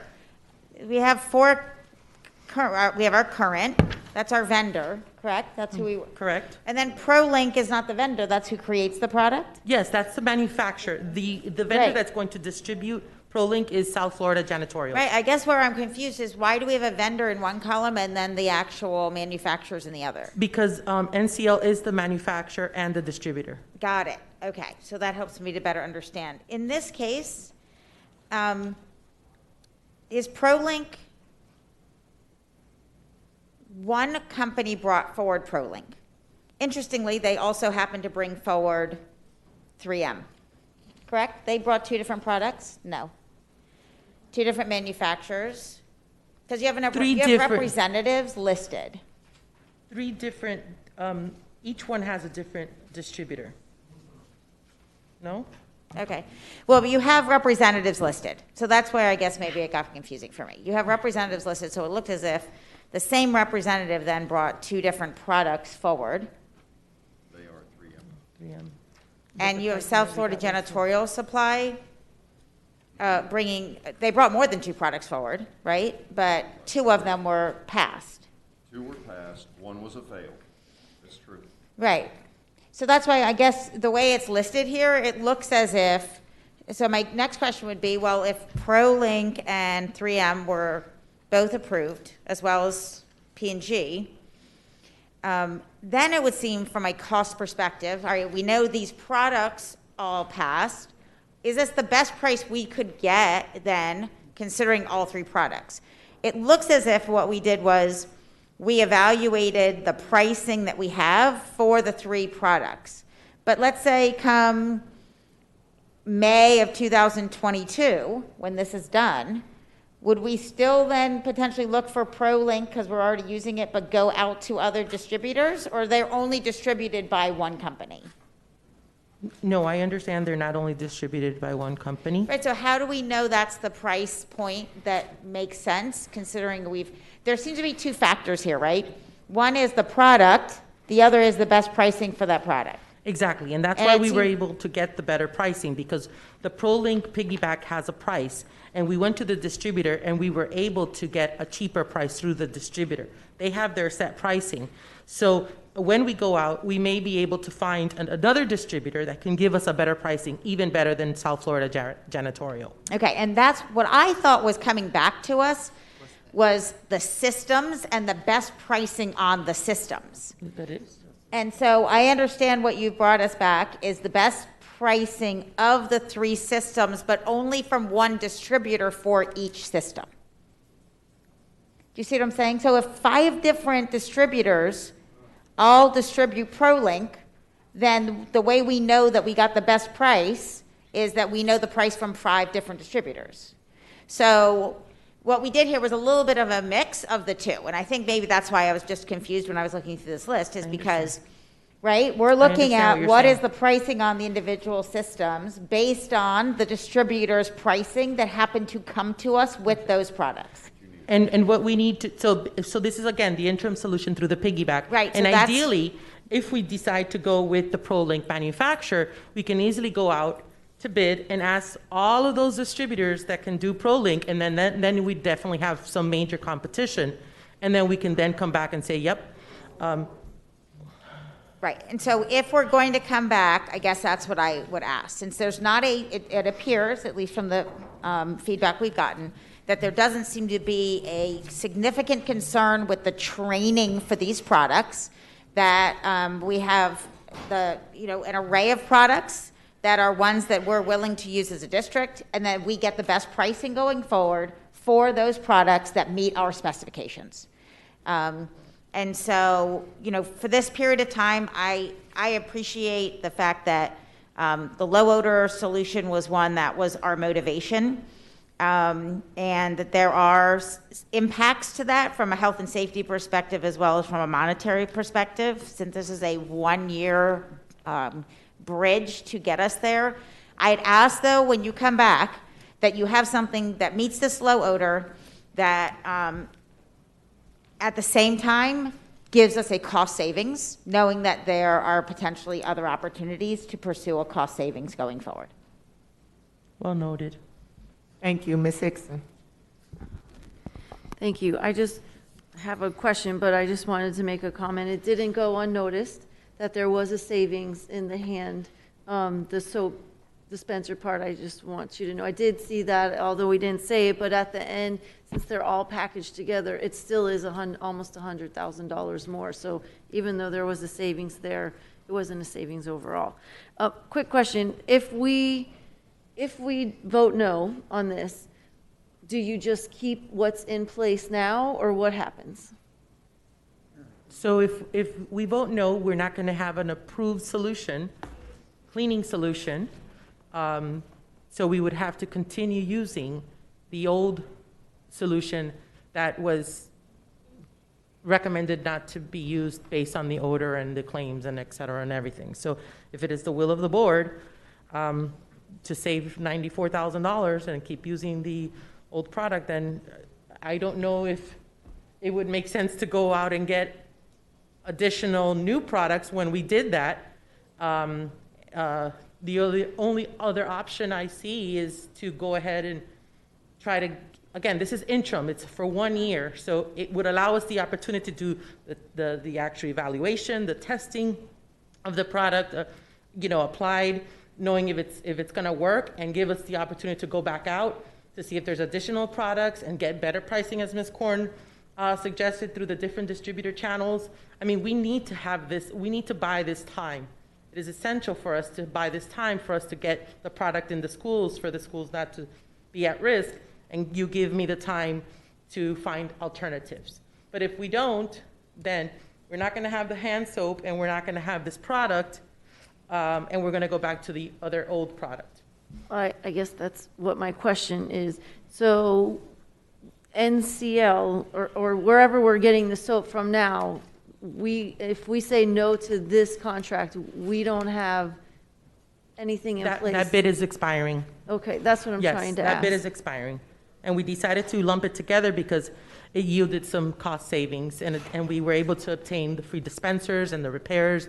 I mean, we got some additional accessories based on being able to leverage the volume of the spend for both Okay. products. And the bid expires? I believe it's in May. Sorry. April.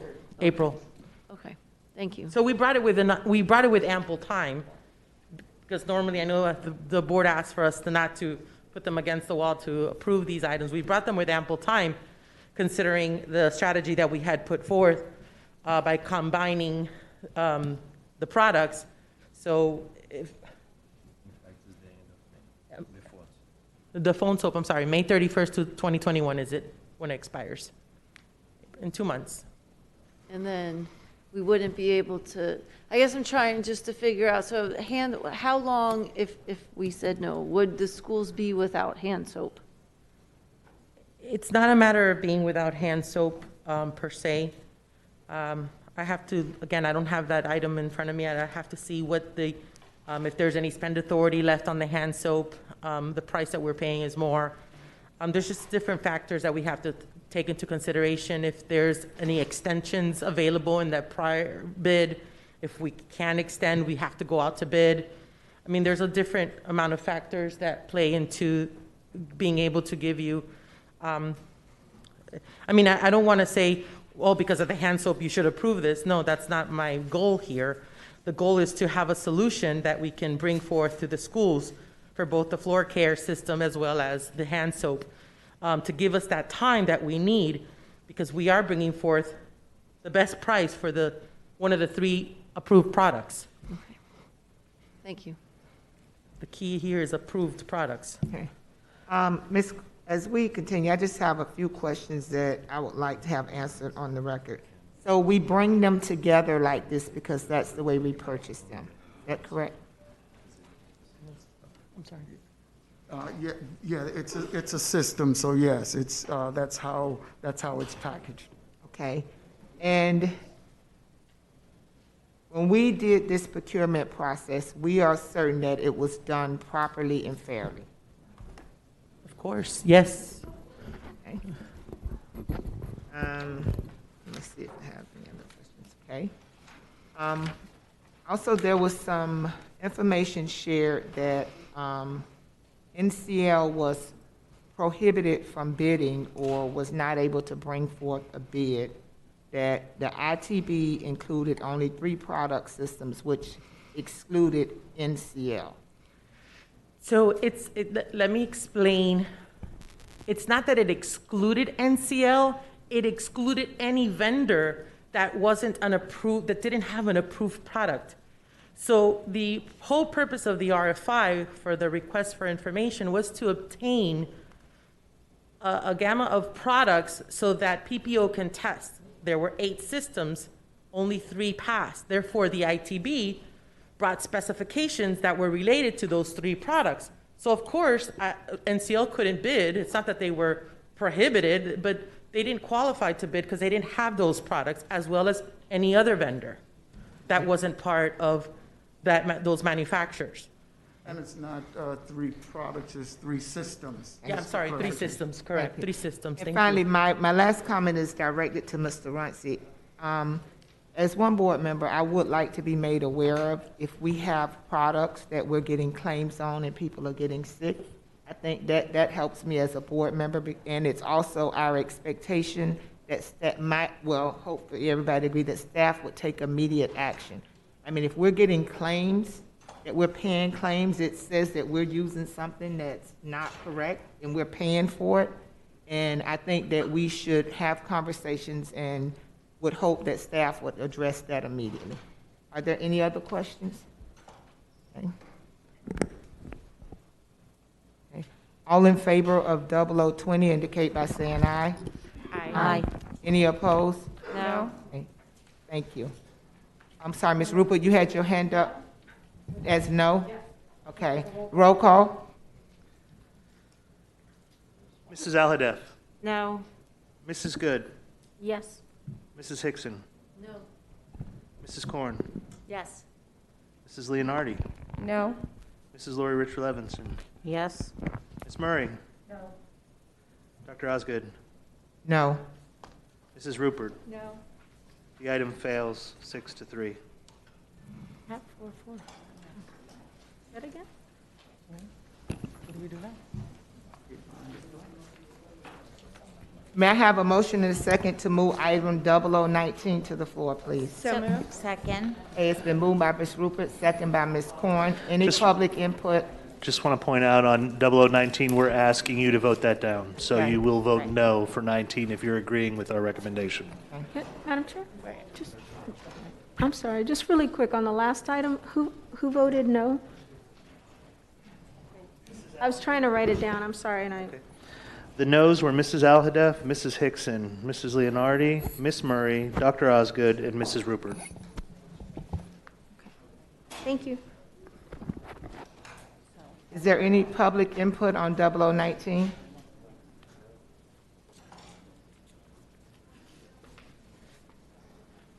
Thank you, everyone. My name is Michael Kaufman. I am the regional manager for ProLink. I appreciate the due diligence you did for looking into this program. For the last 2 years, we've worked with you to try to develop a program that will help you be successful, meeting the needs that you want to achieve in your facility. It started 2 years ago with a test. And each one of us, 8 manufacturers, got an opportunity to get a school. I had Parkside personally, the one I worked with, to do and manage a floor for a year, meeting the criteria that you wanted and the results that you wanted in your facility. I'm a little disappointed that it was voted no today, for we met the claims and all the aspirations that you wanted in your facility to achieve the goals to be a healthier, safer place for your kids to go to school by using the right type of products that are environmentally friendly.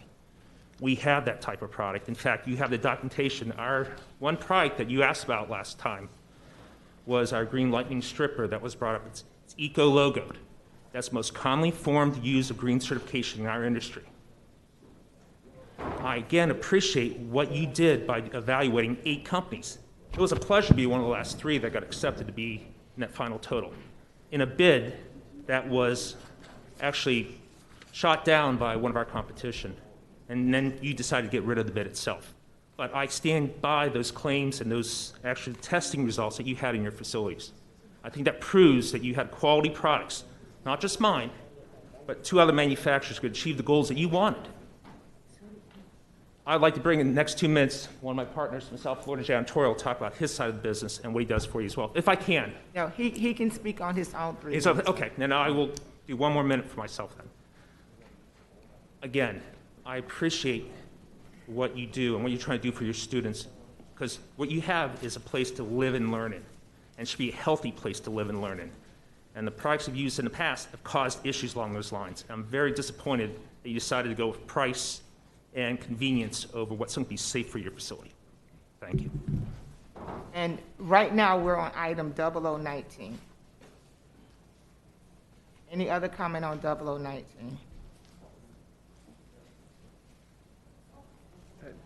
Madam Chair, members of the board, my name is John Heron, and I'm here on behalf of NCL, and I'm only here to respond to some of the questions and concerns that you all voiced with regard to the prior item, and that the previous speaker just spoke. I'm sorry, but you have to stay on, but right now, Correct. we have to talk about 0019.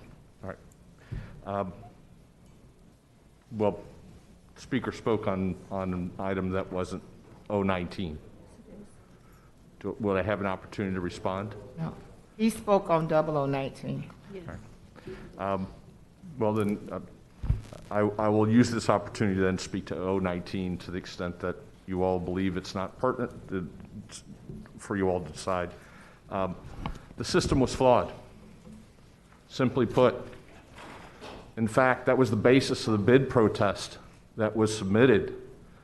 And in fact, your staff circumvented that bid protest by granting it to us and then saying, oh, now we're going to piggyback on something else. We demonstrated through that bid protest that there were significant flaws in the process that a number of you talked about and identified. And simply put, two wrongs don't make a right. The right thing to do is to do a process that is fair and equal to all, that meets the criteria. If it's green, then so be it. And that is in the best interest of everyone involved, the vendors, school board staff, the custodians, and ultimately the students.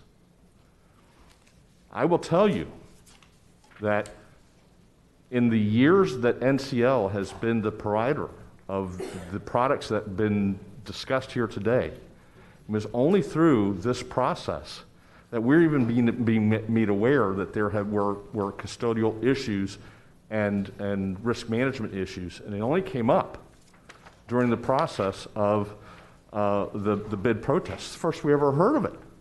So after 15 years of being a partner, to say that we were blindsided is an understatement. Furthermore, we did make a very specific public records request. I did. To staff, which I have a record of, asking for the evaluation sheets for the specific green products that were submitted by my client. And we were told by staff, and I have the responses, no such documents exist. All of a sudden, the documents exist. And so, I would leave to your legal staff a determination whether or not there's been an issue with the public records and the law as it applies to our request. Thank you for your time. Any other public input on 0019?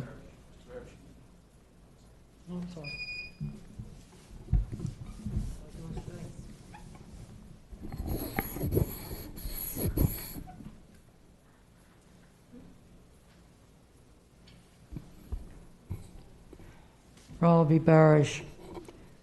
If 0020 failed, then why would 0019 pass?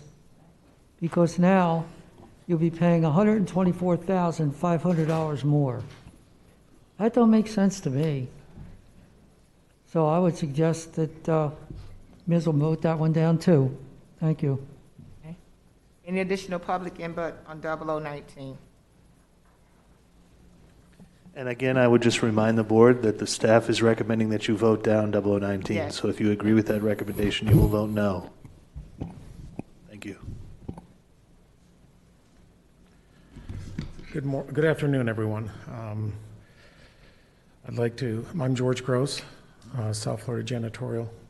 We are the distributor for the ProLink item.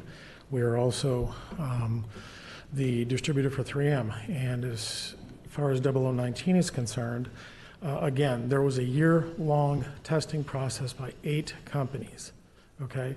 That means 8 manufacturers tested products in your schools. 8 manufacturers had their staff involved in that year-long process, okay? The products were supplied to you at no charge. The labor and everything else that was involved was also supplied, and not just by us, by other manufacturers as well, including NCL.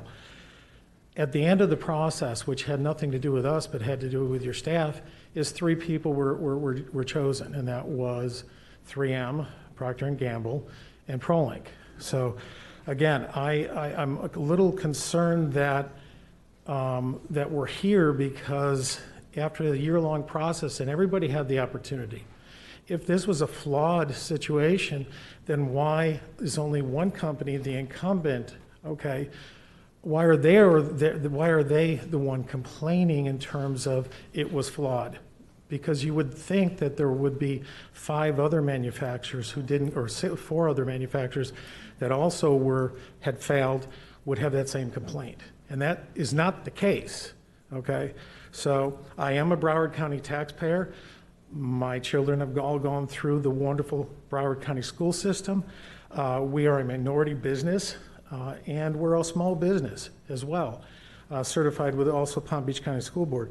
We're a minority business certified with the state. I personally have done business with the Broward School Board for over 25 years, okay?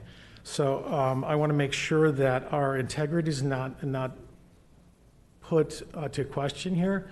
We've done everything that was asked of us, and we will continue to do so. I don't have, obviously, the answers, but to 0020, I mean, the training would be done by ProLink, the training would be done by South Florida janitorial staff, and I would... We're on 0019. On 0019, I understand. So again, I'm a little disappointed, but I thank you for the opportunity. And again, I want you to understand that there were a lot of people involved in this, a lot of other manufacturers, okay? So think about why it was only flawed as it pertains to one, okay? Because you would have 7 other people here, okay? Thank you again. Thank you, Superintendent Runcie. Thank you, the board. Thank you, staff. Any additional public input on 0019? Okay. I have Ms. Levinson.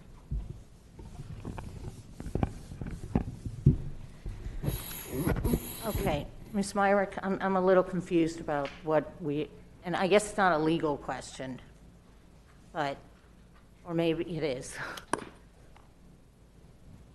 I guess I posed the question to my colleagues first.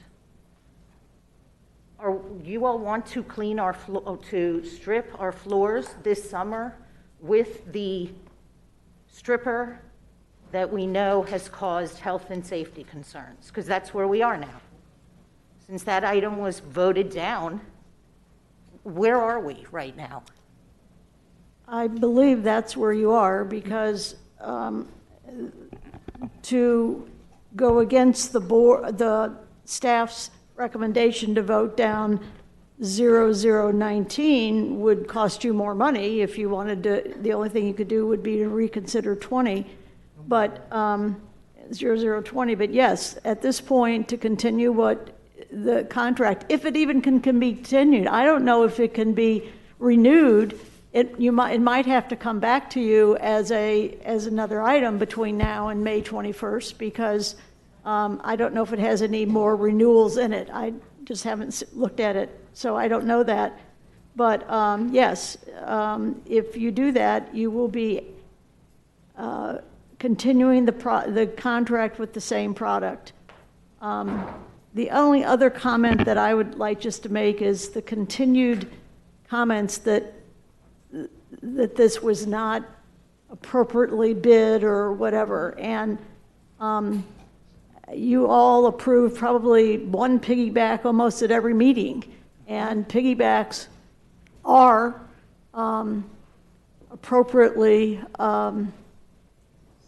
advertised, and the bids come in, not through us, but through another governmental organization. And so it cannot be said that it wasn't appropriately bid, or that your procurement department did something that it either shouldn't have done or whatever. And we do that often, obviously. And we also do it often after we do there's a bid protest, because we get additional information and we know what we're doing, and so then we find something where we could do it to do it quicker. So anyway, yes, did I answer your question, Ms. Levinson? Well, basically, we don't know where we are. I guess Ms. Coker, I guess, would be the one to tell us where we are. As Ms. Coker is coming, can I ask a procedural question, Ms. Myrick? Yes. Because I got 19 and 20 as to what we was voting no for mixed up. So now I'm realizing that I need to go back to 20 so that I can change my vote. I voted no on the one that you were asking, that I thought we were voting down. So I Well- need to know procedurally how Well, to then you do could that. ask Ms. Levinson or Ms. Korn or Ms. Good to bring it back to the floor since they, oh no, they were on the prevailing side.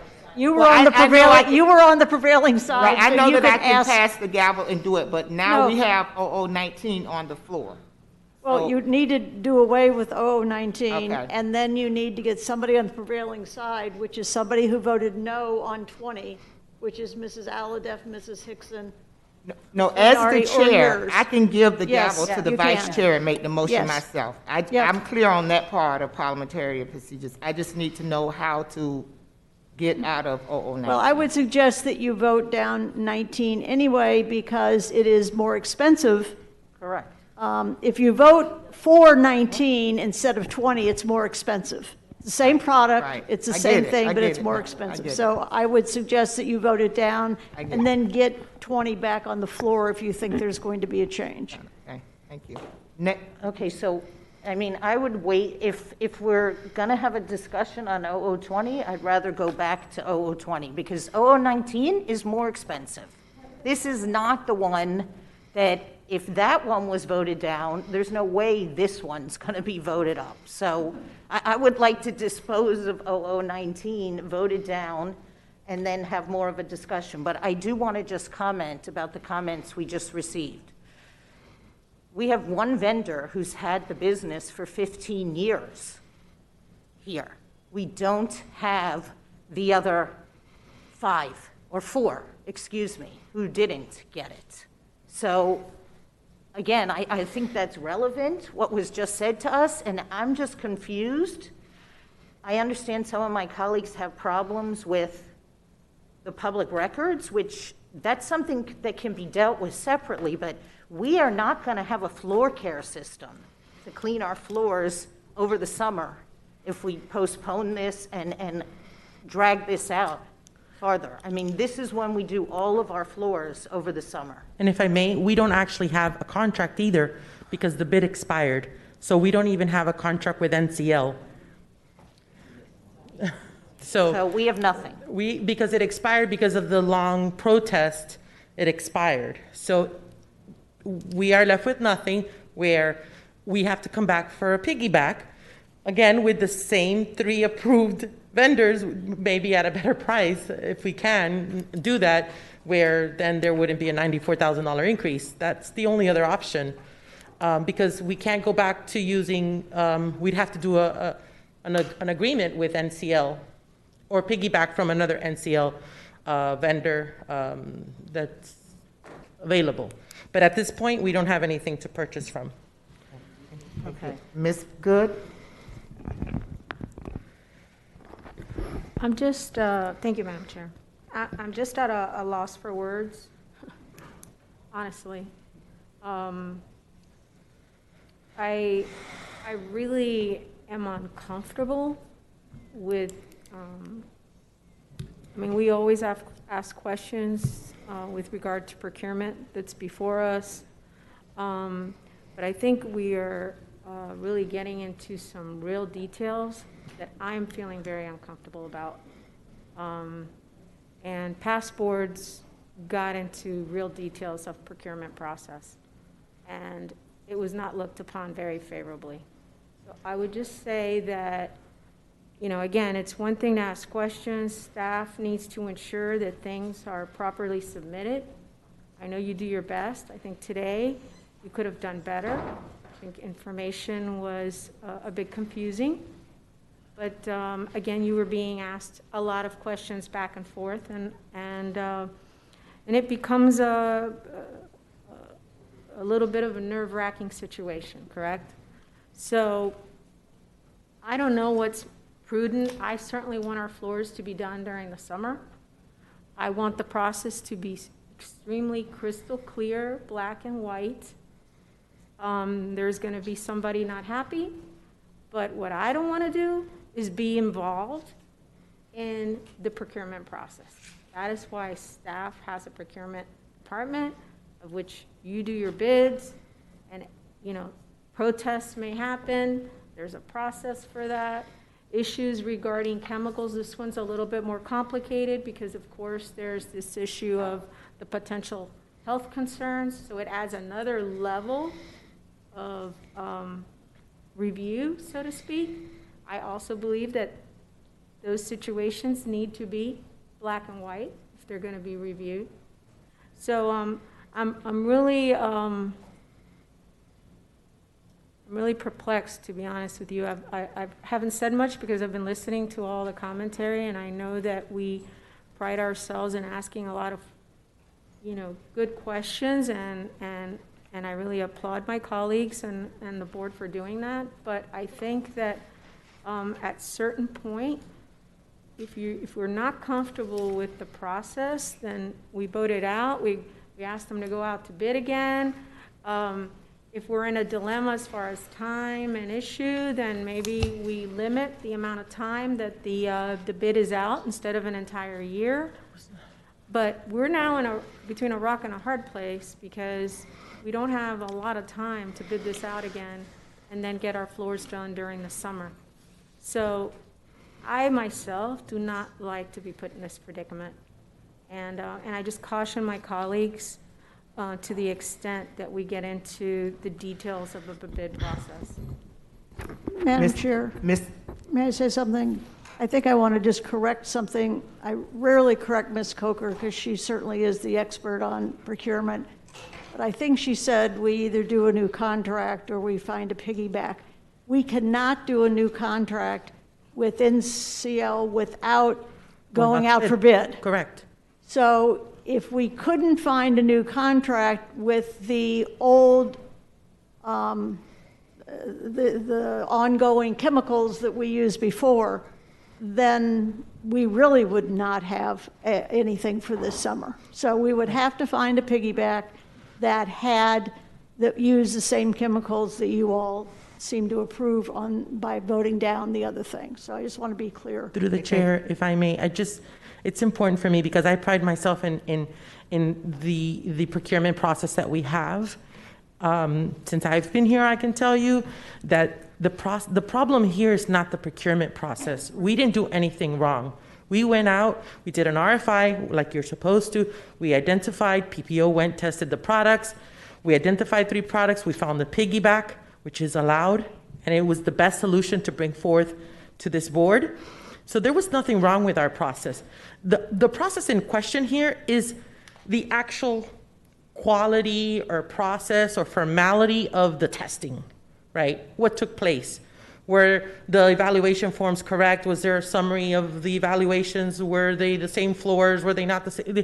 The process here that is in question is the actual testing process, not the procurement process. I want to make that very clear because we did everything by the book.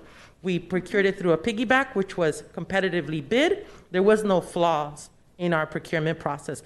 We went even beyond and we renegotiated directly with our partner, South Florida Janitorial, and got a better price. And we always do that. We always pride ourselves not only with getting the better price, but the best value for the district. So it's important that I state that publicly. Thank you, Ms. Korn. Thank you. So this is challenging because I can't find myself supporting this item, which is more money than I know they're willing to do the work for, because we've already seen 0019. At the same time, I know the chair has indicated a willingness to reopen the last item, but I don't know that there's anyone on the prevailing side who's going to second it, so it may not come back to the floor. So we still may find ourselves in a position where we don't have 0019 or 0020. I'm concerned because we as a board have had a very consistent message about the fact that we want new vendors to constantly be coming to us. We complain about the fact that we only have 1 and 2 or no more than the current vendor that we're using to be willing to work with us. And we say, well, often that's because the message is out in the community. Well, there's no point because we just keep doing business with the same groups over and over. There's no point because there's really no competition. And we as a board have very publicly said, please come to us. Please bid on our contracts because we want the competition, and we are absolutely open to new vendors as long as you win the bid. And here we are, having gone through the process of finding a product, new products, and going through a test fail on health and safety issues. This wasn't a complaint about the vendor. No one has said, well, we didn't want to use NCL anymore. This is a matter of having our PPO come forward, which was then also a request of risk management, and saying we want a lower odor product. We need products tested that meet that criteria. We found some. I'm uncomfortable because now I feel like we're picking a vendor and we're not picking a product. And I've never seen us do that. And I would have been very happy if our existing vendor happened to have a product that was tested, met our criteria, was cost competitive, and we renewed them or we selected them. That would be fantastic. That isn't what happened here. But instead now, I feel like this process is being manipulated around the product, which is supposed to be what the goal is of the bid.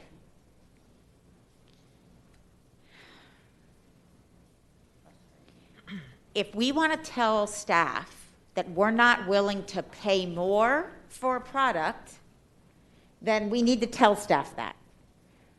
And then we need to tell staff, don't go test anything that's going to cost us more money because we're not willing to pay it.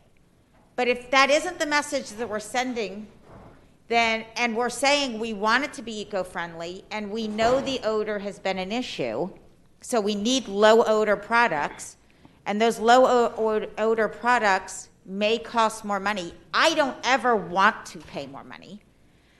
But if the solution to the problem is something that happens to cost us a little more money, this board has pursued eco-friendly things in lots of different areas, not just from a product perspective, but when we talk about making investments in green, in partnerships with the county and so forth. So we've spent dollars in this arena before.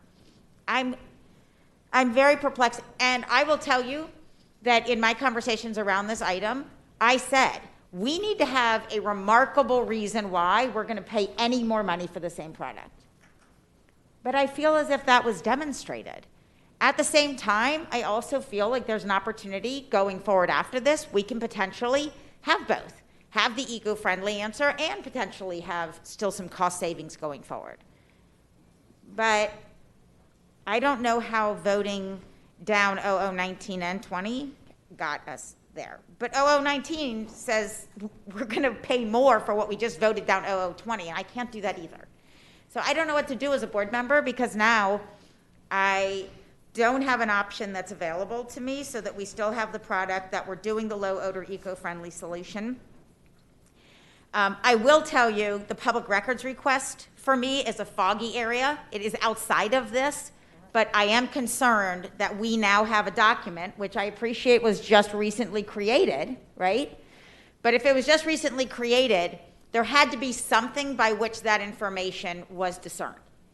And if that was never written down before, then that's something that we need to do a better job going forward in making sure it is, or we didn't disclose information if it was written down before, and how that was ultimately then put to a decision. So with that said, the superintendent is recommending we vote this down. I feel like I have to vote it down because I know that we were paying more money for the same thing that they already told us we could pay less money for. Ms. Myrick? And yet I don't know what to do because 0020 may not come back before us, and even if it does, it might get voted down again. Ms. Myrick? So. Yes, ma'am. You have a comment? Well, I believe, and I'm really looking it up right now, but as if you vote down 19 and somebody on the prevailing side, which is the people that voted no, want to bring it back, I do believe that anybody can second that motion. So it just has to be one person on the prevailing side who makes the motion, and that the prevailing side, again, on 20, is you voted no. Thank you, Ms. Rupert. If I could just, I'm sorry, Ms. Corn, I thought through the you were chair. done. So I don't want this to be about a vendor conversation. I would like this to be a product conversation. I very much have a lot of interest in continuing to do work with the vendors who have been successful for us. The end game for me on this item is that the product is one in which we have to support based on what we've been asked as a board by our PPO department to look for, which is a eco-friendly, low odor issue, and as well as being confirmed by risk management. So, thank you. Ms. Rupert? Thank you. And thank you, Ms. Korn, for voicing everything that you just said. This entire bid process is a bit confusing. It seems more information is given today, which is what we asked for, so thank you. But as the afternoon wore on and more questions arose, more documents came to us as well. For that reason is the reason that I voted no, because the process for open and transparent procurement, and it's nothing to say that procurement did anything wrong, it's the information that was available, is available. It weighs heavy on my mind. However, if we vote this down, as we voted 20 down, I would be willing to revisit 20, but talk about possibly a 6-month contract. That's my thought. Yes, the vendor that. One more question, sorry. The vendor that sells the ProLink just came to me and told me that he would honor the prices that are in 20 if you, for 19, so they would be the same, which might address, okay, I'm just saying. Thank you, Ms. Hickson. Oh, I'm sorry, Ms. Rupert. I'm sorry, I forgot, it's my fault, I apologize.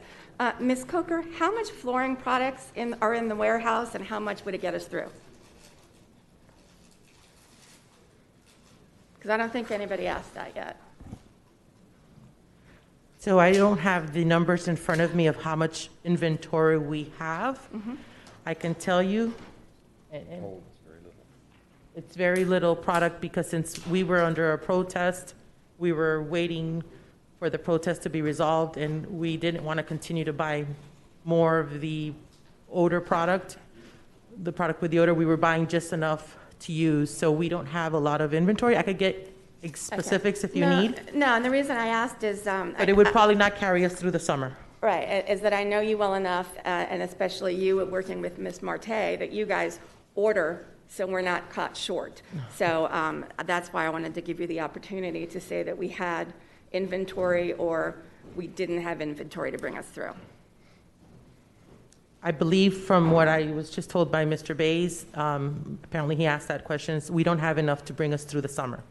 Okay, all right, thank you, Madam Chair. Thank Ms. you, Hickson. Thank you. I just want to say I 100% want to find a more eco-friendly product. I am an environmental nerd.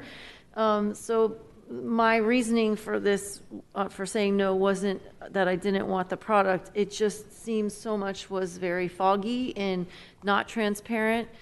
And I have better information, but when I guess I misunderstood the answer to the question because I was trying to ask, would we have enough product to get us through the summer? And it appeared that the answer to that was yes, but now you're saying that the answer to that is no.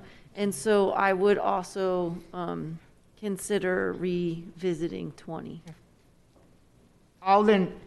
Any other board discussion on 0019? So staff is recommending to vote down 0019. So all in favor of voting down 0019 indicate by saying... Wait. Go ahead, Mr. Molkman. No, I think the way we've done it in the past is you don't say in favor of voting down. You just they would say no if you're supporting the vote down. So say no if you're supporting the vote down. Correct. Okay. If you're supporting the vote down of 0019, say no. No. Any in favor? Okay, thank you. So now I'm going to pass the gavel to Ms. Levinson. May I have a motion to bring back item 0020? I would like to move to bring back item 0020. Second. Motioned by Dr. Osgood, seconded by Ms. Murray. Audience input? Board member input? We're just bringing it back now.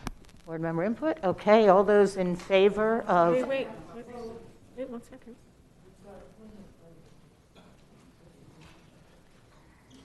So there's input all over?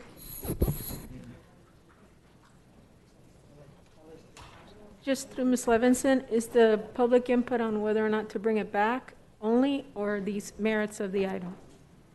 Do I need to do them separately, or may I do it together, Ms. Myrick? No, you need to have a motion to bring it back to the floor, and then you need to bring it back to the floor.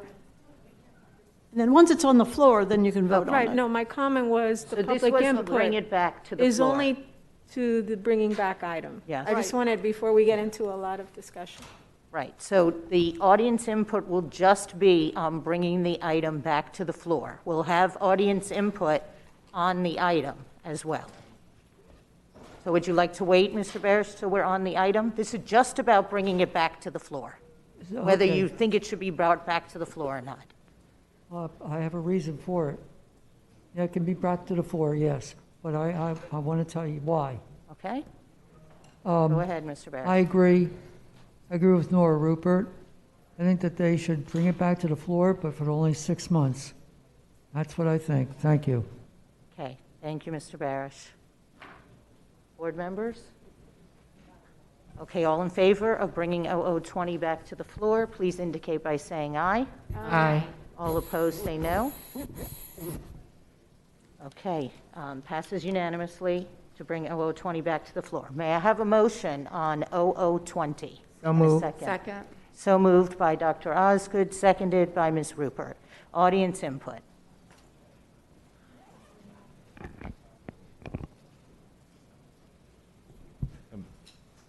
Madam Chair, members of the board and Superintendent Runcie, thank you very much. I know it's been a long day for you all. Appreciate your patience. I want to make it absolutely clear so you all understand, particularly for those that voted against this item, is that there is a mechanism to continue to procure the product from NCL. We provided that information to staff. They have failed to disclose that information to you all at any point today. There are several piggyback contracts that exist out there that we've made them aware of, that they can continue to procure this product to allow then the proper process that you all speak of and that we don't disagree with, okay, to take place. But what you have before you here is a means to an end. The end has already been identified. We want to piggyback. We want to piggyback solely on this particular vendor. And I think that's very key for you all to keep in mind. It's a particular vendor, not, as you all have discussed, product. My client is willing and ready to put its products up against any other product in a fair and open and appropriate competition. That's what we're asking for. And we believe that we can provide that product to you. We also believe and we know that we can provide the product that you need now to get you through this summer at a price equal to or less than what you're currently paying.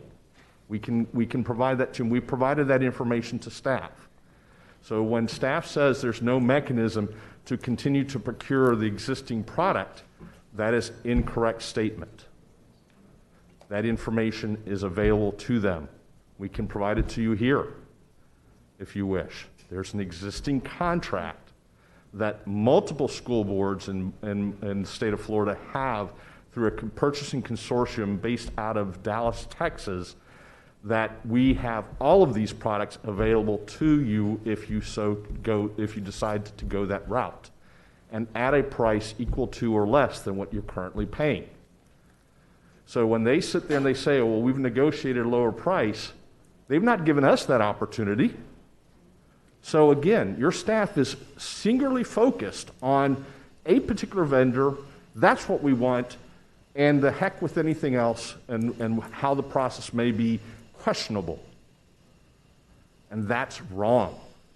That's, in fact, inconsistent with the intent and purpose of purchasing and the policies and procedures you have in place, which is to acquire the best product at the most economical price for you all. We can provide that service to you in the interim if necessary. Thank you very much.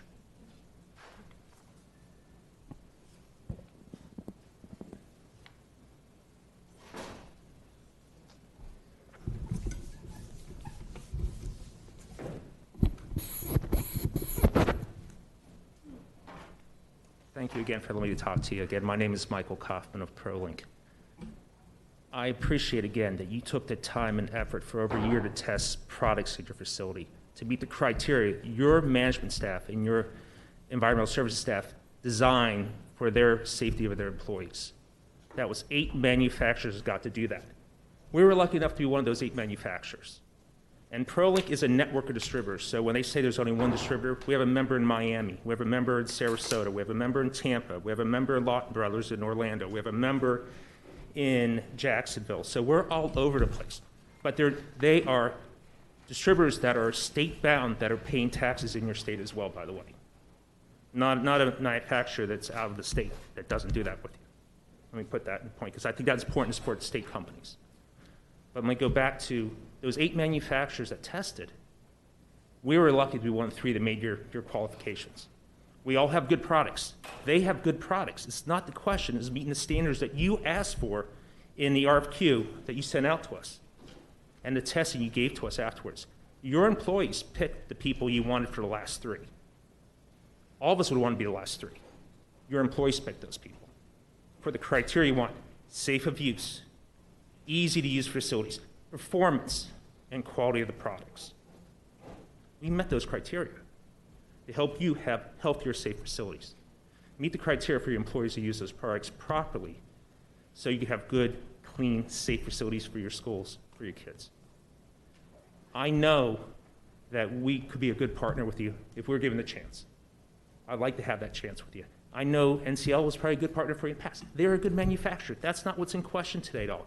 What's in question is the process that you came to the last 3 people that your people did for over a year. And by the way, that was over a year ago. They want to keep status quo because you just keep ordering from them the products that had the issues for your facilities, for the indoor air quality that you have during the stripping. And I can't speak to that. Your people have all those documentations.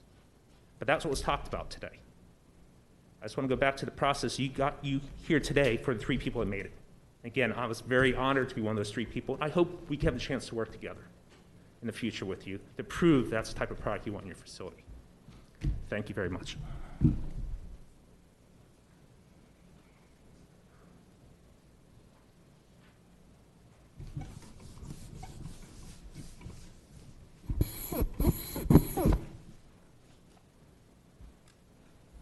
Hi, Josh Freeman, representing NCL.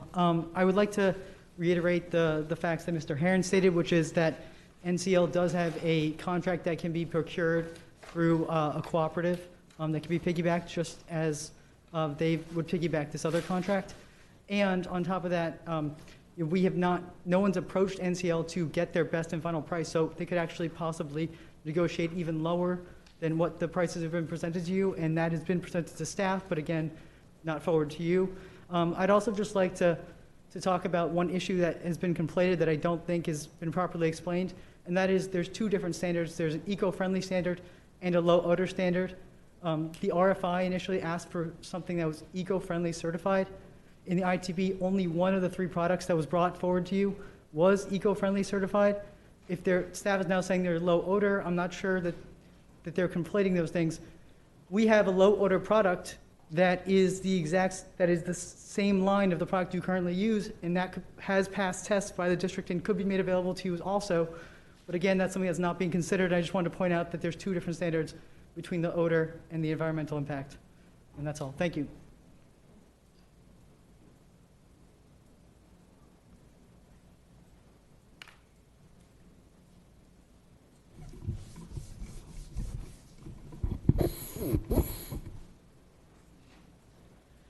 Good afternoon again. George Gross, South Florida Janitorial. Thank you, Superintendent Runcie, board members, and staff.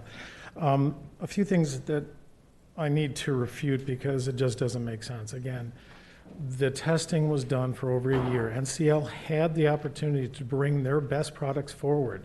Okay, now they're talking about going to another piggyback when they were not even chosen for the first agreement. Again, the NCL products that were tested, to my knowledge, did not pass. Otherwise, they wouldn't be here today. I mean, again, they weren't put on the bid process. My understanding is because they didn't pass. 3 people were. 3 people were chosen: 3M, Procter & Gamble, and ProLink. So I don't understand where they have got the opportunity to keep on coming back, okay, to something that they had a year to test just like we did, okay? So it really does not make sense to me that we're even considering that, okay? I did not show up here with lobbyists. I did not show up here with lawyers, okay? I am the representative for South Florida Janitorial, and what was brought to you was for you to be focused on the fact that your staff is focused on one vendor, they seem to be, but they're only focused on one vendor too, and they don't have the vehicle because they didn't pass the testing process. That wasn't our process, that was your process, okay? So again, I implore you to consider passing this. We've done everything that we were supposed to do. We did everything properly, and everything that was asked of us. And to be penalized for that, I just don't see where going with the status quo and continuing to order from a vendor that didn't pass the process makes sense. Okay, so thank you very much. Again, I'm George Gross, South Florida Janitorial. Thank you, everyone. Wait. I'm sorry. Sorry.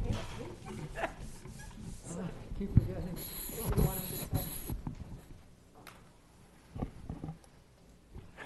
Ronald B. Barish, 0020. I'd like to make an amendment that to have the flooring for the schools, but for 6 months only. That would reduce it halfway, half price or less. And if they want to try to give us a less price, that would be good. But 6 months, not a year. Let's see what happens in 6 months. If you don't like it, then you can always vote it down again. But that's what I think. I think that that's what you should do. Thank you. Thank you. Dr. Osgood? Thank you, Ms. Levinson, and thank you to this board. I first want to start off. Excuse me. Sorry, we have one more speaker. Oh. Hi, Seth Platt. Hi, Seth Platt from LSN Partners. Thank you again for sitting here today through this long meeting. I'm a little fired up about this today because I generally don't like to sit and have people misinform public daises in front of me. It's quite disconcerting. We've laid out a pretty straightforward case here that this procurement was completely defunct, flawed. The district withdrew withdrew its protest. I mean, we put forward a protest. You guys allowed us to, excuse me, I'm really flustered because I'm just that sort of worked up about this. Whether intentional or not, discriminatory barriers of competition were unnecessarily manufactured by the district, which generated this outcome. The optics of this alone should give you great pause. I urge you to correct course to avoid perception and reality of the consequences of your approval of this agenda item as it stands before you. There is no urgency if the vendor is not switching. The easy, safe, cheap, ethical thing to do here is nothing. Renew the current contract from a piggybackable vehicle, which we have presented to staff, which has not been presented to you. And staff should be able to bring you back a hard bid for hand soap with no problem. I really don't understand why we're here and how you guys cannot. I'm really at a loss for words. Please, let's put this behind us. Let's put forth a procurement that is fair, equitable, not discriminatory, okay? We can meet these specifications. We provide the service all over the country. It's absurd to stand here and make unfounded, undocumented statements about the quality of my client's products with no documentation. I mean, my client has been defamed here today without any corroboration. It's flabbergasting.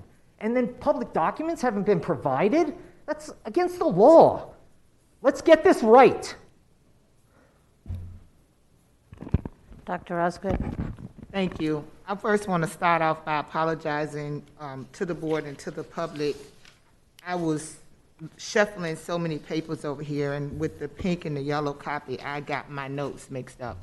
My comments and my perspective for bringing this back has nothing to do with vendors, nothing to do with processes, none of that line. When it's reported to me that we're using anything that is causing harm to our employees, I can't support to continue using that. So I thought we were on 19 instead of 20, which I had intended to vote no. So I just want to be very clear. I'm not talking about vendors. I'm not talking about the process. I'm talking about claims that we've paid out for harm that's been caused by something that we're using to clean our schools. And I can't support that, no matter who the vendor is or what it is. That's not the business that we're in.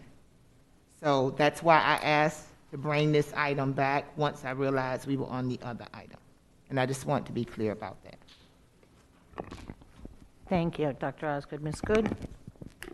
Yes, so thank you, Ms. Levinson and Dr. Osgood, and I just lost my mic, so give me a second.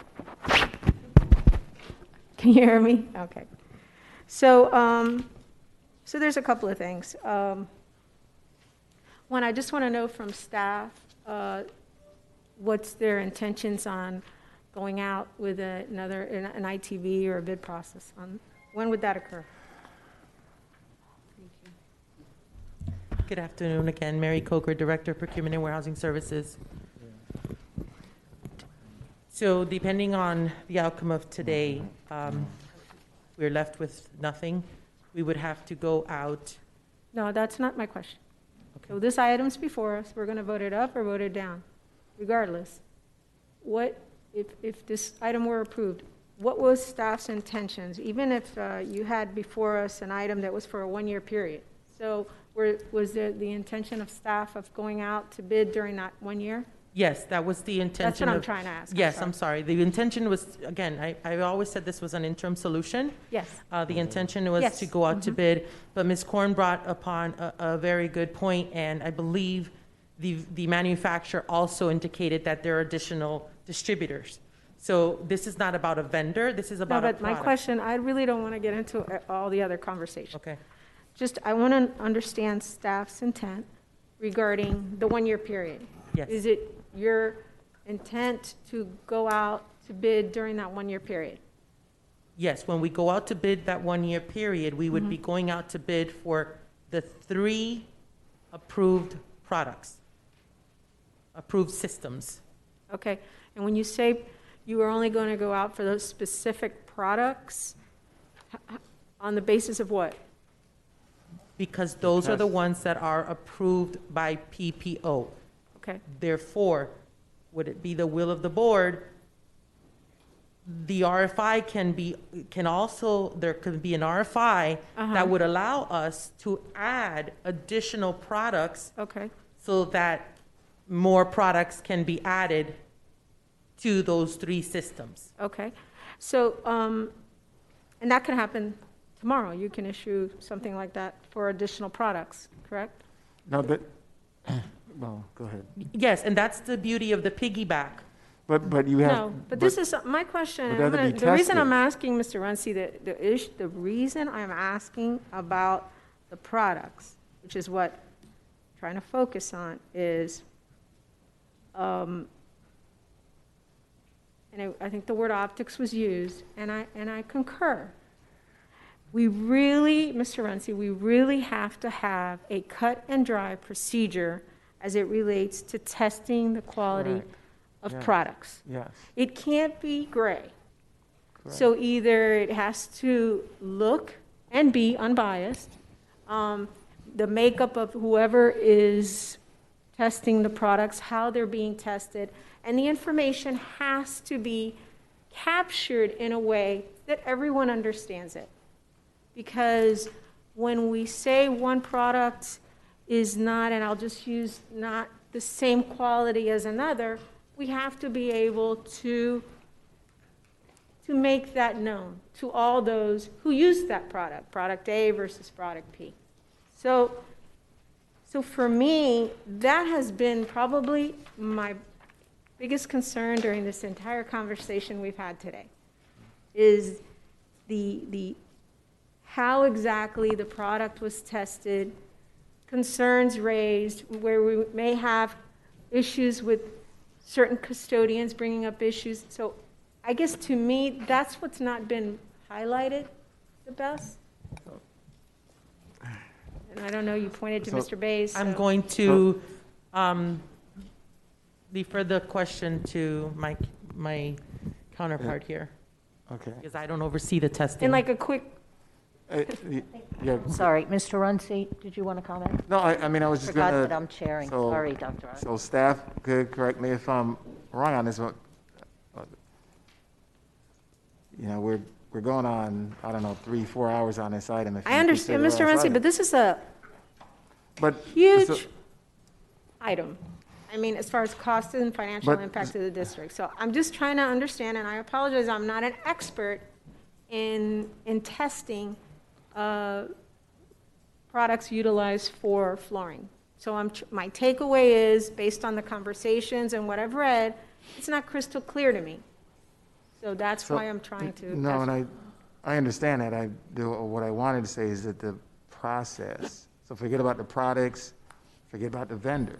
Yeah, The board sets policies, correct, and we execute process right, to execute those policies. And correct. from what I understand, the process they use to go and test to meet the requirements and ensure that there was more eco-friendly standards involved, that was done consistently for all of them. But Right, and that's they- what I'm not getting. So I'll let Mr. Bays go Because- and come Because we don't set policy on how testing is done on floors or what on the chemicals are used. procurement process itself and how we got to Correct. this. I'm not talking about the Right. procurement process. I am totally focused on the issue of the quality or not quality of the product. I believe the process has fidelity and is verifiable. Can any process ever be improved? Absolutely. And under continuous improvement, we can certainly harden the metrics used. We can codify more tightly and give a numeric qualification. All those things can absolutely be done. So when a product is reviewed very quickly, Mr. Bays, just generally on something like this, is it reviewed by one individual, multiple No, ma'am. individuals, No. different There schools? It's a group? There's a group of custodial supervisors who oversee the entire execution of this Okay. testing. And that's what I alluded to earlier. Okay. And is the process for testing these types of products written somewhere? It is. There's a Okay. policy on it. There's a procedure. Forgive me. There's a procedure. procedure. Forgive me. Okay, so that's what I'm trying to, so there is a procedure that you must follow to test a product that you will be using at a school site. Yes. I didn't get that in all this conversation today, and if it's on me, I apologize.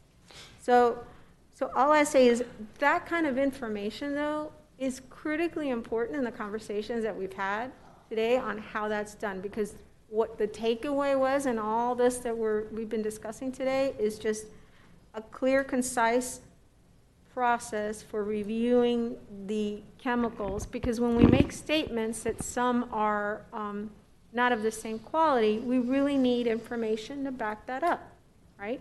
And I'm certain that you must have that. But it concerns me when we make statements like that, and I don't have that as part of the information that was shared, because that information wasn't shared with us, was it? It was not, right? It's not, ma'am. Okay, okay. So I don't have that information. So when we're all here having these conversations and statements are being made, unfortunately, I can't even speak to assist you because I don't have it in front of me. So all I would say, Mr. Runcie, is that I'm hearing the procedures are laid out. I would imagine they are. So please look into those procedures. Make sure that there's documentation associated with those procedures, that it's not just a procedure on how it's done, but that how that procedure is documented. So then we have situations like this. We have the ability to share it, and vendors understand what the concerns are. And I just asked that if you could look. Yeah, no, I think that's a good call. We just have never been asked to do that before. And we will do that, and I understand what you're asking, and it makes sense. What I don't want to happen, Mr. Runcie, is to be put in this predicament again. And so I don't want to get into the details of the process, but the issue that's coming to discussion here today has been not as much issue of pricing as it is the quality of the product. And if something could have just been shared, we would have ended this conversation long ago. But there was nothing like that.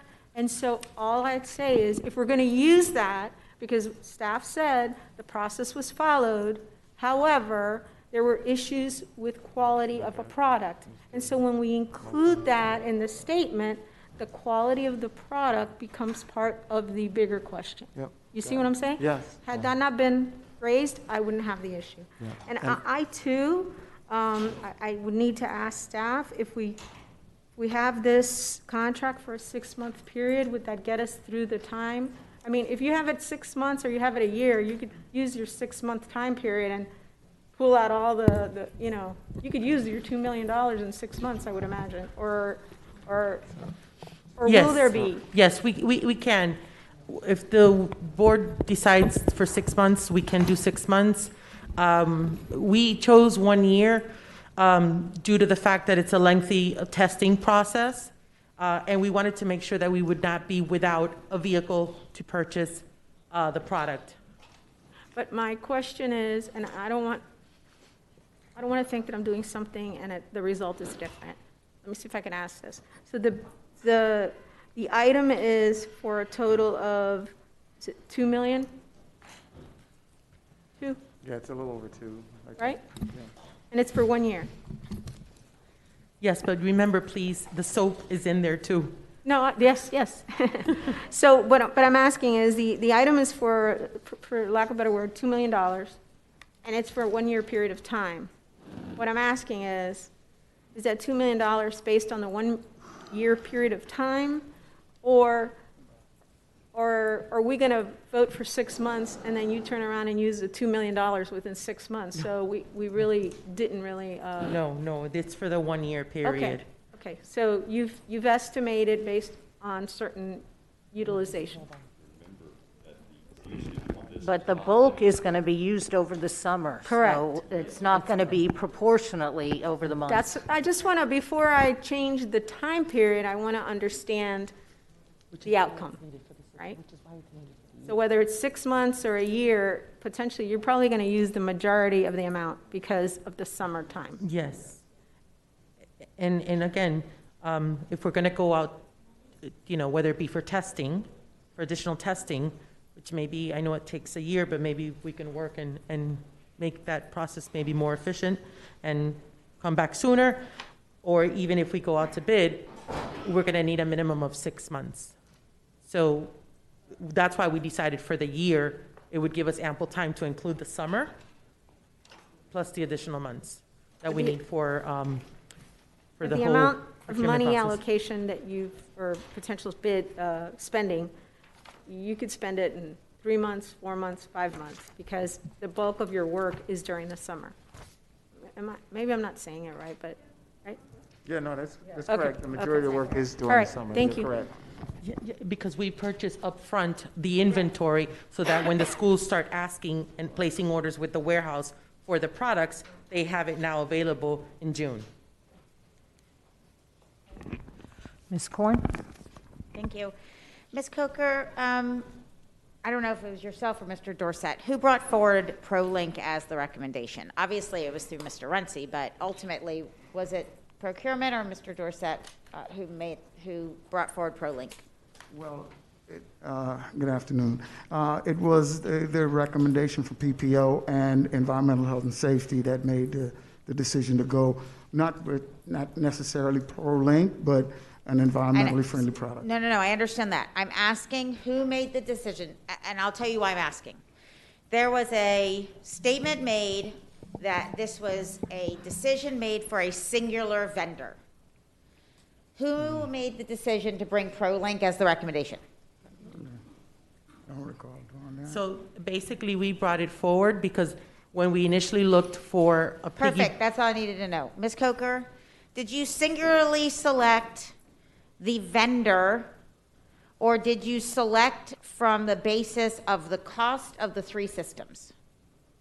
the cost of the 3 systems, and it was the manufacturer that we selected. Perfect, thank you. So I'm making that statement because there was a statement made that this was brought forward so that a singular vendor would get this contract. And looking at all the information brought to us, there was pricing on 3 systems that passed. Of those 3 systems, there was one that was the least expensive. That's the one that was brought forward. We're getting muddled in these suggestions that other things were done intentionally to steer this. That's problematic for me because I'm not seeing that. So I just want there to be a clear understanding that this was not steered. At the same time, Ms. Good, I think you got really to the point, and I'm going to be succinct. The documentation that goes along with the process of the evaluation and the testing is something that, whether it's the soap product or it's the flooring system product or whatever it is, if we as a district are going to test something and we have a process, we should be able to document it. That documentation should be one in which a vendor, whoever, whether you win or lose, have an opportunity to be able to review it, to understand what occurred during the testing, why did their product fail, pass, how was it evaluated. If that was not done in this case, it should have been. And so I will ask the question, was there documentation that went with the testing for this? Which, by the way, Mr. Bays, I appreciate. You gave us an explanation as to what happened. So I'm asking, was there documentation that went along with that? Good afternoon. Yes, there is documentation with regard to that. They were individually at individual sites. There were documentation from the head custodian and whoever participated in the evaluation process, and it included their signature. So whoever was there to conduct that process, their name and signature was on the document. Okay. So that information should be then available to vendors when they have a records request for the information associated with the testing process. Additionally, from the fact that it's been shared with us now consistently that it takes approximately a year to be able to do this testing of the product, I would very much, with all of the discussion we've had, I would like us to consider doing an RFI process so that we have a full year, we can test the products. Obviously, there are 3 that have passed. If there are other products that are worthwhile for us to test, I think it would be worthwhile, and that would allow us, again, to be even further cost competitive as this is being brought forward to us a year from now. I think that's in the best interest of the district, and so if we do proceed with that RFI process, I would ask that twofold happen. We identify a list of products, and then once those products are identified, we also have the opportunity to look at pricing on those products from multiple vendors so that again, we get the best product with the best pricing. And we have both brought to us with the recommendation that meets both of those standards. Thank you. Thank you. Ms. Aladiff? I have one question for Ms. Myrick.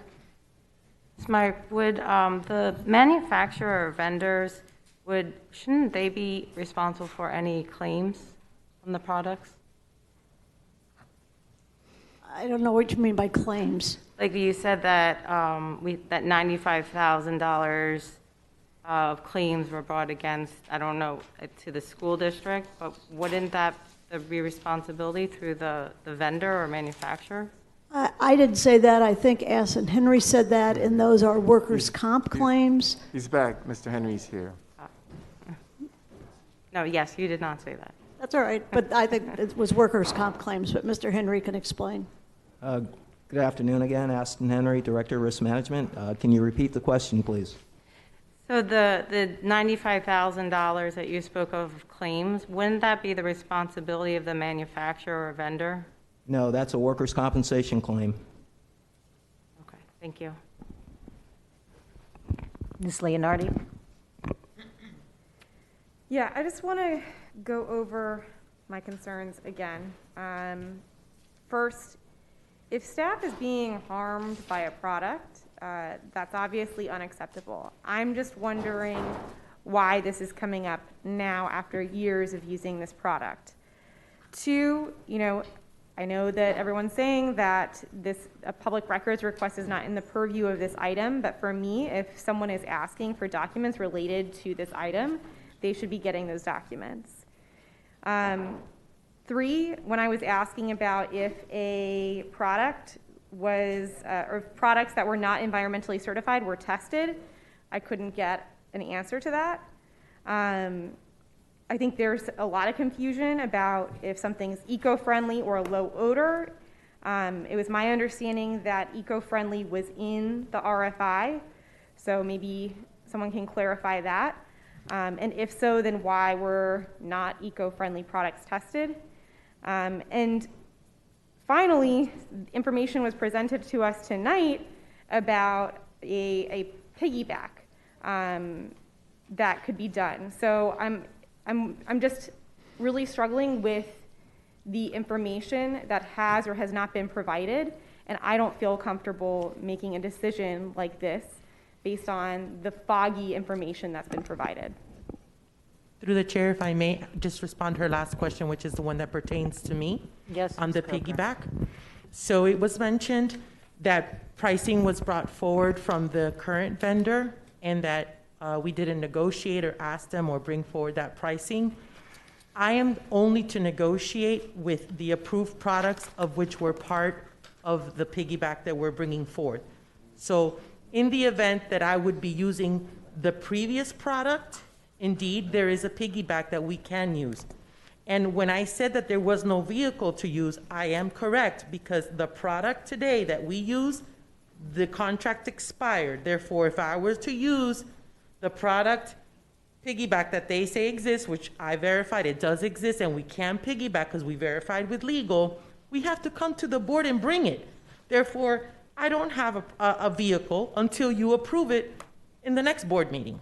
So I spoke correctly. We do not have a vehicle by which we can procure the existing product today. It's expired. We can come forward and bring a piggyback in the next board meeting, should that be the will of the board, if we want to continue using the old product. So I want to make sure that it's clear that the procurement process was very clear and clean. Ms. Leonardi, I'm going to have to work backwards through your list because I didn't take copious notes. But I believe the fourth question was, were products certified? I can verify for you now that all products tested were certified. I was unwilling to assert to that earlier because I wasn't certain that each one had a certification. I've been assured they did. Regarding the public records request, I simply don't have that level of intimacy, so I cannot answer that question directly. Would you please repeat 1 and 2 for me? I'm sorry. I think just the first piece I said was, you know, if this product has been harming the people who have been using it, you know, I'm just wondering why this is coming forward now, why this hasn't been an issue over the years. I don't know if that's in your purview. I know that we've had objections to the odor. Today and recently, not today, would be the first time I'm aware of the magnitude of cost associated. I have no doubt Mr. Henry has provided that information. He's a colleague and a friend. I'm not disputing that whatsoever, but I've not been aware of that to have reacted to it. And I think there was one more question you posed. Okay. Okay. Thank you. Okay, Ms. Rupert? Wow. Just one question. I had very similar questions to Ms. Leonardi, so I won't drag this any longer. Why did we agree to withdraw the ITB if the process was followed? It's not that it was that we agreed. So when the ITB went out, it was protested on the specifications. Why was it protested on the specifications? Simply because the product of NCL was not part of the specifications of the ITB. Another vendor could have protested and said that their product specifications were not included in the ITB. Anyone could have protested. Mm-hmm. So they protested because their specifications, their product was not approved, and of course, it was not part of the approved products that we were going out to bid for. Okay. That's this simply. And there was a long process for the protest, and the outcome of the protest committee was to go ahead and find a piggyback that would allow us to source one of the 3 approved products, which was not NCL's product. That's it. Okay. I guess I missed the part about the piggyback because I'm looking under the protest here, and you answered my question as to if the process was followed, then why did we withdraw the ITB? And I guess because the bid protest committee voted to do so. But and to find a piggyback. Yeah, it was paused. The protest committee was paused to see if we can find a vehicle by which we can procure one of the 3 products. Right. Therefore, we had a solution, which is what we brought forward, the recommendation of the protest committee meeting. Gotcha. Thank you. This is beyond confusing and extremely frustrating, and I want to thank every one of my colleagues because we've done homework upon homework. We've listened to each other. We're working. We're trying to get what's best for the district and what's best for our people and what's best for the taxpayers. And that's sometimes it's not very attractive to actually see how the sausage is made. So it's not a pretty process. But I would be willing to do a 6-month extension. I don't understand if we even have to do one or not because there are background. I'm completely lost if legal has not even had a conversation with them. It made it sound like they were ready. Sorry, guys. Long day, my voice is going. That I understand that there's the ability, excuse me, that's it. Voice is gone. Hold on. Okay.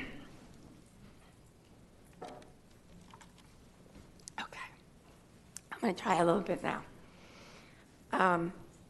Is it possible to extend this contract by 6 months at the same time do an ITB like Ms. Korn had recommended?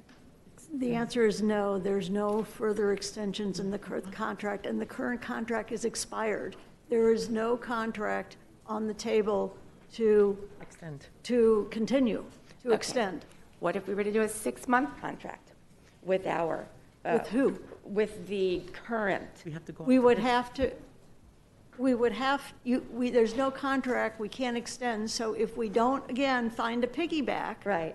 That we could use that product if that's the product you want. Right. And I've been told there probably is, so I'm not trying to hide that there's not a piggyback. But the issue is, you would have to do it because you have no, you can't go out and just have a contract with the current people, because then we are avoiding procurement processes. No, I get it. I knew there was a piggyback, so I did understand that that's a vehicle that we could use. So I'm willing to make any sort of movement that we can move forward together here. It doesn't have to be unanimous.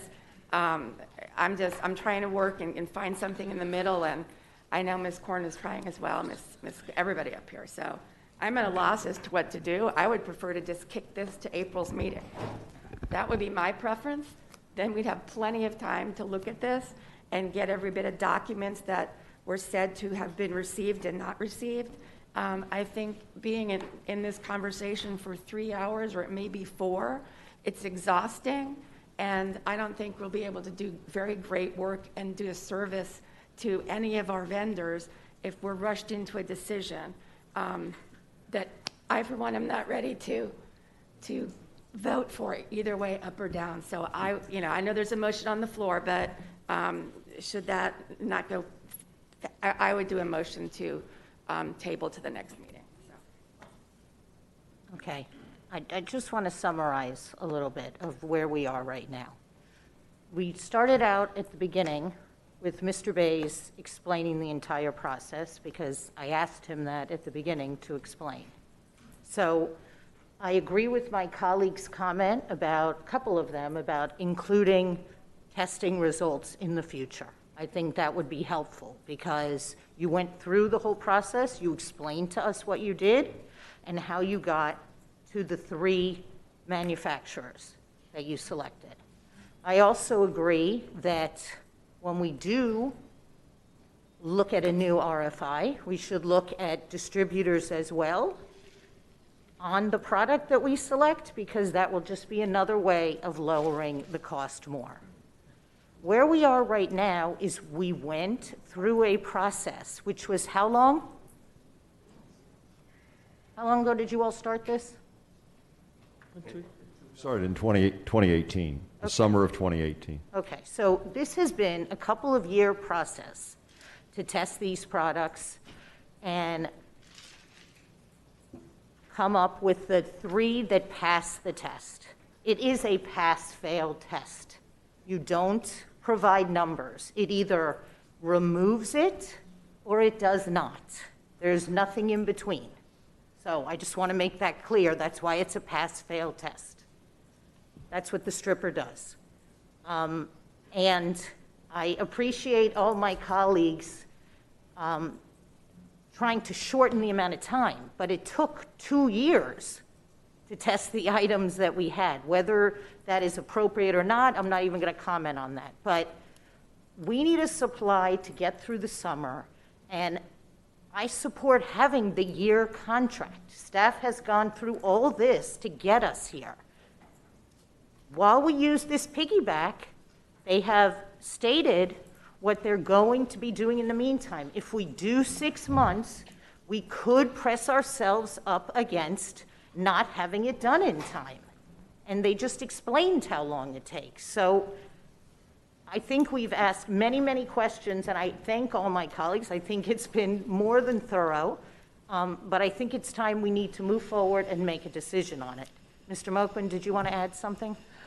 I'm trying to stay out of the conversation because no good deed comes unpunished. But I think it's important that the board understand, regardless of your vote, like what's going to transpire in the future, because I'm hearing some misconception about the 6 month and a year and then what happens next after this vote. And so, my understanding is we go through a cycle periodically, right, where we test new solutions and whatever. And as we were going into this cycle back in 2018 in preparation for the contract expiring sometime into the future, there was a decision that we wanted to use a less odorous, more environmentally friendly solution, right? So that decision in and of itself, in essence, disqualified the current product and the current solution, right? And so going out to bid again, if we accept the results of the test, well, first, if we accept that we want a lower odor, more environmentally friendly solution, then the next question is, do we accept the results of the testing, right? Because that's what the RFI did. The RFI said, give us information on solutions you may have from the industry that meet these certain terms. And then we tested them, and 3 passed. So on the basis of the 3 that passed, that's how the specifications and the terms and the conditions of the ITB went into place, because then it's just whoever gives us this lowest cost wins, right? And that's what was protested, because it in essence disqualified the current solution.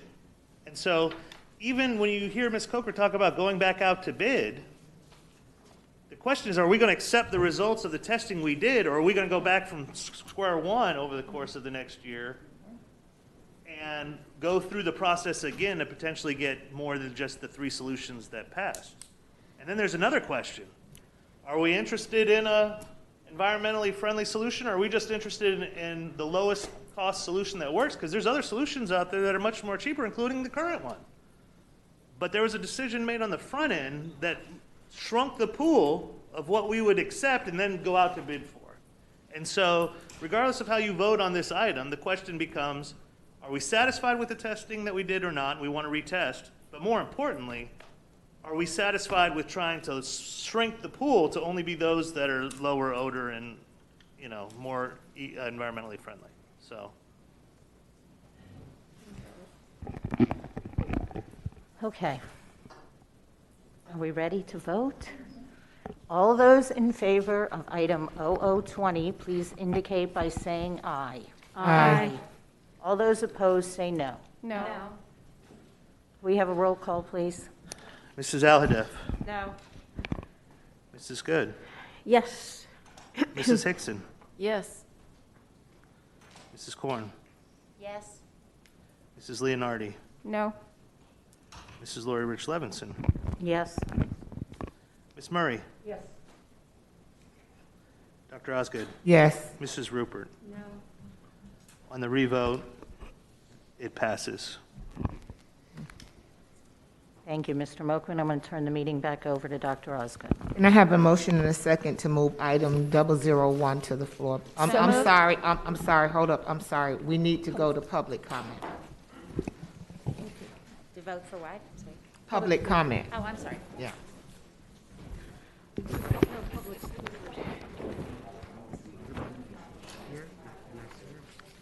Please, guys, Thank you.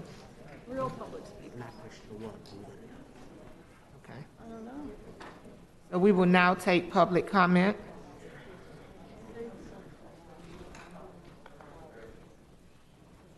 Is the microphone prepared? Mr. Ronald Barish? Public comment. Yes, speakers, public speakers. Ronald B. Barish. Good afternoon, everyone. I want to talk to you about COVID-19. Talk to you today about COVID-19. Because of COVID-19, over 500,000 dead in USA. It's a combination of World War I, World War II, Korean War, and Vietnam War. Add the Gulf War if there are higher amounts. I'm requesting, I guess, all 18,000 or so employees to be vaccinated ASAP stat. If anyone is not vaccinated, they should not return to work until they are. If you should get COVID-19, you have a 20% chance of dying, whether you have underlying conditions or not. All of you, including the other 18,000 employees, could be out of commission for 3 weeks up to 9 months, depending upon the condition of the person. Call these 2 numbers for Broward. Here's the first one, 1-866-201-6313, 1-866-201-6313, which is the Broward Health Department. The other one is 1-833-476-51526, and that's for the hard of hearing, for getting the vaccine. Also, I am requesting you to check every roof for damage at all Broward public schools. I will say that again. I am requesting you to check every roof for damage at all Broward Public Schools. You might have to spend more than $270,000 for it. Last of all, you have a choice in order of protection of vaccines. First one is Pfizer. Second one is Moderna. Third is Johnson & Johnson. That's an order of protection. Thank you very much for your time. Please do this as soon as possible and make sure that everyone is vaccinated so they don't get COVID-19, because it's a deadly, deadly disease, because I know people that had it, and it's really lousy. It's terrible, and we're going to get over this all together, aren't we? Thank you. Thank you, Mr. Barish. Dr. Natalie Lynch Walsh. Madam Chair, and Dr. Natalie Lynch Walsh left for the day. Okay. Ms. Kimberly Moorhorn.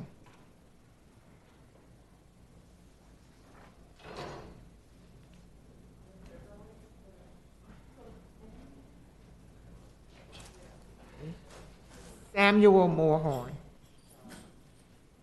Madam Chair, I believe they're on their way. We just needed to give them a couple seconds to enter the room. Okay, thank you. So is this Miss Kimberly Moorhorn? Yes, it is. Okay.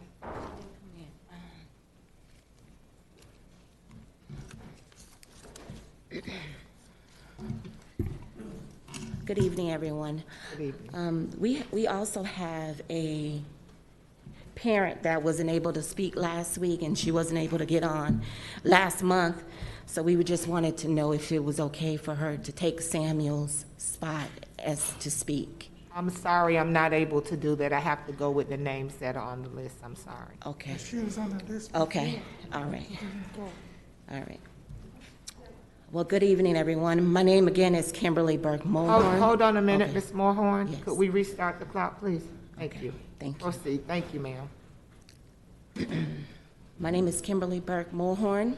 My address is 6965 Northwest 19th Court, Margate, Florida. I'm a parent of Blanche Ely, alumni of Blanche Ely, and I'm here demanding new leadership at Blanche Ely High School. As a parent and a community member, there has been a huge disconnect between our current leadership and the community. Monday, we had a meeting scheduled at 10 a.m. with the Blanche Ely's principal and the cadre director, the chief school performance and accountability officer, and the meeting started a little after 10 a.m. Towards the end of our meeting, both the principal and the cadre director pranced into the meeting 35 minutes late. Very disrespectful. We will not be disrespected, disregarded, or dismissed. We want new leadership. Since the last time I was here, information that we found out that 2 algebra classes and 1 English class were missing teachers since October. Yet, the entire leadership staff have college degrees. We want new leadership. We want a leader from our community that desires to show up to meetings on time, put the children first, respect the teachers, preserve our community, collaboration, academic excellence, rich traditions, and the winning spirit that has been lost under our current leadership. Again, we are demanding new leadership. Thank you. Thank you, Ms. Moorhorn. Mr. Samuel Moorhorn. I just want to extend my time because of the speaker didn't speak last week, was here to speak today. Okay. Sir, you have to speak. You're listed. Well, she have my records that I want to speak over. Say, are you asking to go out and get what you need to your speech and come back? Is that what you would like to do? No, that's not what I want. I want my speaker that have the records to come in and speak for me. No, sir, you have to speak because you're on the list. I apologize. You're on the list, so if the record says that you are the speaker. Well, your list's been altered since last time.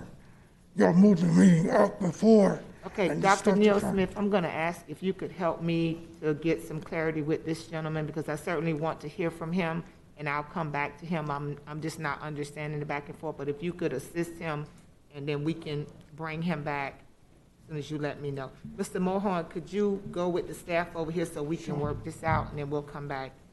Adam Herman.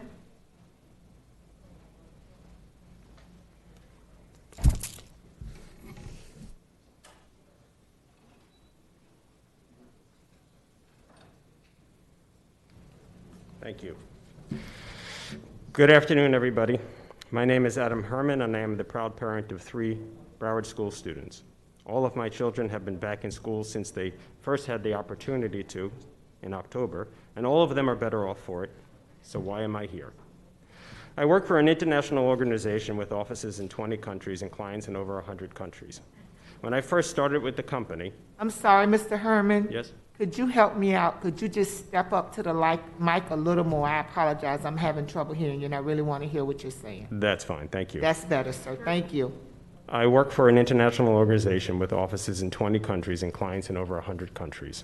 When I first started with the company, one of the owners was quick to point out that we are like a big elephant. So we changed direction slowly but surely. Broward Schools is a big organization as well, and we have seen change happen painfully slow sometimes. But now is not that time. Now is when we need all of you to take the bull by the horns and reverse direction as quickly as possible on the current learning modalities. Thus, I am here to make one very simple request. Announce that Broward Schools will be 100% face-to-face traditional learning for the school year 21-22. No more virtual learning, no more synchronized teaching. Everyone in schools, in classes, together once again. The sooner that you make this announcement, the sooner we can work as a community to solve the many issues that Broward Schools is currently facing, such as academic, emotional, and social regression for far too many students, reduced engagement and increased divisiveness between parents, students, and teachers, increased suicidal tendencies and overdoses among teenagers, enrollment hemorrhaging from Broward Schools, and loss of community trust in the administration. The list is endless, and 3 minutes is not enough time to review the horrific numbers from the recent studies. And I applaud Ms. Levinson for correctly stating at the latest workshop that, and I quote, "We really don't know where our children are." So many students are 1, 2, 3 grades behind in ELA and math. F and incompletes are up exponentially, and despite Ms. Fusco's denials and ranting at a recent meeting, there is rampant cheating going on during virtual learning. Besides the normal distractions of game playing and social media, many students spend their days chatting and sharing answers via chat groups. To believe otherwise is to turn a blind eye to reality and a complete denial that the current set of assessment data is not compromised. Just last week, you announced an almost 500% increase in the number of students that need summer school. And Dr. Osgood stated, "We just don't have the funds to pay for it." Ms. Korn planted the seed that there may be a significant number of students that will benefit from being held back a year. Anybody else see the writing on the wall here? Now, with one simple announcement, you can change the tide of anger, disappointment, and frustration that so many in the community are feeling right now into a movement of positive energy with a set of clear objectives to proactively plan for a new school year while at the same time restoring the community trust that Broward Schools has enjoyed for decades with its parents, students, and teachers. It's time to step up to the microphone and announce that school year 21-22 will be 100% return to traditional learning. I remind you that public schools are about educating our children. Thank you so much, not sir. employing adults. Okay. Dr. Neil Smith, what did we decide? What is our outcome with Mr. Mohorn? I believe he's on his way back, so. Okay, so I'll keep going until I see him. Okay. Tyrone Carter.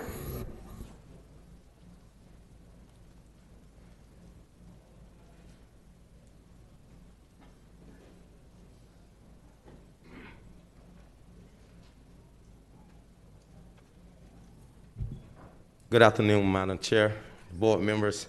My name is Tyrone Carter. I'm from 2840 Hammondville Road. This is my second time here at this board meeting. I'm like this. I say I'm here to help. And I reached out and tried to offer help. We got meeting with doctor, and to see that our leader heard our concerns, we met with him 3 times. And now we meeting with put everything on the table in front of his colleague so he can hear what's going on, and he came up late. Well, he don't know since I came here, December 31st, to start my New Year's in my hometown, I've been at Ely every day. He's always late, and sometimes he don't even come to school. Our kids need us more than ever now. And to have a leader that have a disconnect from the community, the teachers, and the students, it's affecting us. And that's why we continue to try to find reasons to help them. But now, it's no more help because our school is failing. I researched this when they closed down Ely. Pompano High don't supposed to be open. But Pompano High is a prestigious school right now that has a waiting list for people to go there. Why is it that they closed down Ely and reopened Pompano now, and Pompano School is higher than our school? Why are we not featuring those kids that the school was open to that need us the most? Why are we got to keep taking seconds when we stress excellence from Miss Blanche Ely as she started that tradition there? Why are we going backwards? We're supposed to be going forward. And to see our leader is not listening to our arguments as if he a big shot, as he keep on saying he's from Dade County, and continue to let our school go down. Our kids is losing enrollment. And when you look at Ely, people say it all they want to, but the city of Pompano, we went to Ely for sports. We knew we could use sports to gravitate these kids, to teach them that is a privilege. You got to earn that. And within that, we build goals to make us better. Without football, I wouldn't be standing here with you guys right now. But as we looking at what's happening out here, he's been there for 12 years. He did a great job for 5 years. But as you look at it now, we're going backwards. Test scores are going. Teachers don't even like being there. They intimidated. And he continued to show us, as we continue to have this fight for new leadership, he shows us, just like he said to me personally, he said Trump lost, right? But he still had 74,000 votes. Either y'all against me, I got more people follow me than you think. Now that hurt me, as I could see our school continue to fall. Thank you so much, sir, for coming in and sharing today. I see Mr. Moorhorn. Are you ready to speak now, sir? Oh, he's spending time to me. He's going to give his time to Mr. Carter. Okay, perfect. Thank you. Thank you for resolving it with us, Mr. Moorhorn. Go ahead, Mr. Carter. You have an additional 3 minutes. Thank you, ma'am. It comes a point now where we keep voicing our concerns and nothing happening. Now we got to do something that's better, that's bigger than we keep coming out here and everybody just looking at us and listening to us and nothing happening. If you look at our city, our kids are dying by the minute. If we don't have our kids in school and we don't have nobody supporting those kids, no wonder they're going to the jailhouses. Because in Pompano, I learned the demographics. It's a reason we got over 5 strip clubs in Pompano, over double-digit liquor stores, and we got over double-digit gas stations. We also have a jail and a prison for youth, too. So that's what we saying as educators. That's what we trying to produce. I thought we were supposed to put everything in for our kids, for education. Well, let me tell you something. The city of Pompano Beach is open a charter school August. You don't think they see the school system is bad for us? When are we gonna, like I told you before, put your hand in the pile, your heart on the table for our kids to have better? We are obligated to make sure each and every kid, not about their environment, we all understand these kids don't have a choice. They don't pick their parents. They don't pick the community they raised up in. Well, we supposed to make sure we give our kids the best chance. And at Ely, our kids have been failing by poor leadership. that's not showing honor, dignity, respect. I'm on him so bad right now because as a man, I told y'all before, it takes a queen to make a king. And he don't realize those teachers, how he disrespect those teachers by how he handle them and talk to them. And it trickled down to the students and his staff. For example, we had a meeting and I called him personally and told him. He told me he was gonna meet me at the gate. He wouldn't even got there. He tried to call, he called the people that's at the front gate. They had no clue. When we get in there, it's just corrupted. I'm like, what leader does that? I don't understand that. Ely wasn't like that before. So I'm asking you guys, because if not, we got to go a step further. I'm going to fight for my school, just like Miss Blanche Ely did. And I realize y'all reopened it as Ely. I graduated under Ely. That's an insult to our queen that fought so hard for the African-American education in Pompano Beach. So now it's Blanche Ely now, and I like that too. And I'm gonna fight each and every day. You guys gonna get tired of seeing me in here? I'm not going back to Minnesota where I started my foundation for 9 years. I'm gonna be here till I see fit at my school because I'm obligated to make sure I represent them well. I went off, I did well by myself. I'm a product of Pompano Beach, and I'm also a product of Blanche Ely High School. Thank you for your time. Y'all take care. Thank you, Thank you, Mr. Carter. Desiree Grooms.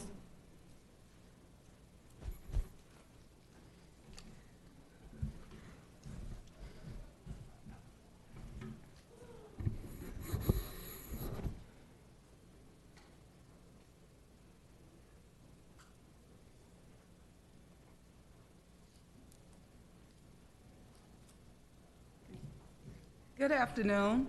My name is Desiree Grooms, 156 Northwest 15th Place, Pompano Beach, Florida. I want to begin by thanking Dr. Wanza for meeting with us for us to voice our concerns about our school. I was greatly disappointed when the school's leader and his cadre walked in 30 minutes late. That was showing a blatant disregard for the time and effort we're putting into our teachers, our students, our school, and our community. And this just reinforced that the leadership needs to change. Mine is going to be very quick because my counterparts did an excellent job. As Ms. Mulhorn stated, we've been gathering research, a lot of it, because we care. When you're telling Algebra 1 freshman students that they have to self-study with no teacher since October, but yet you have an EOC at the end of the year that they're responsible for, that's accountability. And it's a problem. And I hold everybody accountable for any type of failure at our school. And yes, as Mr. Carter said, we will go further if need be. And you will see us every single time your doors open and we can meet. We met with leadership 3 times to try to assist. Every time, blatant misinformation, blatant lies. So if we have to continue coming back, emailing, calling, whatever, we will while we're taking steps. And there are some that's not listening to me right now. And I'm talking about a school. I'm talking about kids. I'm talking about failure. It says the school board of Broward County. So each and every last one of you are held accountable for any child that fails without a chance. So again, I thank Dr. Wanza for her time, and I thank you all for listening to us. And everyone, please be safe. Thank you, Ms. Grooms. Daniela, I'm not sure on the last name. Dr. Neil Smith? Madam Chair, I believe it's Danielle Piers. I don't think she's present. Okay, Sandra Nunez present. I don't believe she's present either. Okay, Rod Velez.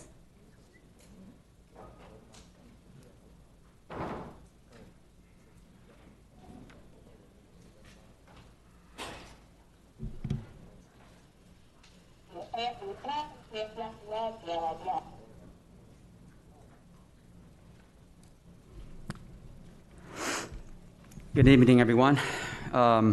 Just in case you were curious about that sound, that was Charlie Brown's teacher.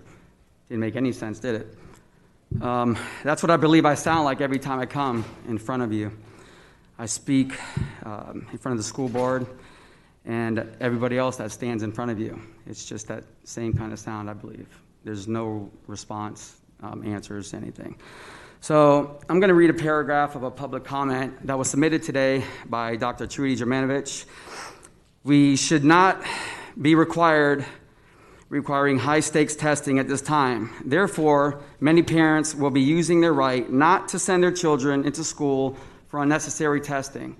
School board members should allow teachers to evaluate students without an in-person end-of-course exam. All children should be judged on their 180 days of progress, not just one day of testing that puts pressure on them and the teachers. Second, Rickards Middle School.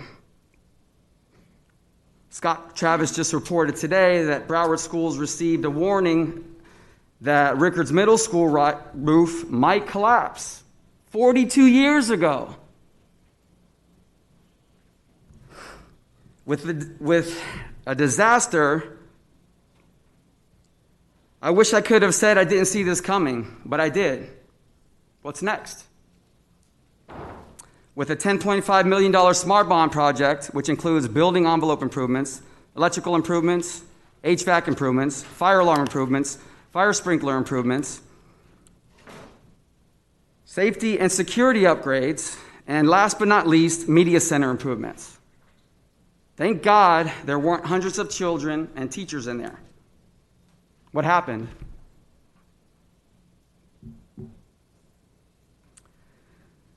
What are you going to do to make sure that this doesn't happen again?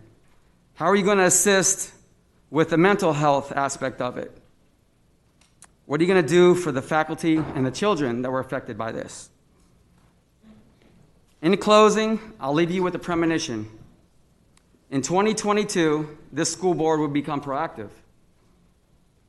They will take accountability, and the landscape will be changed forever. There will be a new leader appointed, and because of that, our children will become smarter, our schools will be filled with an abundance of supplies, and our teachers will receive the pay they deserve. Our schools will finally start being prepared and repaired. Importantly, public trust will be restored in the Broward County school system. Thank you, and have a good evening. Thank you. Rocco Diaz.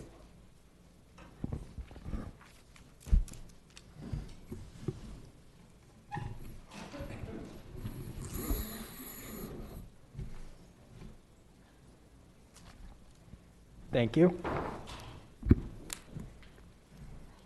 So you may notice that today, for the second meeting in a row, I have stepped away from my role as alternate student advisor to again speak to you as a citizen. And I'd like to renew my calls for the issuance of substantially more ADA and remote work accommodations to be granted, and for the 1,100 ADA accommodations that were revoked in January to be restored. And I know this issue is a little less relevant today than the last time I spoke about it because of the current state of affairs regarding vaccines, but it is still very relevant because let's look at the current state of affairs when it comes to vaccines. So first of all, the Biden administration announced its prioritization of teachers. However, even in Florida, only teachers 50 or older and the medically vulnerable are able to get vaccines. And the problem is, first of all, it could take a few months until the vaccine rollout is complete. And also, Florida vaccine eligibility does not include those who live with people who are medically vulnerable. And I also wanted to point out, history will remember how this county treated its teachers during the pandemic. Teachers will remember how their or their peers' accommodations were suddenly revoked in the middle of the year. And voters will remember who in this room bravely stood up against that policy. It is not too late for any of you to join them. and allow teachers to teach from home if they want. And this issue is going to remain relevant even after the pandemic ends. So, for example, I've heard concerns about the dangers of SMART projects being completed during school hours. And this is because some of the conditions created by ongoing SMART projects make it impossible for requirements resulting from ADA accommodations to be fulfilled. And the school system has not done nearly enough to address concerns about this. In fact, this would not be a problem right now if teachers who wanted to teach from home were able to teach from home, and if this school board and staff hadn't rushed the reopening process. So I'm asking you to grant substantially more ADA accommodations and make sure that schools are more safe and the reopening process is more fair to both teachers and students. Thank you.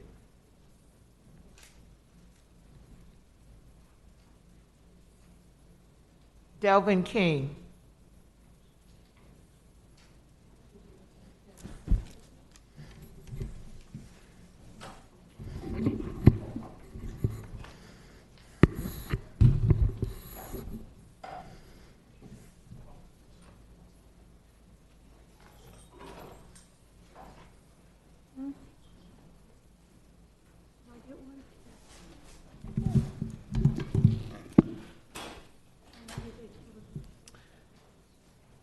You're ready, sir. Okay.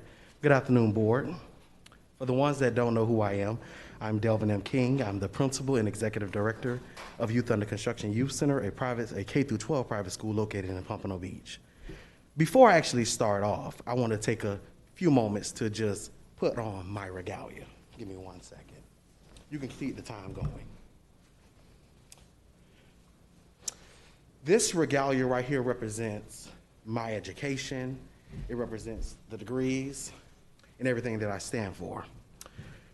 The other day, I went over to the Office of School Performance and Accountability on Monday, and one of the secretaries yelled out, "I'm an embarrassment to the black community." This regalia here represents my educational background. It represents the Pompano Beach community. It represents Florida Memorial University. And I think I'm a good representation of this black community. And that comment was very disrespectful, and it represents the leadership that's over there.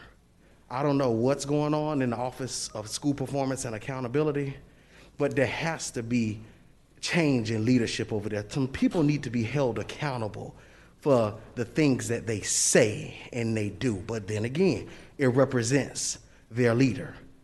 I've sent multiple emails to the Office of School Performance and Accountability. Did I get answers?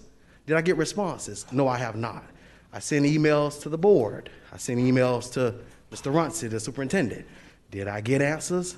No, I did not. I've requested meetings. I came to different functions and events and tried to talk on the side. They didn't want to hear me. And also, because I know you guys should be very familiar, there has been a trespass warning issued to me once again at Blanche Ely High School on accusations that couldn't be proven.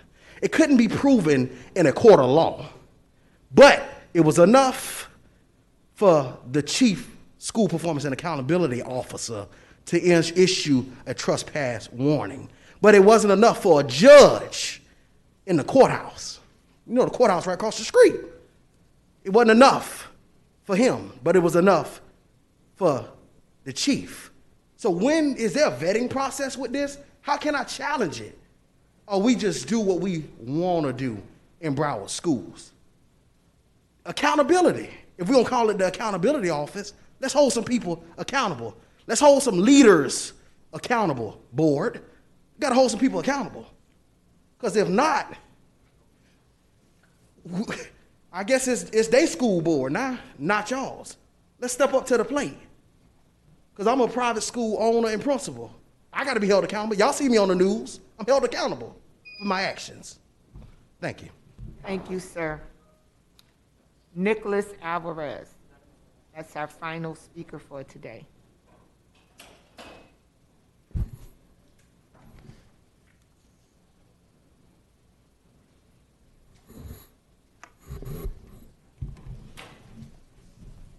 Good evening. Delvin King will take my time for my 3 minutes. Thank you. Okay, Mr. King?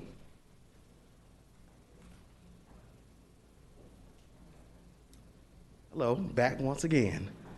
Back on accountability. We got to hold different principals accountable, different assistant principals accountable. Because I've been fighting for Blanche Ely for the longest. I went to jail for standing outside of the campus of Blanche Ely on city property.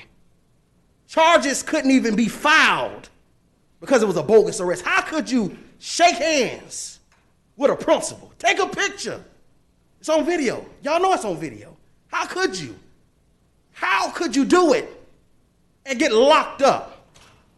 That's an embarrassment. Black man to black man locking each other up. That's an embarrassment to the black community. Since we want to say, what's an embarrassment? That's what it is. Because I care for the students. Don't let the Facebook videos fool you. Yeah, I may rant and rave on Facebook, but it's for the best interest of our students. Y'all know I used to sit on the sack. We used to have things rolling, but y'all removed me because I'm adamant. Y'all know we need that bus loop. Superintendent, we was all over there. We was in the office. Y'all know we need that bus loop. Y'all know we about the only school in Broward County with no bus loop. Nice library. Yeah. You can come take a picture for the library. You and Chief can come take a picture for a brand new library. But what good is a brand new library when I get off a school bus and I'm soaking wet because there's no coverage outside? What good is the air condition, HVAC, all this Go Bond stuff when I'm soaking wet? What good is it? I'm wet, soaking wet, coming in the classroom. I'm hot coming in the classroom. But again, the school over there where OSPA is, beautiful bus loop, beautiful campus. When we gonna hold these people accountable? When we gonna hold these different departments accountable? We need some change at Blanche Ely. No. We need change in Broward schools. Because I won't just fight for Blanche Ely. I want to fight for everybody. But that's on my end. We need change. We need accountability. And y'all so scared to meet with me. I don't know why. I got some good ideas for you. But y'all want to cover up so much dirt. It's time to pull that rug back. Let's clean it up. Mr. Runcie, let's start cleaning. I can help you clean house. Let's clean up. Let's work together. That's what I tried to do with the principal. Let's work together to make a change here in Pompano. Dr. Wanza, let's work together. I know you probably don't want to, but baby girl, we got to work together. Thank you so much. Thank you. May I have a motion and a second to move item 006 to the floor, please? So moved. Second. Been moved by Ms. Corn, and I'm sorry. Yes, Dr. Osgood, I just wanted to clarify something so make sure that our employees aren't getting mixed information. So to be clear, all of our employees who are 50 and over are eligible for the site that we mentioned. And everyone that is under 50 are eligible to receive vaccines at the federally sponsored vaccine sites, such as the federal site in Miami-Dade College North and selected pharmacies. Mr. Sullivan and I are working on something else we'll hopefully be able to announce in a day or two to even further expand what we're doing. But just wanted to make sure that there's an avenue for all of our employees right now to get vaccine, either at the site that we're working with the health department or at the federal sites. Thank you. Thank you, Mr. Runcie. May I have a motion and a second to move item 006 to the floor? So moved. Second. Been moved by Ms. Leonardi and second by Ms. Rupert. Any public input on 006? Hi, good evening. My name is Monica McNerney, and I'd like to yield my 3-minute time to the next speaker.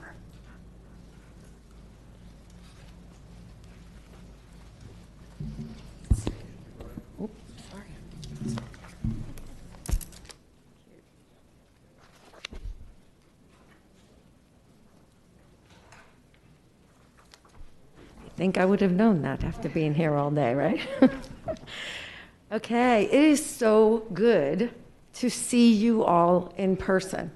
I miss seeing all of you, meeting with all of you, and so it's a pleasure to be here today. I came here to thank you. We have a really long, deep partnership since 1959, and we have served over 1 million Broward County public students in that time. In the last 12 years, almost 600,000 of those were served at the JA World facility. You know, through this partnership, our goal has always been to support and complement what you do, right? You are the experts in teaching our children, but we believe we're the experts, and hopefully that's why you partnered with us 12 years ago, or all those years ago, in applying those real-world lessons through our programs and curriculums and through the simulations that they do in our buildings. You know, COVID is interesting. It has definitely posed challenges for all of us, right? How do we maintain and keep our buildings going? How do we keep our people employed? How do we keep them safe? How do we still serve our children in a different way than we've served them all these years? But it's also brought so many opportunities. I tell you, I am so excited that over the last year, the relationships and the partnerships that we have built with your team, the administration, has been unbelievable. We truly understand that we need each other, and we're helping each other to make sure that our kids get the engaging information and education that they need. So I just want to share a couple things with you. I think you know me by now, almost every one of you. I am relentless in the pursuit of making sure that our children have the resources, the skills, and anything else they need to be successful. You all know me as a mother of 2 children. We are totally invested in this. Every year, we raise $2 million in order for us to deliver BizTown and Finance Park in our buildings and in our classrooms. Over the last 12 years, that's $25 million just for BizTown and Finance Park that we've invested in these children. We're committed, even in these tough times, to raising the funds needed to run these programs, even though they're being delivered in a different way. Unfortunately, it doesn't mean that we need to raise less, right? I think you all are going through a similar situation. I want to thank the board for approving an investment towards this about 3 years ago. You know, that investment has brought the county to the table and other municipalities and donors. It's so important that they know that you are invested in this education and application. It's important, in addition to the $2 million that we raised for BizTown and Finance Park, we raise an additional $2 million with all of the other programs that we bring to Broward County Public School students, but that we don't have a mandate to do or a required contract. And it is our pleasure to present and deliver those programs. We're committed to being here, right? We have committed from the beginning. We provide services, we provide programs. JA Inspire Career Exploration, which this year we did virtually, reached over 5,000 middle and high schoolers. Parent-student job prep sessions with your BRACE advisors, that's another great partnership we've developed over the last year. Career-bound program training, which has allowed us to put 80 students in jobs. We opened our center because we couldn't have the kids there this year. We used our center this summer as a WeWork so that those 80 students could work out of our place with other students and get paid for the summer. So we are working so closely with CTASE. Again, another partnership that has become so strong over the last year. Our JA experience at Lauderhill, that continues. We are there to support it. We have staff that specifically supports that program. Our virtual career series, speaker series that we developed at the very beginning of COVID to get moving. You know, and then of course, we are in the process, the due diligence process for 3DE, high school education, which we are thrilled that you have decided to take advantage of. We're committed to supporting the teachers and the administration to achieve the goal of preparing our students for the future. We have been there from the start of this pandemic to support the teachers by making all of our programs available in digital delivery formats and continue to bring business people into their learning experience virtually. And I think we can agree this is not always easy. You know, we must also maintain the center while we're doing this. And so to make sure that it is a safe place for them to return in the fall. We're anxious to get started, and so are the teachers and students. We see the engagement and we hear it from the teachers. One teacher told me the other day that, and she had tears in her eyes, and she said, Lori, I can't get these kids to engage in anything. But when we're working on Be Entrepreneurial and they're starting and building a business, they can't wait to start working on it, and they want to work on it every day.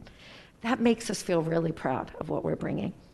So over 400 teachers have reached out to sign up for BizTown and Finance Park. They are so anxious to get started, and so are we. Teachers certainly are struggling to keep their kids engaged, but have shared that these programs are interactive.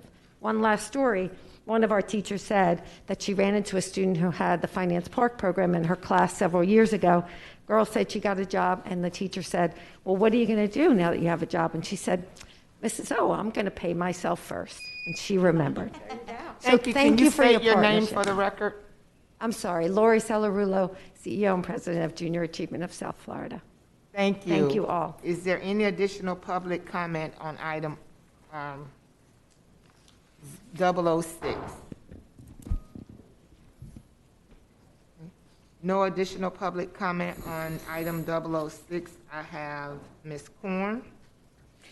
Thank you. I'm just going to very briefly share, when I talk to my kids about their experiences educationally in Broward schools, BizTown is at the very top of their list in terms of the things that they not only most enjoyed, but most recall. And so I very much look forward to being able to support the item. Thank you.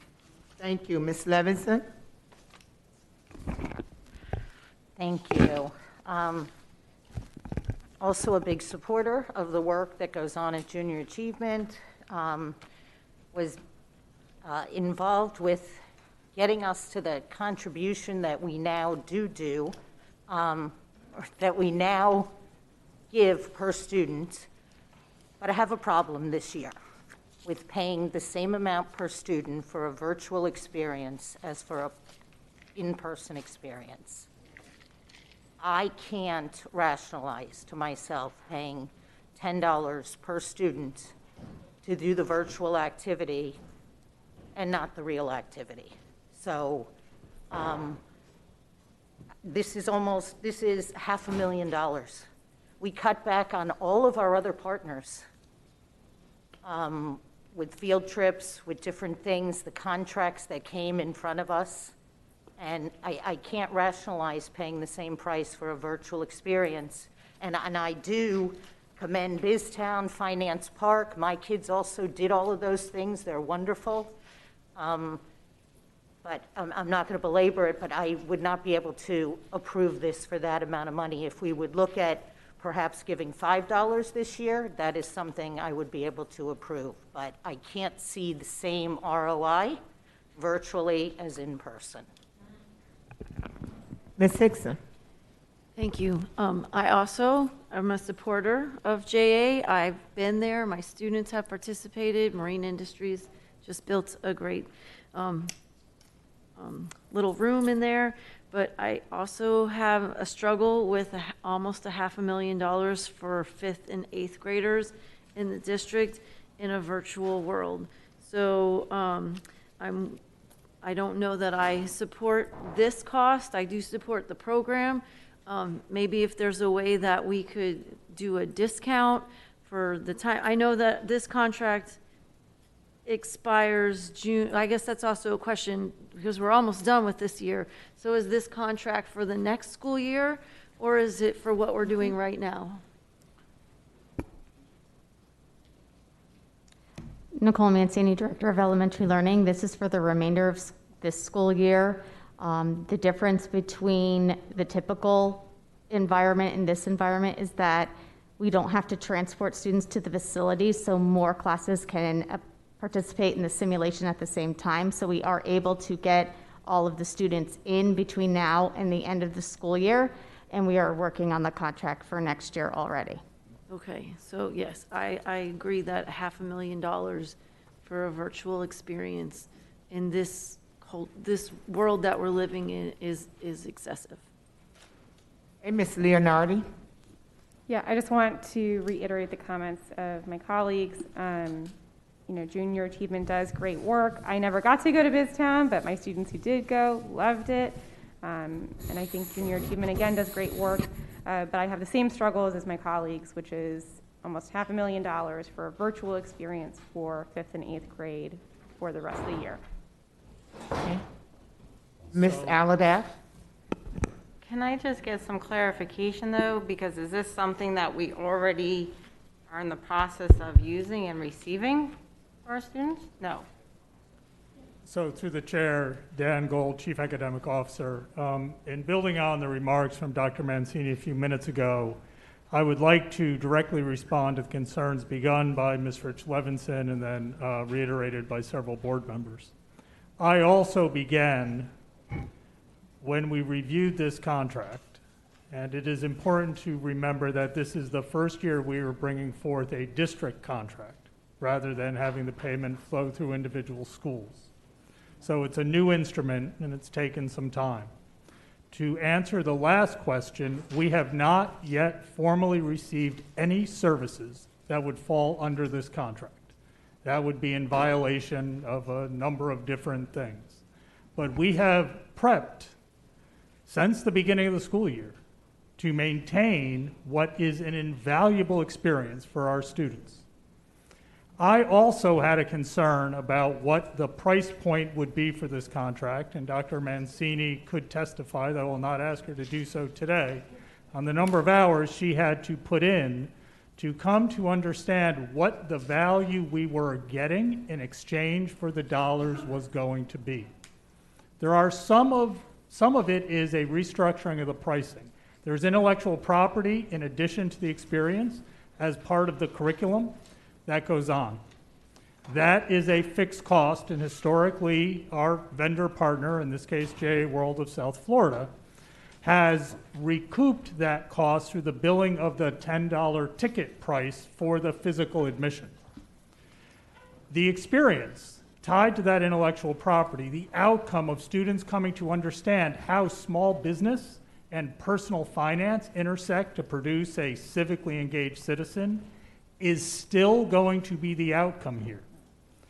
There was no development cost that we are willing to pay to our vendor partner to transfer that from the physical experience which they offer.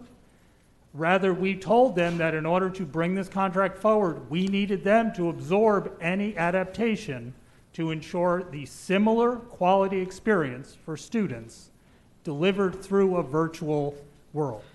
Dr. Mancini at the elementary level for 5th grade, Mr. Bramoha, who's also here for our 8th grade students, have ensured that our Canvas courses have all the prepped experiences so that students can do this.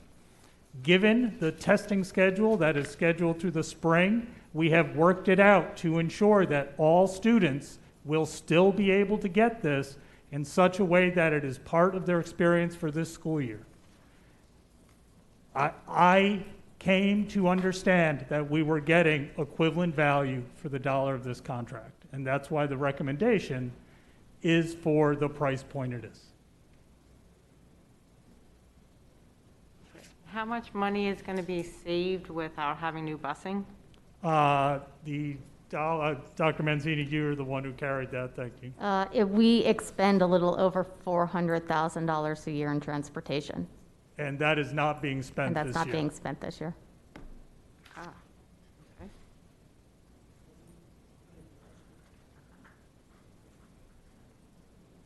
And I guess, it's really challenging to replace the in-person live experience. I mean, I remember when my kids dressed up and went there, and there was that whole experience. I mean, I do see there is value with a virtual experience, but knowing that it's not going to be to the highest level that it would have been if it's in person, and with the cost factor, it's really challenging to support this year. Ms. Corn? Thank you. I just want to follow up. I concur with my colleagues in the sense that there is obviously that cost is something when you think of it from a virtual perspective. But for me, this is a carryover year of that virtual perspective. This isn't an ongoing. And the cost is, when you read through the contract, is the curriculum cost, right? There's still also the staffing cost. That doesn't go away because it's virtual. So there's still not only the curriculum that's being provided, but there's also the staffing aspect of it, which they still have to support. For them to be able to move forward as an organization that is giving us the consistency year after year, to me, if we significantly diminish our support, they're not going to be able to continue to do the same level of ongoing programmatic and curriculum that they've provided us in the past. If this all of a sudden became a forever virtual experience, and I would say, then we should probably look at a restructure and does that in somehow diminish cost over time. But for this year, I will tell you to staff, I would be looking for this become an in-person experience again next year as we are making another transition. So this isn't something year after year I can see us supporting these costs, but I do for this year in terms of the transition as they, as JA World, continue, I believe, to support their overall programs, their staffing, as well as developing this curriculum, because this curriculum in and of itself, as a virtual, is an additional cost as I understand it. Thank you. And I'm going to go back around. I'm going to make a few comments before I go back around. Thank you, Ms. Korn, for your comments. I also heard it was mentioned about how this money leverage a match. And I know this is a service that we provide where it's ultimately no cost to the student. If we changed something and there had to be a fee scale, it would certainly disenfranchise a large number of our students, and they would not be allowed to have access to this curriculum or to the staffing. It has been invaluable at Lauderhill 6 through 12, and I will say, I don't know if we've documented all of the other wraparound things that come with this that are not a part of our contract that we benefit from in this relationship. When we talk about virtual and going from virtual, face-to-face to virtual, and we already talked about reducing the transportation costs, I'm not sure that a virtual experience lessens what we do from a curriculum perspective. And I certainly know the staff people that are involved with this program have continued to be involved. I actually would think that if this is being done virtually, it requires more necessarily than less than when it's face-to-face. And I'm just saying that based on having an experience of teaching in the Huizenga School of Business online and face-to-face. So I would be very interested if we're going to talk about cost and cost savings, which we should as a board, looking at, something if we modify that's not going to ultimately end up in a tremendous cut or impact to our students while we simultaneously are pushing financial literacy and entrepreneurship. I don't know what an alternative number would be, but I would certainly be interested in that. So I don't know. You said we have not used anything on this contract, right? That's correct. Okay. So is this something that we have to do today? Or do we have an opportunity for you to come back and you've heard from the board and give us some different cost structures? So, Board Chair, the limiting factor in time is actually the school year. We are prepared. Your mic, Mr. Go. The limiting factor in time is the school year, right? We are wanting to implement now. We have the trainings for teachers prepped. We've been having informal internal meetings under Dr. Mancini and Mr. Bermoja, and I know that JA World's been meeting with their internal staff. We're prepared to begin having those two groups actually proceed upon signature. So we need to make sure that these virtual experiences happen before students leave on June 9th. And so under other circumstances, I might say yes, but my recommendation as staff to the board is that we proceed with this, and I understand that the board has expressed concern about the per pupil rate. I would rather have the board perceive it that this is a contract for a student service and experience that we have a fixed cost on to ensure we have both equity, as you just discussed, and opportunity for students. And we are maintaining that service in spite of the pandemic. We are not spending 40% of the annual cost because of the non-use of transportation. But the content, the curriculum, and the external partner that helps bring that experience is a fixed cost. That is the framing that I offer. Thank you. Ms. Hickson? Thank you. So my question, and then I'll tell you why I'm asking it, is this if there's only 100 students that participate, it's $10 per student, and that's how it's paid out, or is it a flat this cost? It is per student, so they will invoice us based on the number of students that actually participate in the end. Okay, because my concern really is in a virtual world, how do we decide who's participating? You know how students can have a camera on and it's shooting up at the ceiling and you think they're there. So how do we quantify how many students are actually participating? So there are lessons they need to complete in Canvas. In addition, they have to log into the simulation, and the simulation tracks their progress throughout the activities, and they have to complete the simulation. They go in and out of the simulation, unlike the traditional version where they go on a field trip for the day to the facility.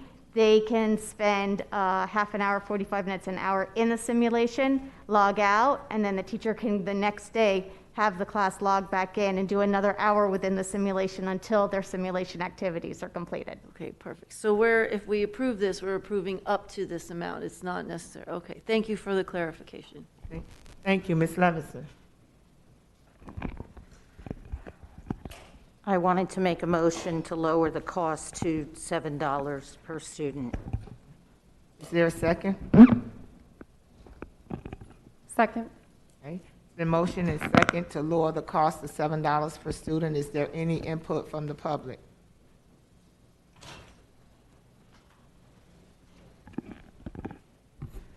Ronald B. Barrish, I concur. Okay. Any additional input from the public? I appreciate your comments, but I want to share with you that, just so that you know, when we first talked about this, right, we settled on the $10 per student as the investment. At that time, the cost to do this in person is approximately $75 per student just for BizTown and Finance Park. With the virtual, the trainings, the staff having to learn, as you mentioned, the support of the teachers as we go through this, the virtual simulations that have been developed, if you haven't seen them, same thing with J Inspire, which is not part of this contract that we get paid for, but we do. They are absolutely outstanding. These kids now have the ability to access these simulations throughout that whole time, right? So even though they may have completed, they still have access. Same thing with Inspire. That was available to them for 90 days. They could go on and explore different careers and opportunities for 90 days. The cost right now to do this virtually is $67 per person. The county has kept their investment of $300,000 recurring income or recurring funding. They have kept that in place. So our cities, some of our cities have upped. You know, city of Fort Lauderdale has actually upped their investment by a few dollars, a couple of thousand. So I implore you to really think about it. I understand you're wanting to save money.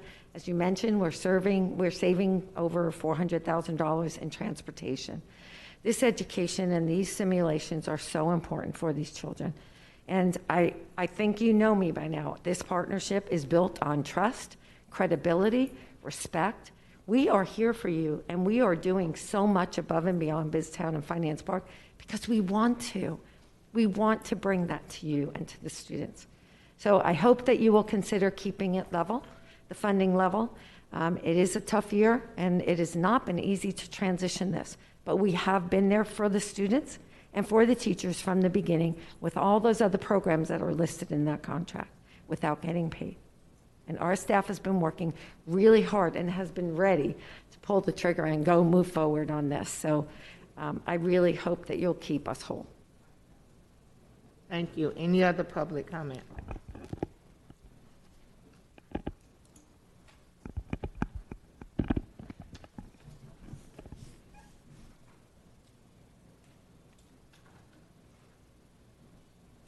Good afternoon, Mary Coker, Director of Procurement and Warehousing Services. So I understand that you have made a recommendation to make changes to the price. I went ahead and I did some calculations. I think my question is directed to Ms. Myrick, and I believe we have the vendor here as well. If this is something that can be done here at the dais by amending this agreement, because it's an actual agreement that specifies that these quantities are particularly participating students. So I know that there's quantities here of $15,469 at $10 or $16,223 at $10. You're suggesting, per your recommendation, is to change that $10 to $7. So that would bring it from $154 on the JA BizTown students fee to $108,000, and the other one to $113,000. But again, these are estimates based on participation. Therefore, if the students don't participate, then obviously that's not something that we're going to pay out.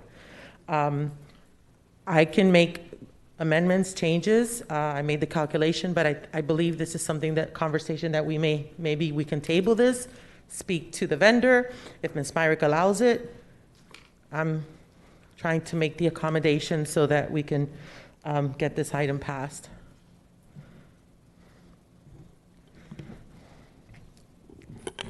Clearly, the board can amend the contract at this point. If they amend the contract, either you can delay it now, but the vendor might not accept it because a contract is a negotiation. You can change it, so your offer would be changed to the $7, and it would be up to JA World whether they were going to accept it. Even though they have signed this, they would have to go back and re-sign at the $7.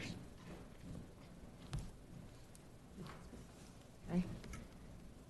Additional public input? And I'm going to ask, just so that it's a long day, so I'm going to ask staff if you respond when the board is responding, so I can keep staff and the public separate. That'll just help me be able to manage the meeting. Yes, ma'am. Good evening again. Monica McNerney with Junior Achievement. I just wanted to make sure that you saw that in the contract, there has already been a discount to the curriculum piece of this pay structure. So I just wanted to make sure that wasn't missed in the conversation. Again, because of the way the pay structure is, it's a little confusing of the total value, but I wanted to make sure that we did do a discount this year given the situation. So I wanted to make sure that was a clear additional savings in addition to the transportation.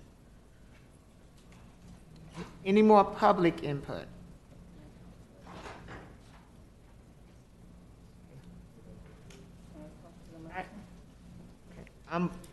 Y'all gonna have to work with me and run the meeting, and let me run the meeting, okay? I see you.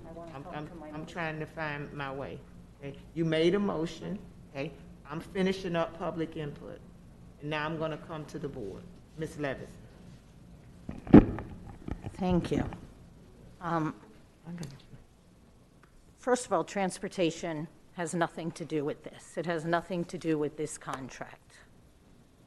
So the savings in transportation, again, has nothing to do with what's on this page and what we're purchasing from Junior Achievement. So I'm going to stick to that portion of it.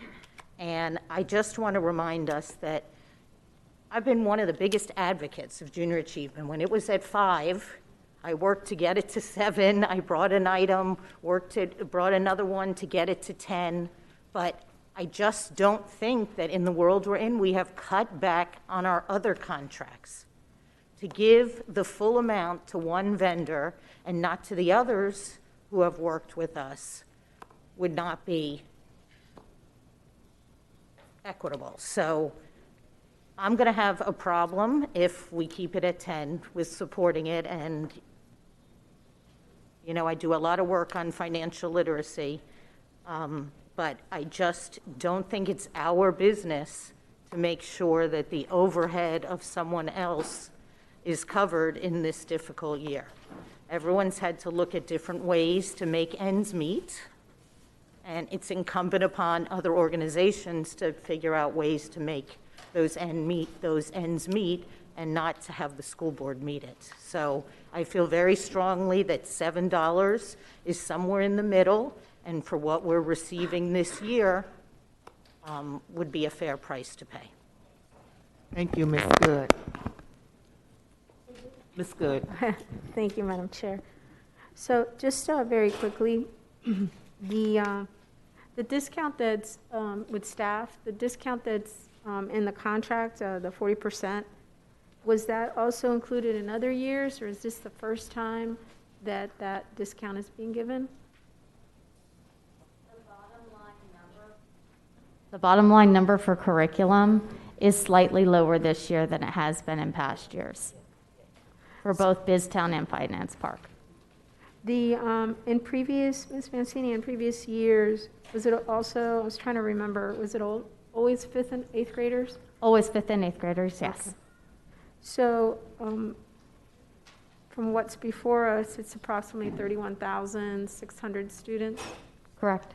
Is that an increase from other years? It's very similar. We also had student assessment and research pull current numbers, and based on fluctuations, we're around the same numbers. Okay. And then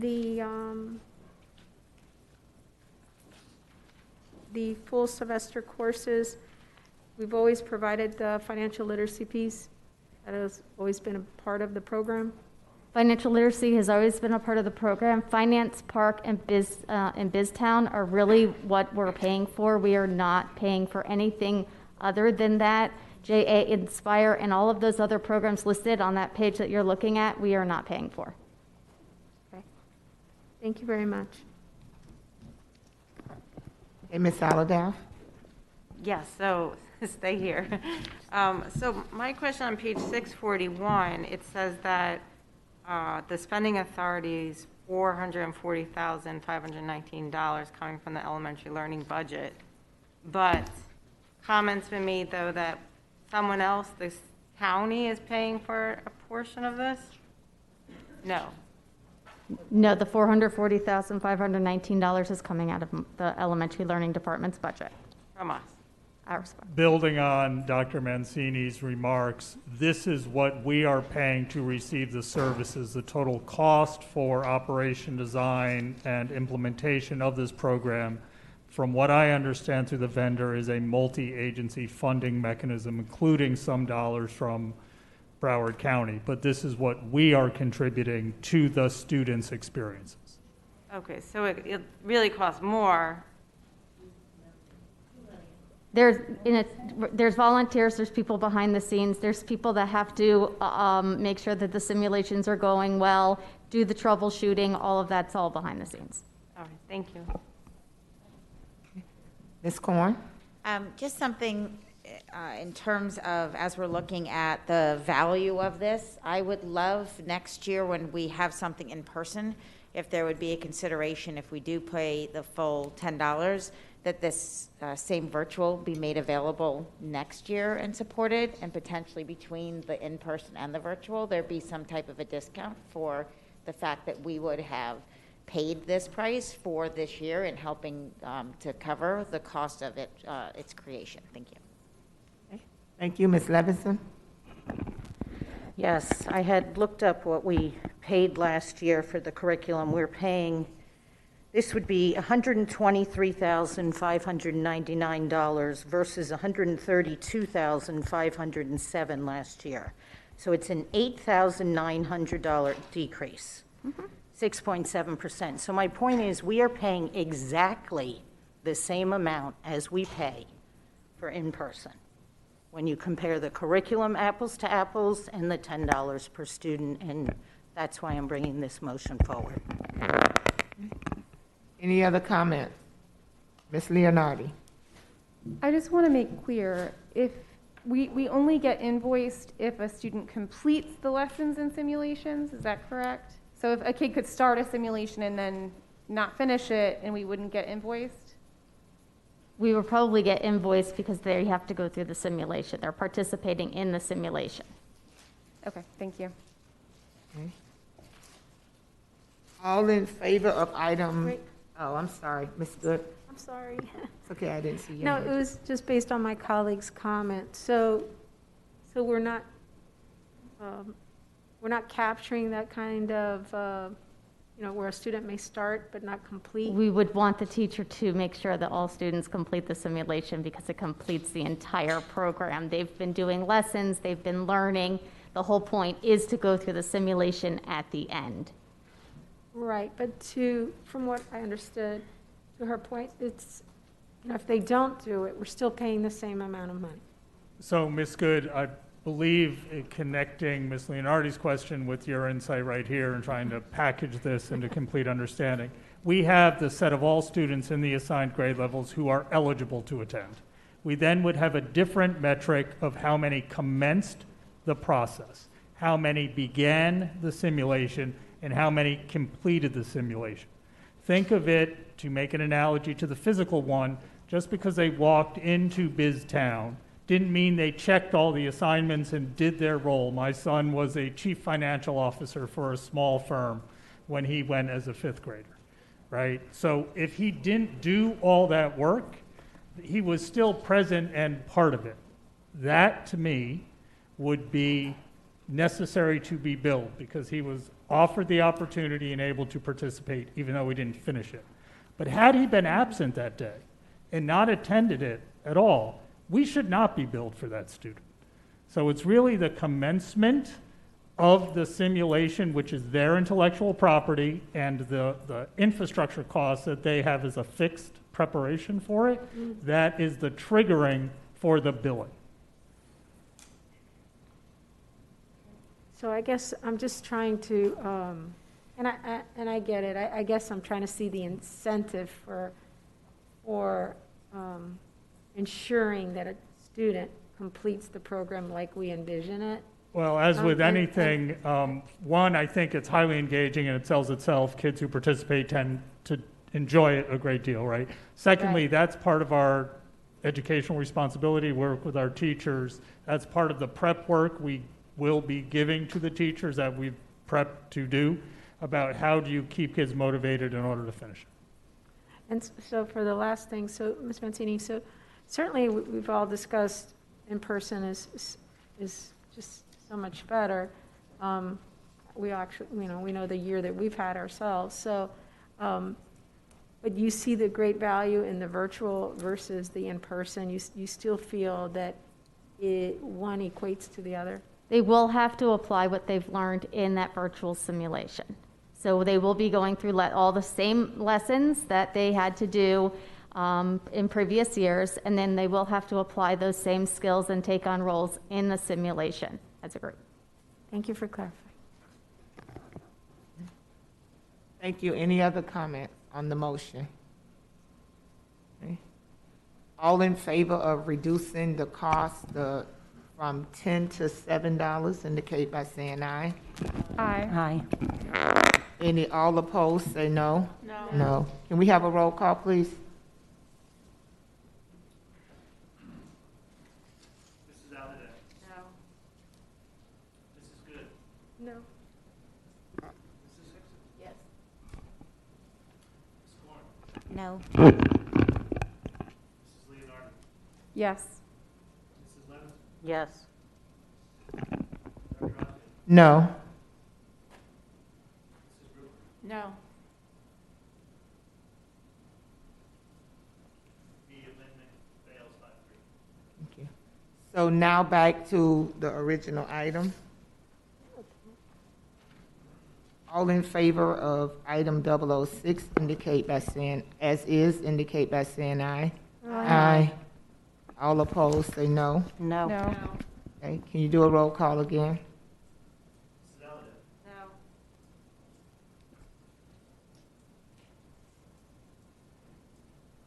Mrs. Good. Yes. Mrs. Hickson. Yes. Ms. Corn. Yes. No. No. Yes. Yes. Thank you. May I have a motion and a second to move item 001 to the floor, please? Second. It's been motioned and second. Is there any public input on 001? I have Ms. Leonardi. Yeah, I just had a quick question. I did request a follow-up on what the usage rates for several programs in this item were: Burlington English, Desire to Learn, Discovery Education, Encyclopedia Britannica. I got answers. Staff sent these amazing Canvas courses where it shows the usage rates for Discovery Education and Encyclopedia Britannica, but not for Burlington English or Desire to Learn. So I was wanting to get some information about how much those two programs are used. It doesn't have to be tonight. I just want my follow-up clarified. So through the board chair, this is Dan Gold, Chief Academic Officer. Ms. Leonardi, thank you, and I do apologize on the delay in those two programs. They are not part of the typical K-12. Both of those programs are part of our technical college or adult ed performances, so they're not part of the same metrics. We are working on getting those same numbers to you for those two applications. They're just not part of our standard monitoring because they're part of different educational structures. Thank you. Thank you. Any additional board input on 001? All in favor indicate by saying aye. Aye. Any opposed? Thank you. May I have a motion and a second to move item 002 to the floor? So moved. Second. Any public input on 002? Ms. Hickson. Thank you. I just have a request that I don't know if we have to vote on it or not, and staff did answer my question already. So being the environmentalist that I am, when I read through here, I see that we provide either paper or plastic cups to schools to use with the water jugs. And my request or my ask is that we only provide the paper cups and don't provide the plastic, especially we're just finished our second day of the global climate change or the climate change summit. And, you know, we need to be responsible, and in staff answer, they showed that we get the paper cups are 0.1 cent each, and the plastic cups are 0.6 or 0.06 or however. One was 1 cent and one was 6 cents. So it makes financial sense to also only provide the paper cups. So it's a suggestion. I don't know how we move forward with that, but I think it would be both environmentally and fiscally responsible to only provide the paper cups. I would love to get rid of the plastic bottles too, but I won't push my luck on that today. Just saying. Thank you. I did receive your question, and we responded. Indeed, the bid includes both options. There's been discussion prior to just having one or versus the other. I think I explained, and it's a matter of preference, where the schools have the autonomy or the departments have the autonomy to pick whichever one they want. We have seen that the locations that order paper cups order more because obviously they're disposable versus the plastic that they can keep using the same one. It's a preference. Your request is more operational, so the bid does include both options. I can try to monitor and ensure communication goes out to only use the paper cups, but at the end of the day, the locations have to be made aware that the school wants to the district wants to, try to limit the use of the plastic and only use the paper. So there has to be communication. I believe that would have to come top down to the schools and locations, and I can try to enforce it at my end with the issuance of the purchase order to ensure that the schools or departments don't use the plastic. And I need to make, Dr. Osgood, through the chair, if I may, I need to make an amendment to the requested action. I found an error. It needs to read 966,000. That's the ask, not 996,000. So I need to make that change, please. Ms. Myrick? there should be a motion from one of the board members to make that change, but obviously it sounds like it was a Scribner's error. Yes. So now that I say that out loud, I don't think you need a motion because it is a Scribner's error. Thank you. Ms. Allardyce? Thank you, Ms. Hickson. I support what you said. I just have one question on the paper cups. Are they cone-shaped or regular? They're the cone-shaped. So that I can understand, like, because if a child's they can't put the cone shape at their desk. The kids don't, am I allowed to talk? So they don't offer just paper, regular cup, you're saying? The ones that are on the bid today are the 5-ounce cone cups and the 7-ounce plastic cups. Okay, thank you. Thank you. Ms. Hickson? Just to clarify, students don't use those coolers. That's really just for staff, if I'm not mistaken, right? Because the students use water fountains out within the school. This is really the water jugs that staff uses. Yes, it's the dispensers with the water jugs, but there are in the schools, again, I don't know where they are exactly, but there are located in schools, whether it be the teacher's lounge. Not sure exactly where they are. Well, most schools I've been in, it's only for the staff, and my suggestion, because the cone paper things are horrible, but we should be encouraging them to be reusable cups, so. Anyway. Any other comment? All in favor of item 002 indicate by saying aye. Aye. Any opposed? Thank you. May I have a motion and a second to move item 004 to the floor? So moved. Second. Been moved by Ms. Rupert, second by Ms. Allardyce. Any public input on item 004? Ms. Leonardi? Yeah, just real quick, we have Bennett Elementary where with the city of Fort Lauderdale, we were able to partner and build this beautiful playground, and I would just love for us to do more examples like that, more city partnerships like that through the district. Thank you. Thank you. All in favor of 004 indicate by saying aye. Aye. Any opposed? Thank you. May I have a motion and a second to move item 007 to the floor? So moved. Second. Been moved by Ms. Corn, second by Ms. Allardyce. Ms. Corn. So my comments are to acknowledge the individual teachers at each of, I can do that now, or I can just wait for my colleagues in case someone wants to make some change, and do my comments at the end. Go ahead, Ms. Corn. Okay, thank you. So at the school level, for those teachers who have gone above and beyond to request grant dollars, Michelle London, who's one of our teachers at Driftwood Elementary School, has been awarded $250 on her efforts at Broward for the Broward County Farm Bureau. Everglades High School teacher, Marcia Eschel, she actually has 4 different grants listed here. $250 through the Broward County Farm Bureau, $500 requested through the Herb Society of America, $1,000 through the Scott's Miracle Grow Foundation, and $5,000 through seed money. So thank you for all of her efforts. At Park Ridge Elementary, Barry Cluft, who's our teacher at Driftwood Elementary, for $250.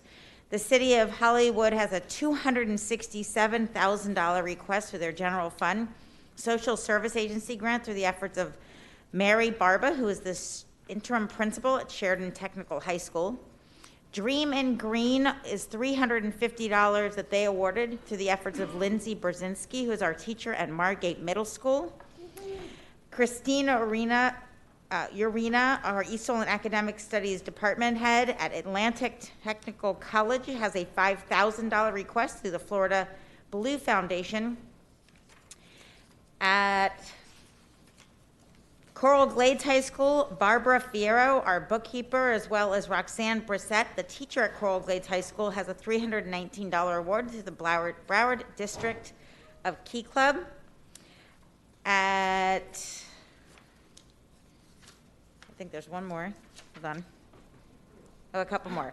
Snapdragon Book Foundation is a $5,000 request through the efforts of our principal, Deborah Clark, at Whitten Rogers. At Whiting Turner Contracting Company awarded $2,000 through the efforts of Charlene Lee, the internal budget support specialist, and the basketball coach Henry McNabb at Blanche Ely High School. And the last one is a $1,000 award through Zubeen Beanstack Black Voices Grant through the efforts of Rosemarie Winston, the media specialist at Walker Elementary. Thank you to all of our staff at our schools for all of their additional efforts on behalf of their students and staff. Thank you. I have Ms. Levinson. I'm not going to go through them in the interest of time, but just want to thank our staff, as I do, for taking the time to do these grants. There's some very interesting ones in here, and I hope we're able to secure them and look forward to more grants. Thank you. Thank you, Ms. Rupert. Thank you. Thank you, Ms. Korn, for mentioning Morgate Middle. I did want to also mention that Karen Voss, the budget support specialist, will be supporting the school's environmental club where the money will be used. So, thank you. Ms. Aladav? Yes, I just wanted to make the comment that BCPS Grants Administration just partnered with @DonorsChoose, and teachers can check out the website donorschoose.org/BCPS, and teachers can have access to $4.7 million in possible grants for their classroom. Thank you. Any other comments on 007? All in favor indicate by saying aye. Aye. Any opposed? Thank you. May I have a motion and a second to move to the floor items 008, 009, and 0010? So moved. Second. Is there any public input on 008, 009, and 010? Where's the guy at? Ronald B. Barish, 0010. I will support the Head Start program and early childhood digital tools from July 1st, 2020 through June 30th, 2023. The Head Start program is very important for the kids, and that's the reason I will approve this item. Thank you. I think this might be my last one anyway. Any additional public input on 008, 009, and 0010? Nope. Yes. Okay, and board members, that when you speak, if you would just tell us which one you're speaking specifically to, and that way we can keep it in line. I have Ms. Levinson. Thank you. 008, I know I had made the comment in the workshop. I'm happy this item has come forward. The amount of users in our backup, you can see, has drastically increased, and I always receive positive feedback from teachers about having this resource. In the follow-up that was provided to me on February 17th, where the board was copied, I just want to ensure that the custom curriculum alignment will be happening for middle school. It says that in the contract, and just want to make sure. I know that Dr. Mancini, you have done it at the elementary level, but just want to ensure that it's happening at the middle school level. At the middle school, as well as being done for all of our required instructional mandates from the state. Okay. Thank you. Oh, I think Guy wants to, Mr. Bramoja wants to say something. Guy Bramoja, Director of Secondary Learning, just want to assure you that we are working with the vendor to make sure that we have all alignment to middle school courses as well. They've done our ELA and math courses and are now working on social studies and science. Thank you. Thank you very much. Okay, 009, my comment was, this is a piggyback. This capital amount is already in the DEFP, is covered with the amount that's in there, the 3.5 for this year. And just wanted to make sure that when you picked this piggyback, was this the most cost-effective way to acquire these vehicles? Ms. Coker? I apologize. I wanted to make another notation of a Scrivener's error on item 008 on the contract. It says here on the requested action that it was through December 7th, 2021. The contract says December 14th, 2021. So I'd like to fix that error. Ms. Coker, there was a question on the piggyback the most Oh, I'm efficient so way sorry. on the white fleet. I apologize. I was talking to my colleagues about the item 008 and that there was a mistake on the contract date. Okay. Can you repeat the question, please? Dr. Osgood, would you like me to just make the motion to change that date so we can discard of that? We need to change the date, correct, Ms. Myrick? That's not a Scrivener's error. Yeah, if it was not a Scrivener's error, then there needs to be a motion to change that date. Okay, so I'd like to make a motion to have the contract go through December 14th, 2021? Correct. Second? Okay. It's been moved and second to change the date. Any public input on changing the date? Any board input on changing the date? All in favor of changing the date indicate by saying aye. Aye. Any opposed? Thank you. Okay, so Ms. Coker, on 009, I had commented that the capital amount is already in our district educational facilities plan, but I wanted to ensure that this piggyback is the most cost-effective way of acquiring these vehicles. Yes, indeed it is. It's through DMS, and they actually, probably the majority of the governmental agencies purchase from this contract. Yes, indeed. Okay, thank you. Okay, Ms. Leonardi, I on withdraw. items 008, 009, and 0010. I withdraw my Okay. comment. Ms. Aladav, My question is on 09. Is there a warranty package for the 100 vehicles?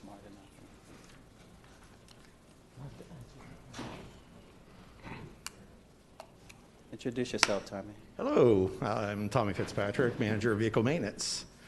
Yes, the warranty is just like any other manufacturer warranties, 3-year, 36,000 miles on majority of the vehicles itself. Thank you. Right. Ms. Korn. Thank you. So just a couple of quick questions. I have the two items, and on the summary at the beginning, it says it's for the purchase of approximately 100 vehicles. But then in the back, it talks about the opportunity to purchase 120 vehicles. I'm looking at looking at the executive summary, and then I'm comparing it to the, that was last year. Oh, is this from last year's? I think that's what the 120 is. Yes, it says in page 3, it says approximately 100 vehicles for the replacement of white fleets on page 3. Where are you looking at? So I'm looking at, on the executive summary, all right, but then I wasn't following the dates in terms of the time frame.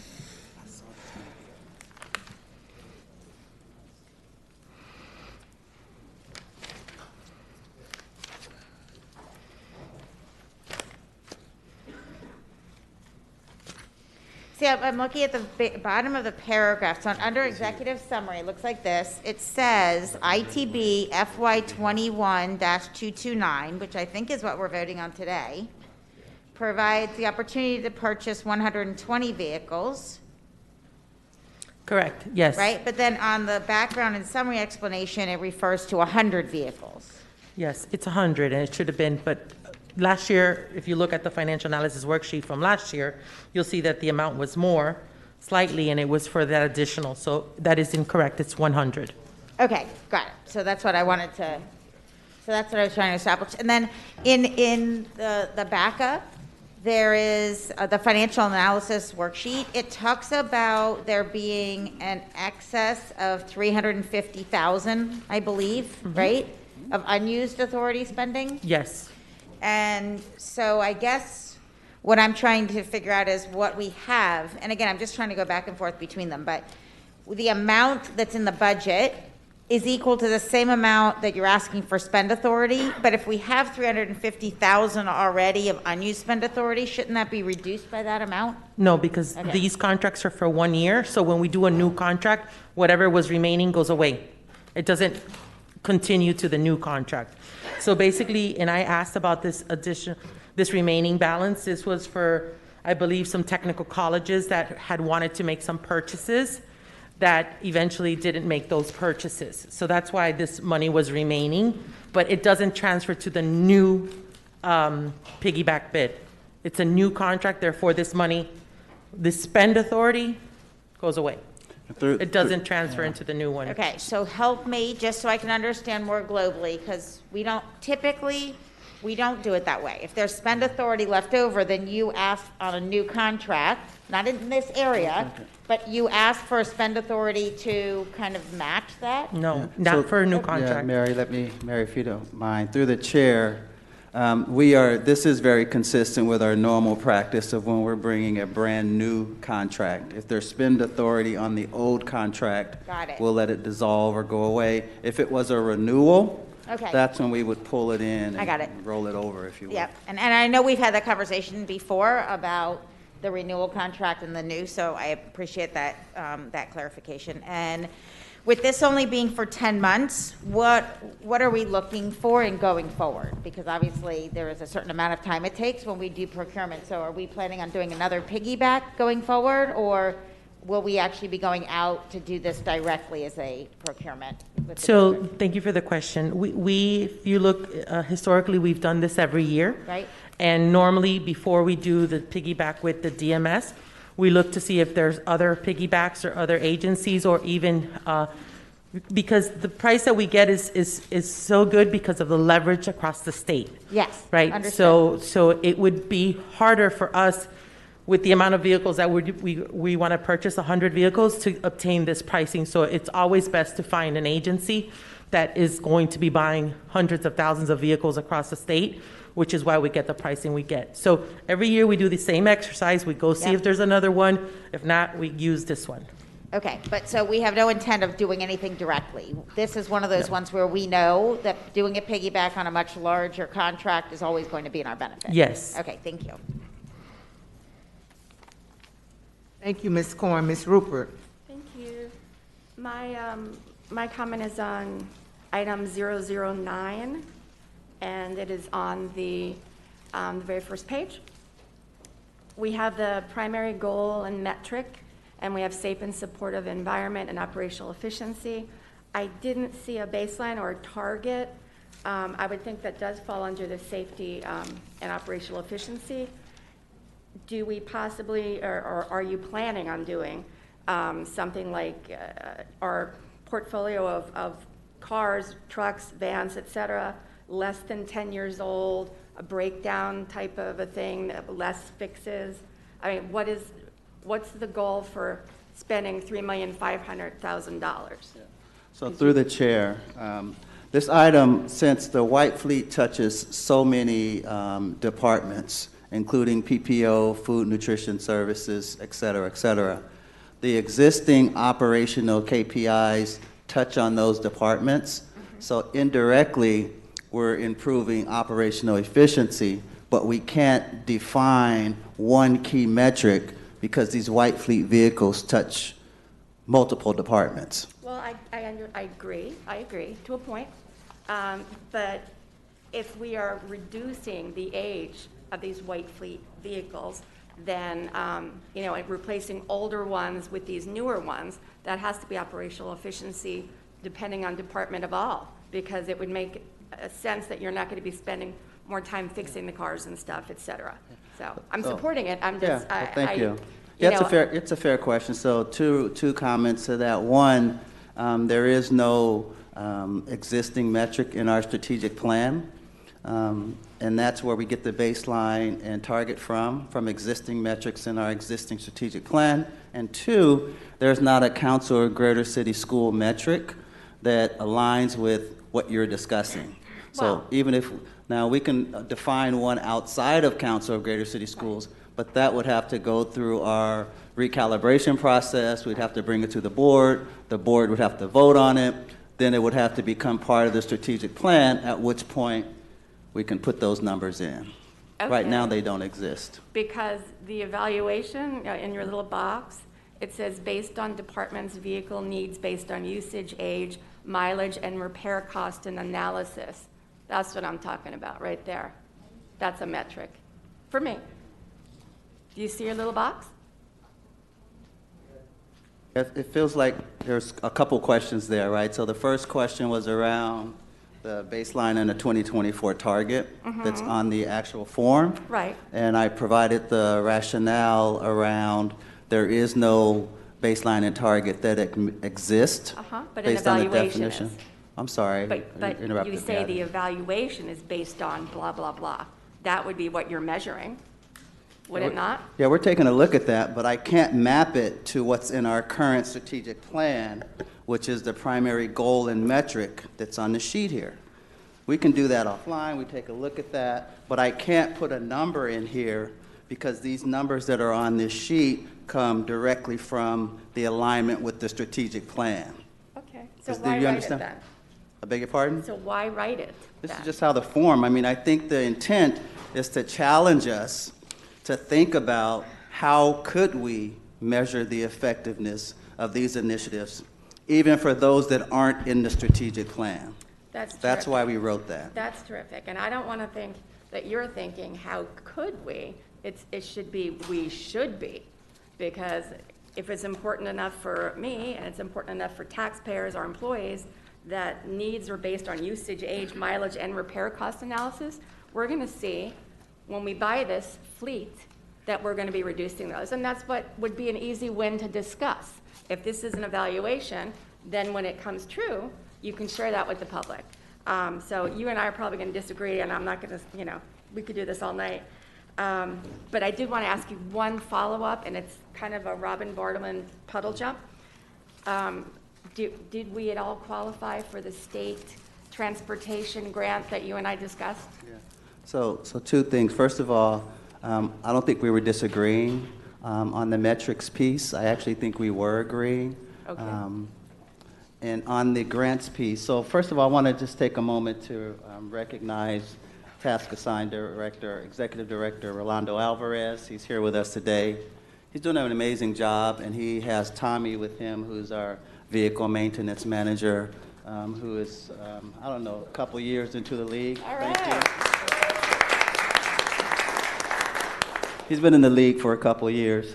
But do you want to respond to the question around the grant, please? Okay, glad you brought that up. Thank you.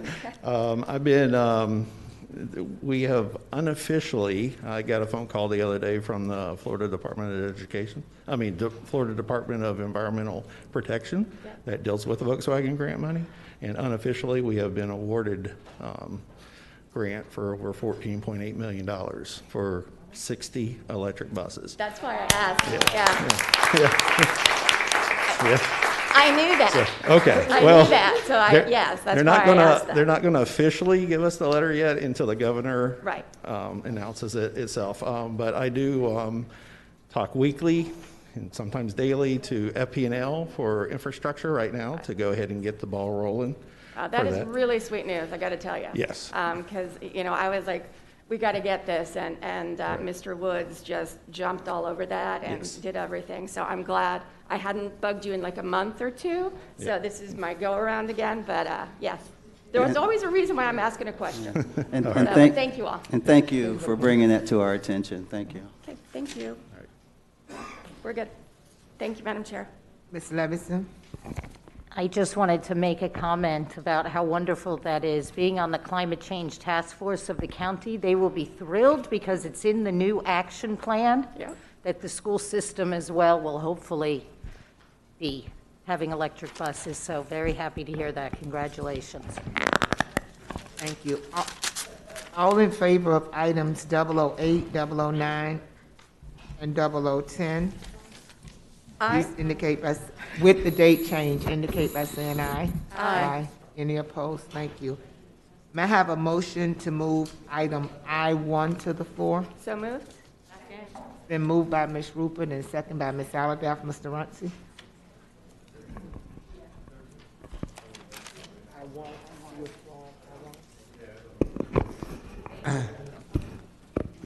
Yes, I would like the board to consider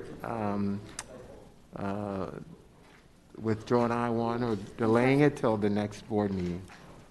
It's hard to hear you. I'm sorry. Oh, I'm Mr. sorry. Rice. I was trying to like So point to my ear. just a request for the board so we can have some more time with I-1, if we could table that till the next school board meeting. I-1. I guess I had pulled it, so I'll make a motion to table that to the next school board meeting. Okay, it's been moved by Ms. Levinson and second by Ms. Corn to table I-1 to the next school board meeting. Any public input? Actually, Dr. Osgood, I don't know if I want to make a motion to table it. I would like, I think just to have Mr. Runcie look at it and he can decide how he would like to handle it. I don't want to say to bring it back to the next meeting, so. What do we need to do just to vote to have it withdrawn? Just vote, make a motion to withdraw it from today's Okay. agenda. So I'd like to make a motion to withdraw it from the agenda. Okay, it's been motioned by Ms. Levinson and second by Ms. Rupert to withdraw this item from today's agenda. Any public input? Thank you. Ms. Corn?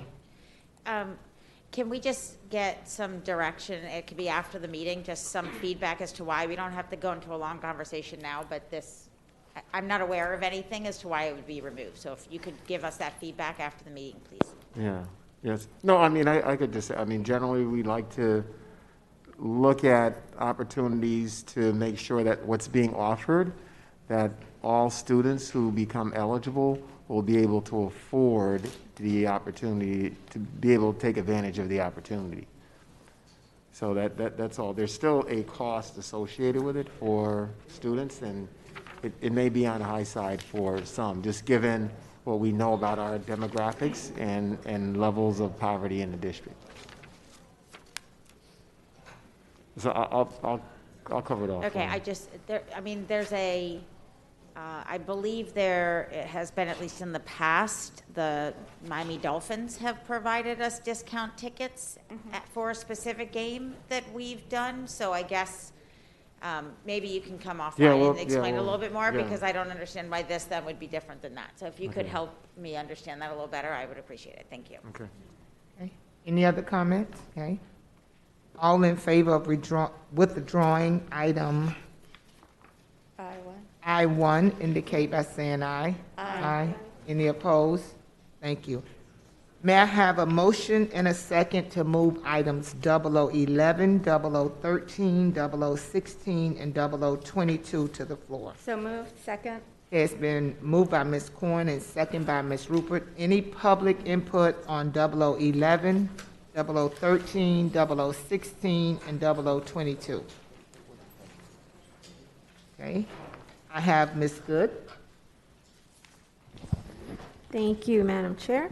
So this is one of the items that we had before, and I believe I had asked some follow-up with regard to the nuisance animals and iguanas in particular. I want to thank staff for the follow-up, because in fact they took an extra step, went out and did surveying, took a survey of all their schools and found out that there was a great response and an interest in having this issue dealt with. So my only question I have is that on the last item when it was before us, there was proposed reduction in spending authority of $48,000. The original bid amount, I believe, was $156,000, of which we had, if it's still correct, we had unused spending of about $86,000. And so now we're asking not a reduction, but an increase of spending authority. I'm just trying to understand that. Yes, good afternoon again, Mark Dorsett, Physical Plant Operations. Basically, the first request was a reduction in spend, but when we were asked to look at the removal of iguanas and we took the survey, we kind of established that it was going to be an increase in spend to do that. And we after multiplying it out based on the amount of captures and removal that they were discussing, we found out that it was going to be an increase of spend of the 45,000. So I guess, I mean, I certainly didn't ask you to go out for the iguanas. My question was more, do they fall under a nuisance category? Because the way that the item was written was somewhat broad, and my question was more, do they fall under that category? And I was told yes. So I was somewhat perplexed that it hadn't been something that was looked into, because there is a problem. South Florida, I have them in my own backyard. I know we have them in our schools. So I'm just not understanding how that equates to an additional spend when we still have a pretty large remaining balance left in the this particular animal control services contract. Yeah, we didn't anticipate the capture and removal, and that's why we came up with the funding to do that. I guess, but so I'll just say this: that the contract, that's what this contract is for nuisance animals to capture and remove. And my question was merely, was an iguana part of a nuisance category? And it was yes. Yes. So now it's equating to additional monies, and I'm not sure why that is. If it was just a clarification. Okay. So Maybe I'm not explaining myself. I think this is, You know, I think we get it. So, Ms. Good, it sounds like you'd previously asked if iguanas were included, and the answer was yes. Yes. So now, if they were included, why is the cost more now if they were already included before? That's pretty much what I'm saying. So through the chair, I can start, and I think what we recognize is the emphasis, if that's the right word, the emphasis that we were placing on the removal of the iguanas before your comment was made was less. And once we went out and did the survey, it heightened our emphasis on that particular nuisance. So that's why we have the spending increase, and the expectation is that if we go through and we kind of clean out the system, right, then we'll have to worry about them less in the future. But it's really around the emphasis that we're placing on it now versus what we were in the past. Is that correct? That's correct. Is that how you would? Yes. So we knew they were there, but we didn't know the magnitude of them until we actually did the survey and got real numbers on how many were out there. Well, I'll just say I appreciate you doing the survey, and I appreciate the follow-up, but they're pretty hard to miss. So, can you just, I'll just leave it at that. So can you share with me how much we have unused in the contract for animal control? Approximately, I know that you may have stuff coming in. Sam Bays, Director of Physical Plant Operations. According to the you probably would rather have Ms. Coker do that, since that's a purchasing function. Whoever can address that. Thank you. Thank you, Ms. Good. We have unused spending authority of $76,477 that should carry us through March 31st, 2022. Should we not ask for additional, this is a first renewal and additional spending authority. So for the 3-year period, the original contract was 156, Ms. Koch? Yes, it was 156, and the new bid award would be 201,000. So, so I guess for me, this particular item is twofold. It's for a 1-year renewal, correct? Through March of 22, correct? Yes. Okay. And also now you've changed it from reduction of spending authority to an increase of spending authority, correct? Am I understanding that? Right? Okay. So, for me, I certainly support the renewal, the 1-year renewal, on the basis that we still have spending authority of almost $76,000, which is, it's almost half of what was allocated for a 3-year time period. I don't see the need at this point in time to increase it. Again, iguanas were always a part of the bid. It was just a matter of clarifying it. So when appropriate, I would just like to make an amendment to renew for the 1 year without an increase in spending authority. And that's the extent of my comment. In other words, accept the 1 year renewal without increasing it an additional $48,000, since we just heard we have $76,000 remaining unused. Excuse me. Yes. It's good. The one thing I would like to emphasize is we have rarely to date ever removed any iguanas from a school. It's true they are an invasive species. 10 years ago they were classified as such. It is now legal to do so. But we have very, very rarely touched an iguana because, and 2/3 of our survey indicated that schools did not consider them a concern. Now we are aware that many schools, about a third, consider them to be a problem, and they'd like to have them renewed. I suggest that if we make no change, we'll be fine for several months, and eventually we might run out of spending authority. That's the only. Well, I'll wait to hear from my colleagues. I know that I don't have that bad of a problem in my district, but I know that in other districts, it is like such a bad problem that the students have difficulty utilizing the play fields, which, you know, what it's there for. So I'll wait to hear what my colleagues have to say. Thank you. Ms. Hickson? Thank you. Before I go, can I talk about both things or just 00? So we're on 0011, Okay. 0013, 0016, Okay, and so I have 0022. Yes. two. I'm just going to, I just want to say I'm happy to see this come up. I've been doing school visits, and the conversation about iguanas as we're looking at them comes up. And some of the reason that the schools were not getting them removed is that they believed that it was coming out of their own budget. Yep. And what I understood after talking with staff is that this doesn't come out of the school budget, it comes out of the PPO. So I would approve this. I think schools will use it now if we let them know that it is not coming out of their own budget, because they are a nuisance, but if they had to cover it themselves on a budget that was limited, it wasn't that big of a nuisance. But if you're going to take care of it, they're going to take advantage of it, because almost every school I've been to, they said if there was one thing we could do is help them get rid of the iguanas.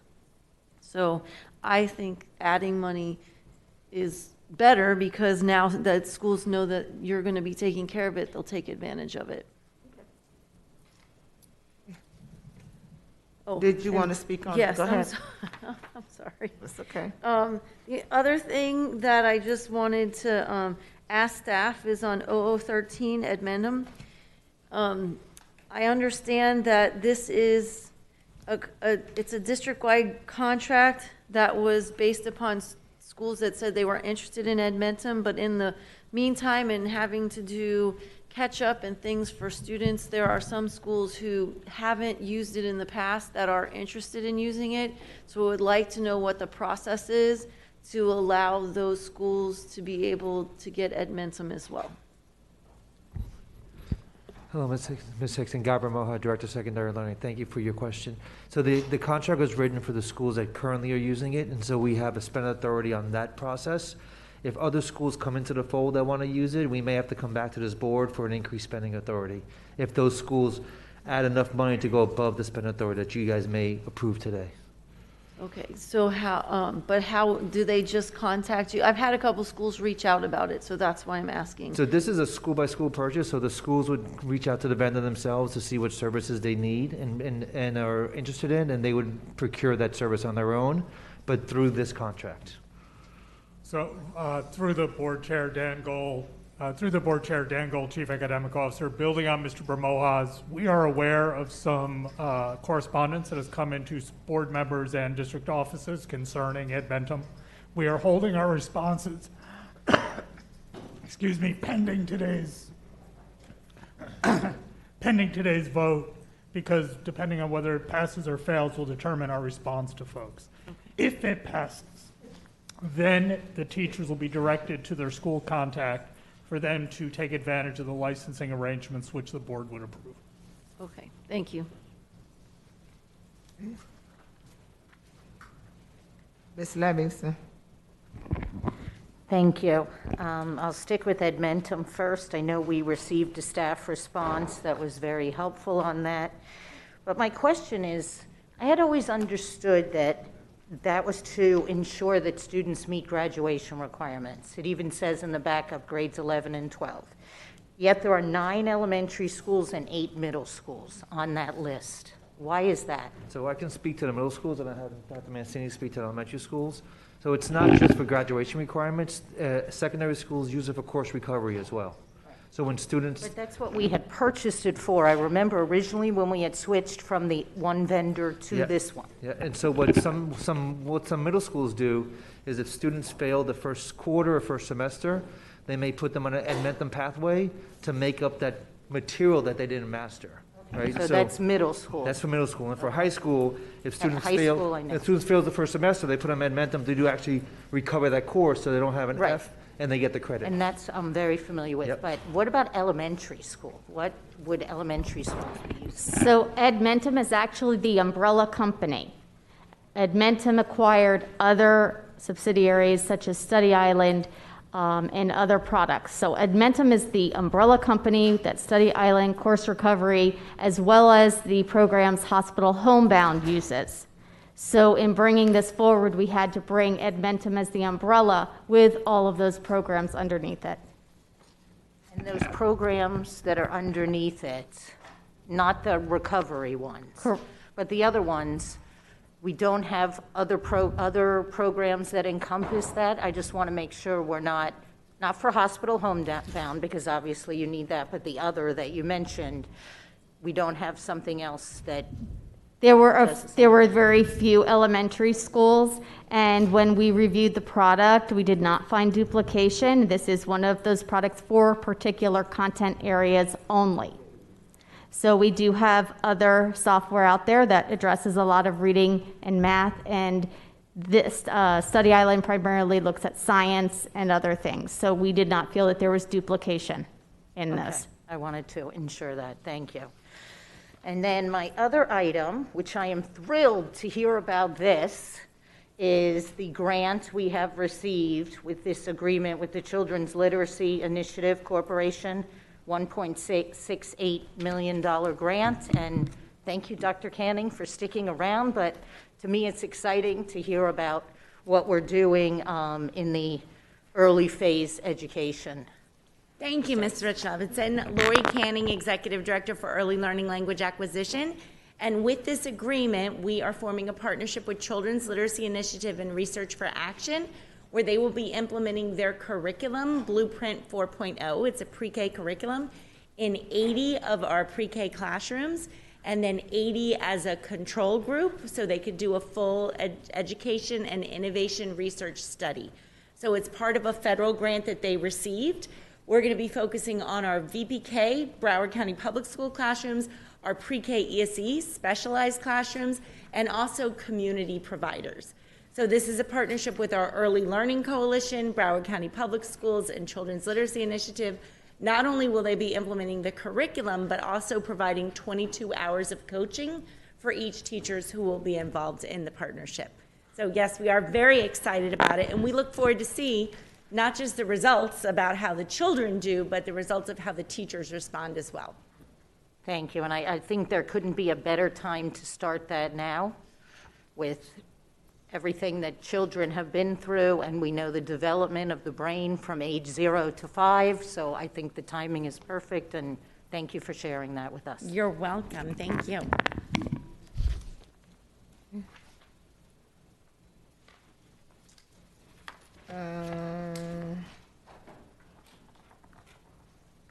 Ms. Rupert.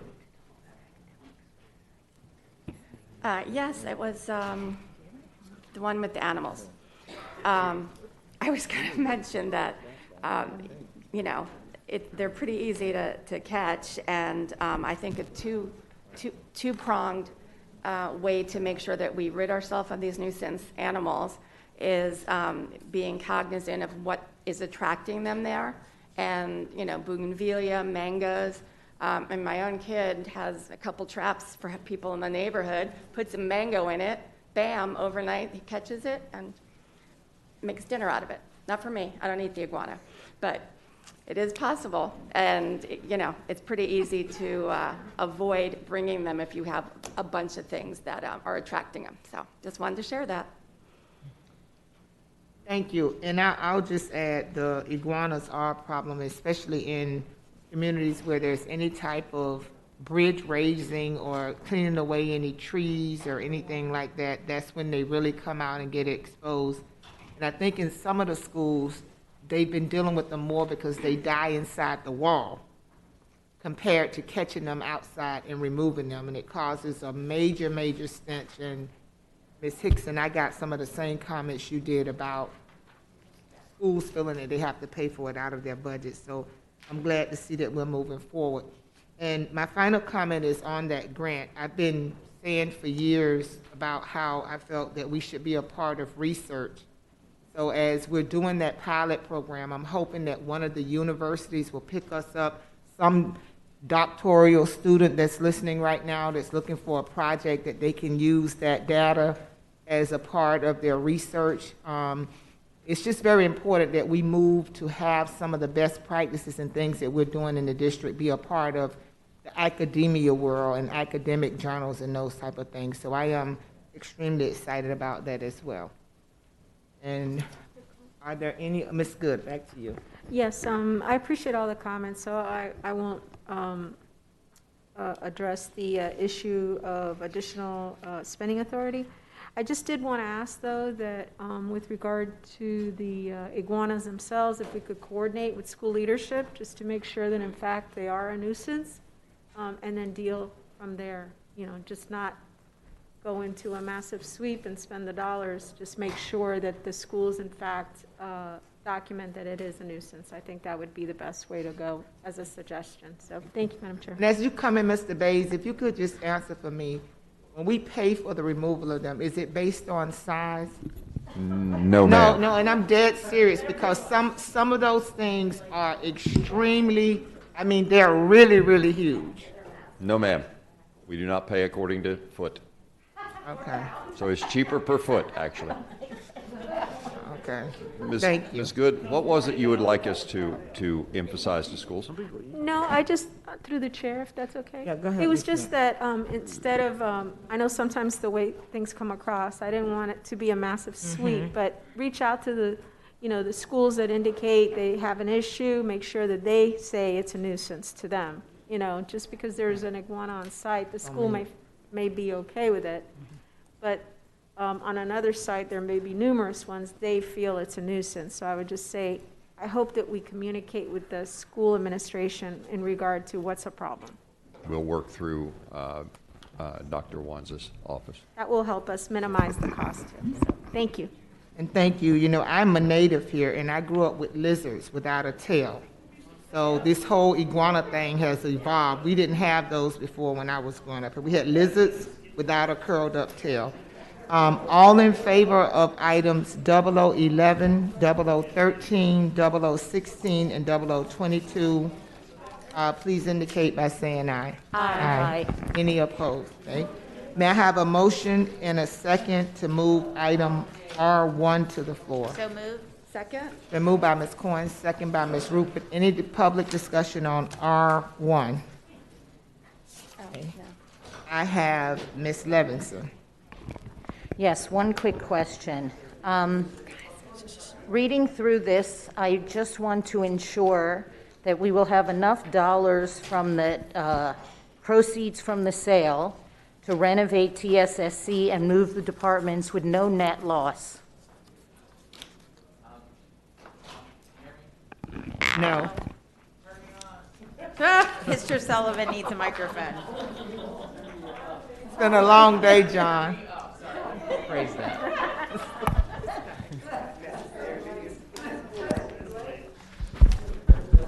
Okay, let's try it again. John Sullivan, Task Assigned Chief Portfolio Service Officer. To answer your question directly, if you take out the furniture budget, new furniture, not that we need it, yes, it will cover the cost for the renovations of TSSC annex, and also the moving cost. There's really no moving cost because that's all done internal staff in terms of. That doesn't necessarily mean. I want to make sure that there is no net loss, all inclusive, because to me, I brought this up at the workshop when we discussed this item, that I did not want the district to suffer a loss as a result of this. So I'm talking all in, not accept this, accept that. There should not be a loss as it relates to the moving of the departments within the TSSC annex. So the sale is about $5.3 million. And then to renovate the annex is 4.7 million. And furniture? Well, again, the furniture cost is $700,000, but again, you don't necessarily need new furniture.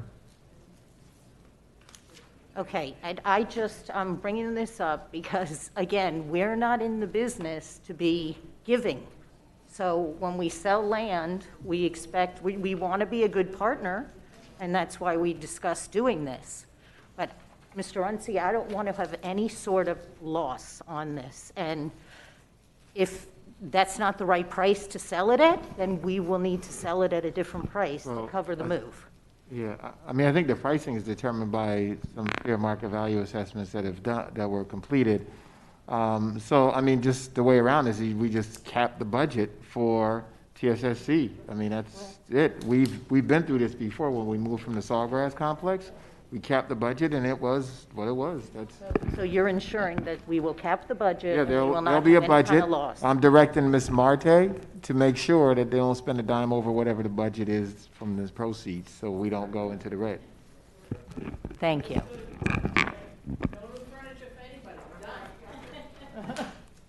They can get new furniture but they got a budget. There's That's none it. of these stock either. Way it goes. Hey, Ms. Hickson?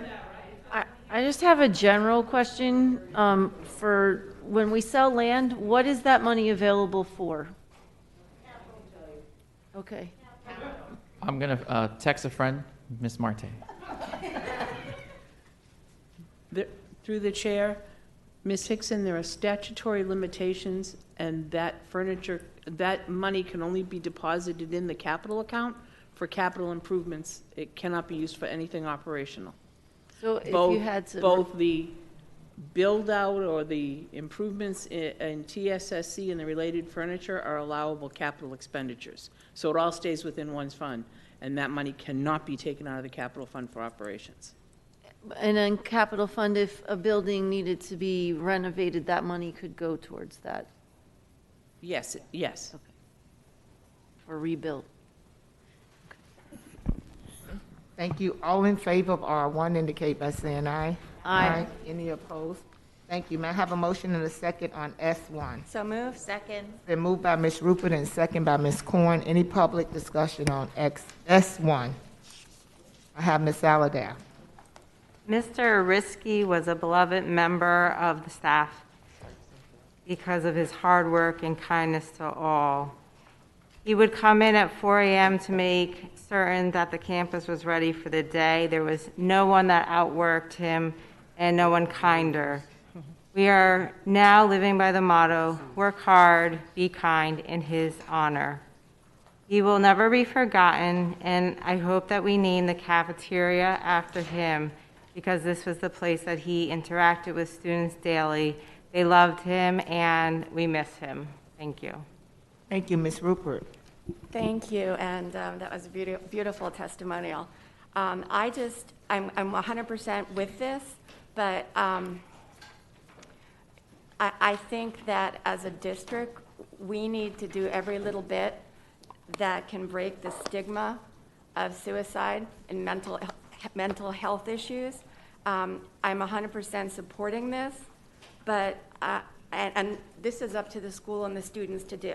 I'm just saying, passing it like this is not giving recognition. Those students know what happened, It happened on their campus. And I think a lovely rock garden or something in their own issue, it sends a very bad message that we are not acknowledging it. Yes, I mean, he died suddenly. Yeah, he did. I know, Ms. Wanza? Valerie Wanza, Chief School Performance and Accountability Officer.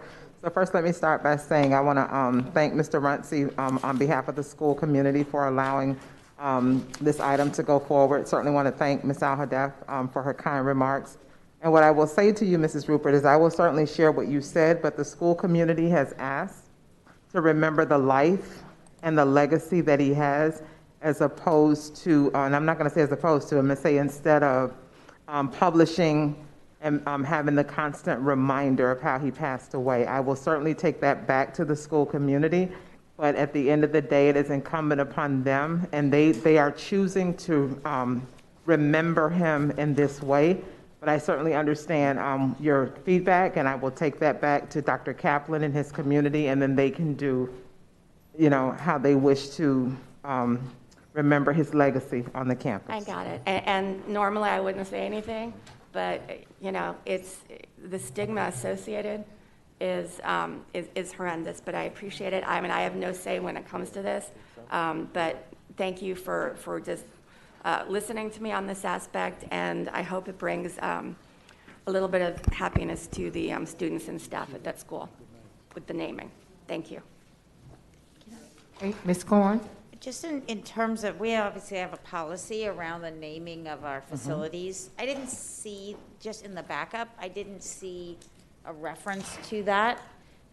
I just, for the record, I just want us to have a consistency across the district in terms of how we do that. Can staff just refer to that, please? Sure, it's in is it policy 1401? Is the Yeah, so this issue was raised previously, and so Dr. Wanza and Dr. Neesmith and myself have been working on, I think it was Board Member Good had asked us to codify a standard process on how these committees are formed and whatnot, and bring that back as part of policy. So actually on April 13th, you'll see the first reading or the first workshop regarding that, but what we did was use that process as part of this name change, almost as a test pilot for what we were doing. So, it wasn't that to just give you a highlight of where we're going with this, is we wanted a standard committee to make the decision around whether or not they wanted to recommend that go forward, so that anybody just couldn't say, I want to name, the Coral Glades, baseball field after Jeff Moquin. That there had to be a standing body that we already recognize, and then have that go through that process, which is why you have attached here, I think, the minutes of the SAC meeting. So I thought we've had extensive conversations about, like, if you're, whether or not it can be, when it can be named after a person, and like all of, That's already in the policy. That's already in the policy. Those changes were previously made. What was asked was that we codify the process by which it gets voted, and what committee actually makes those recommendations and can vote on it. Right. So what I guess I'm saying is in this backup, there's no reference to that policy, to the fact that these steps were taken. So as a board, it's just hard for me. This has absolutely nothing to do with this naming, with this gentleman in this school, but it has everything to do with, we actually have a policy already in place. And if I were reading this from the public, I would think this was just we've never contemplated this before, and this is just how they decided to undertake it in a specific case. So Mrs. Horn, to your point, because typically the letter from me to the superintendent references the steps taken in policy 14, I think it's 01. And so, but I see that that sentence is not in the letter, but typically the letter that comes from me to Mr. Runcie acknowledges that the steps set forth in policy 1401 have been applied appropriately with regard to this request. It's definitely a shortcoming of Right. the item. It just- I mean, policy 1401, the existing policy, Right. in terms of what portions of the school can be named, whether they're living or deceased, Correct. those types of issues, whether their character's in good standing, those issues, that policy was followed. Yeah. We went even above and beyond that because based on the last time we renamed something and the desire to have a structured process become part of the policy or a more defined process, we actually tested that out on this particular Hey, Ms. Corn, if I may, Leo Neesmith, Director of District Administrative Services. I spoke directly with Dr. Kaplan and helped him work through that, so I do apologize that we didn't make reference to Policy 1401. But I think we tried to do our due diligence to make sure that every aspect of the policy was followed. And it's that statement specifically I'm referring to, that there's just nothing stated in here that says this was adhered to, and I didn't see it in the letters. That's what, thank you. But we will make certain going forward that, for some reason, it's typically in the letter that I send to Mr. Runcie as a part of the item, so we will make certain that that line is reinstated. Thank you, Ms. Good.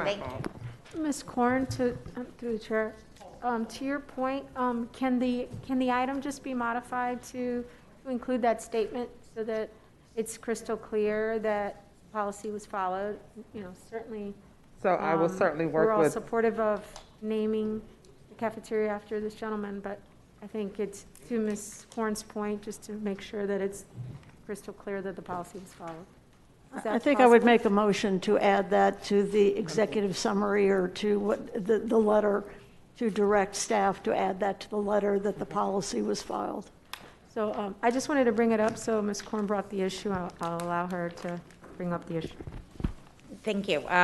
Through the chair, if I could make the motion that there be a statement added, I don't know if it'd be to Dr. Wanza's letter or to Dr. Wanza's letter indicating that the policy and procedures were followed per school board policy. Second. Okay. Any discussion on the motion? All in favor indicate by saying aye. Aye.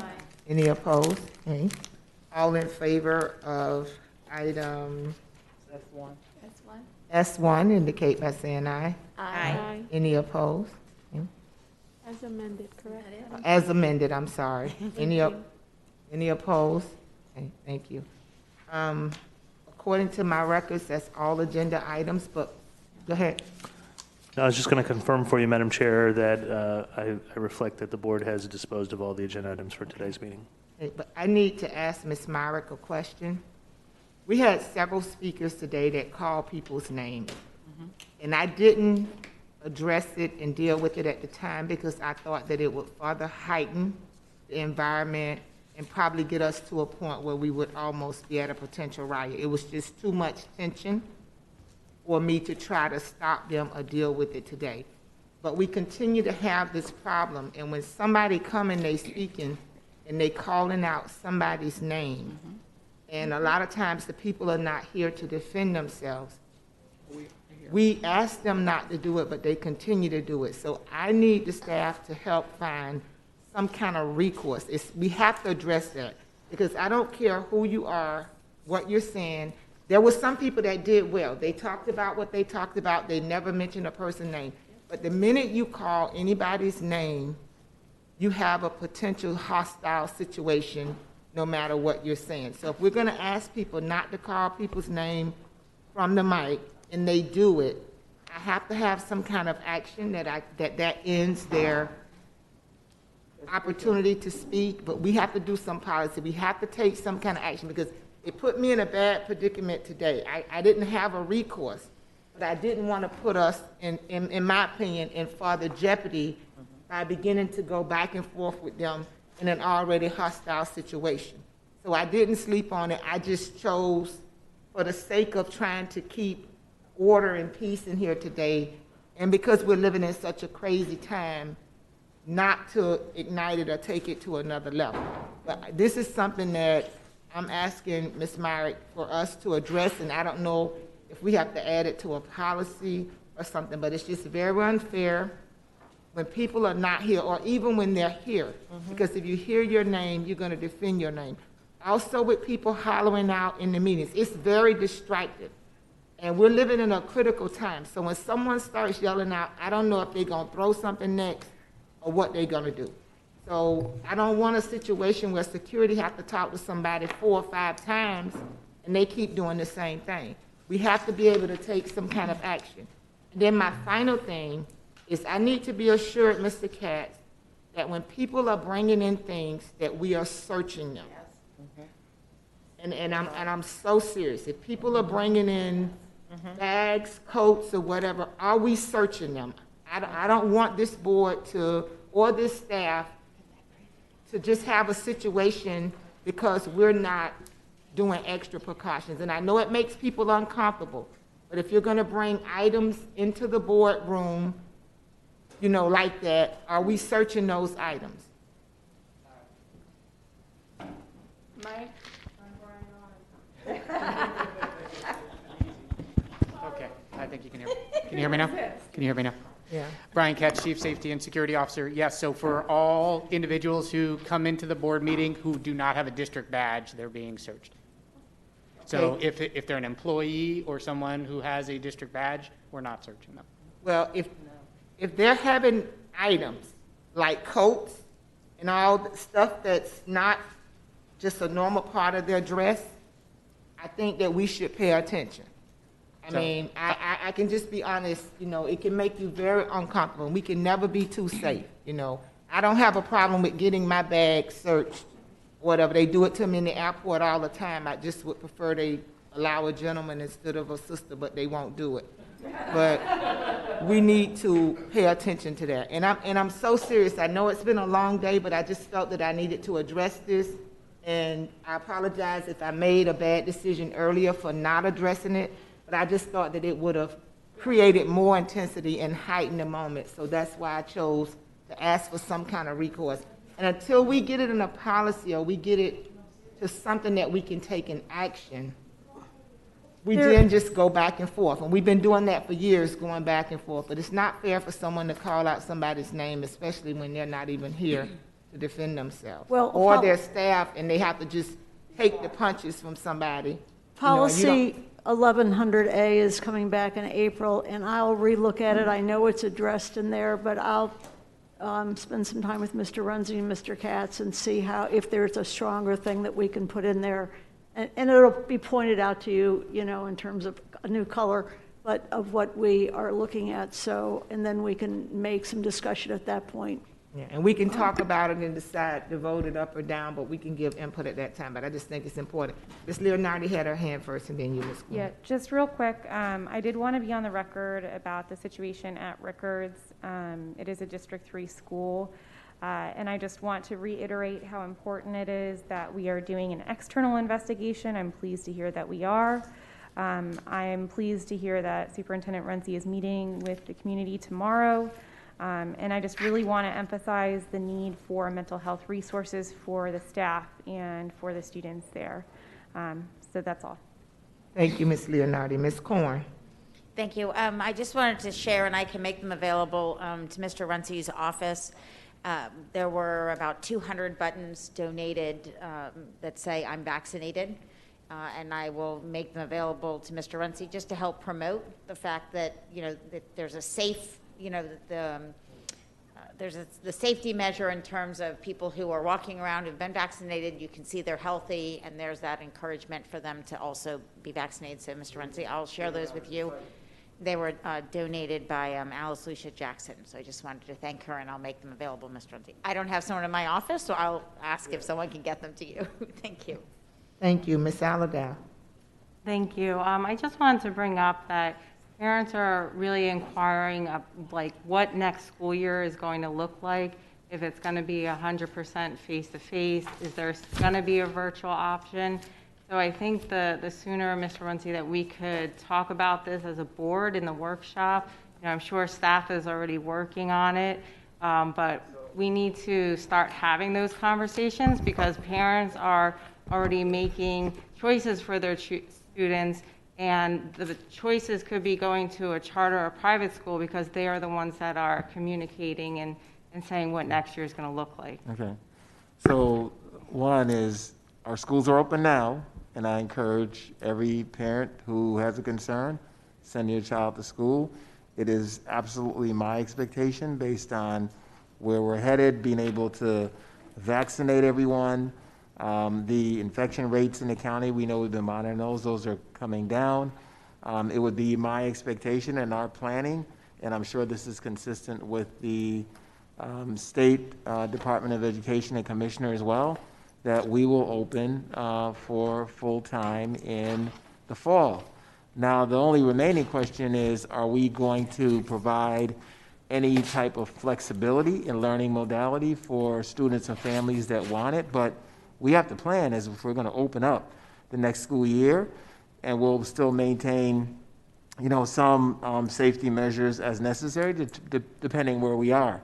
But I would say the message to our community is, one, we're open now. Number two, we plan to be open for traditional instruction in the fall. And that's what we're planning towards, unless something dramatically changes in the trajectory of where we're going in this county and this country.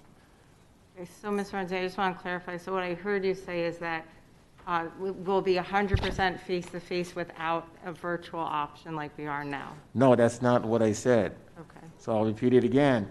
We are going to, our plan is to open 100% face-to-face. However, we do know that there are families out there and students who are thriving in a virtual environment, and some may still want that. We don't know at this time if the state is, one, going to allow us to have that flexibility to still provide some of that to those families that need it, and I would say that it should be on a condition based on the student's performance. The second thing we don't know is if the state does allow that, will they fully fund it? And so those conversations are going on at the state level. So that's kind of the unknown. But what we can control and what we know is that we should plan on opening our schools for 100% face-to-face, 5 days a week for everyone that wants that option. Okay. I mean, I still think if we can we'll talk have about it in a workshop. No, we'll have a workshop on it, but I'm just saying that that's where we are because we're open now.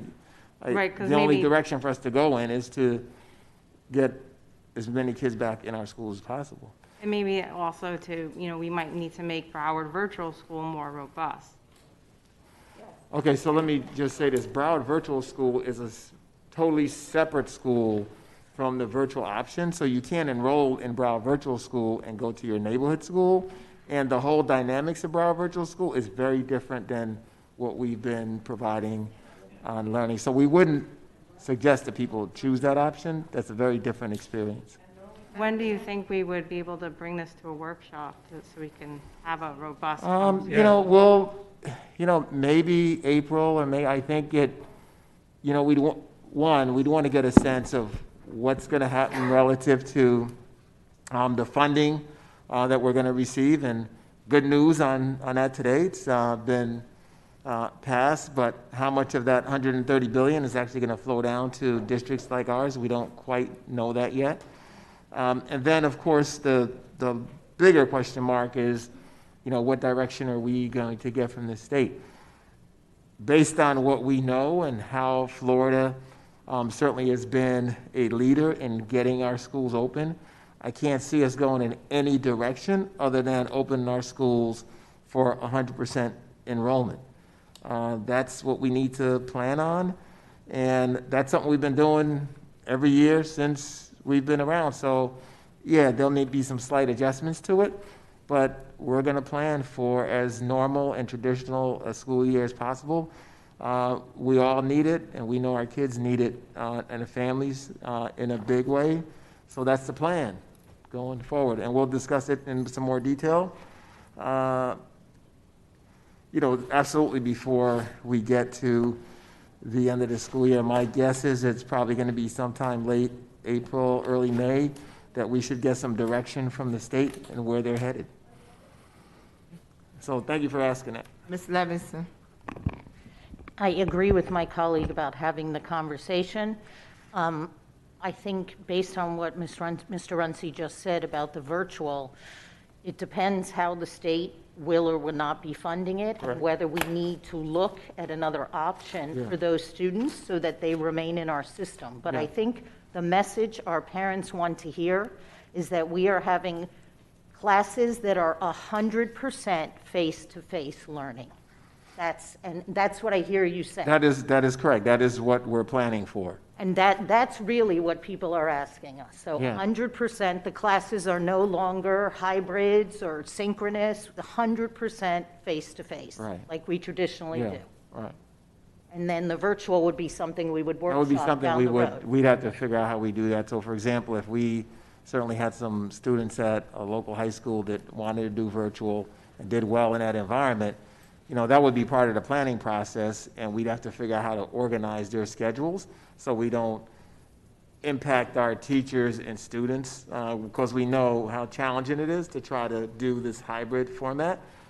So again, where those opportunities exist, we'll try to offer them, but the plan is for 100% in-person, face-to-face. That's the direction I believe we need to go in, unless, we're directed otherwise by the Okay, board or the state. And then I just wanted to make an announcement that the next Parent University will be March. I'm sure no one's watching anymore. It's 8:20 at night, but the next Parent University will be March 31st. Testing, 1, 2, 3. And it'll be all about the state mandated testing that will begin at the beginning of April. All the different testing, what our schools look like, the safety in our schools, and it'll go through all the district aspects while the principals are conveying their plans to their schools by March 15th, I believe. After spring break will be March 31st, Parent University from 6 to 8. March 31st, right? Correct. All right. Thank you. And as we wrap up, I think it's important that we continue to communicate the difference with Broward Virtual, that it's not the same as e-learning, because a lot of parents really just don't know that and know how it's funded different and how it gives a different opportunity. And I mean, you, Ms. Koch, you guys have nice little video things that I see going around now, so it could be something done really quick just to kind of shed more light on that Yeah, we begin to circulate. Yeah. Because I think that's important. And I see Mr. Sullivan, and I just think, I don't have another way of getting this on the record, I'm so sorry. But I think that it's important that we have conversations, or that parents are aware of what's going on around Bright Futures in Tallahassee.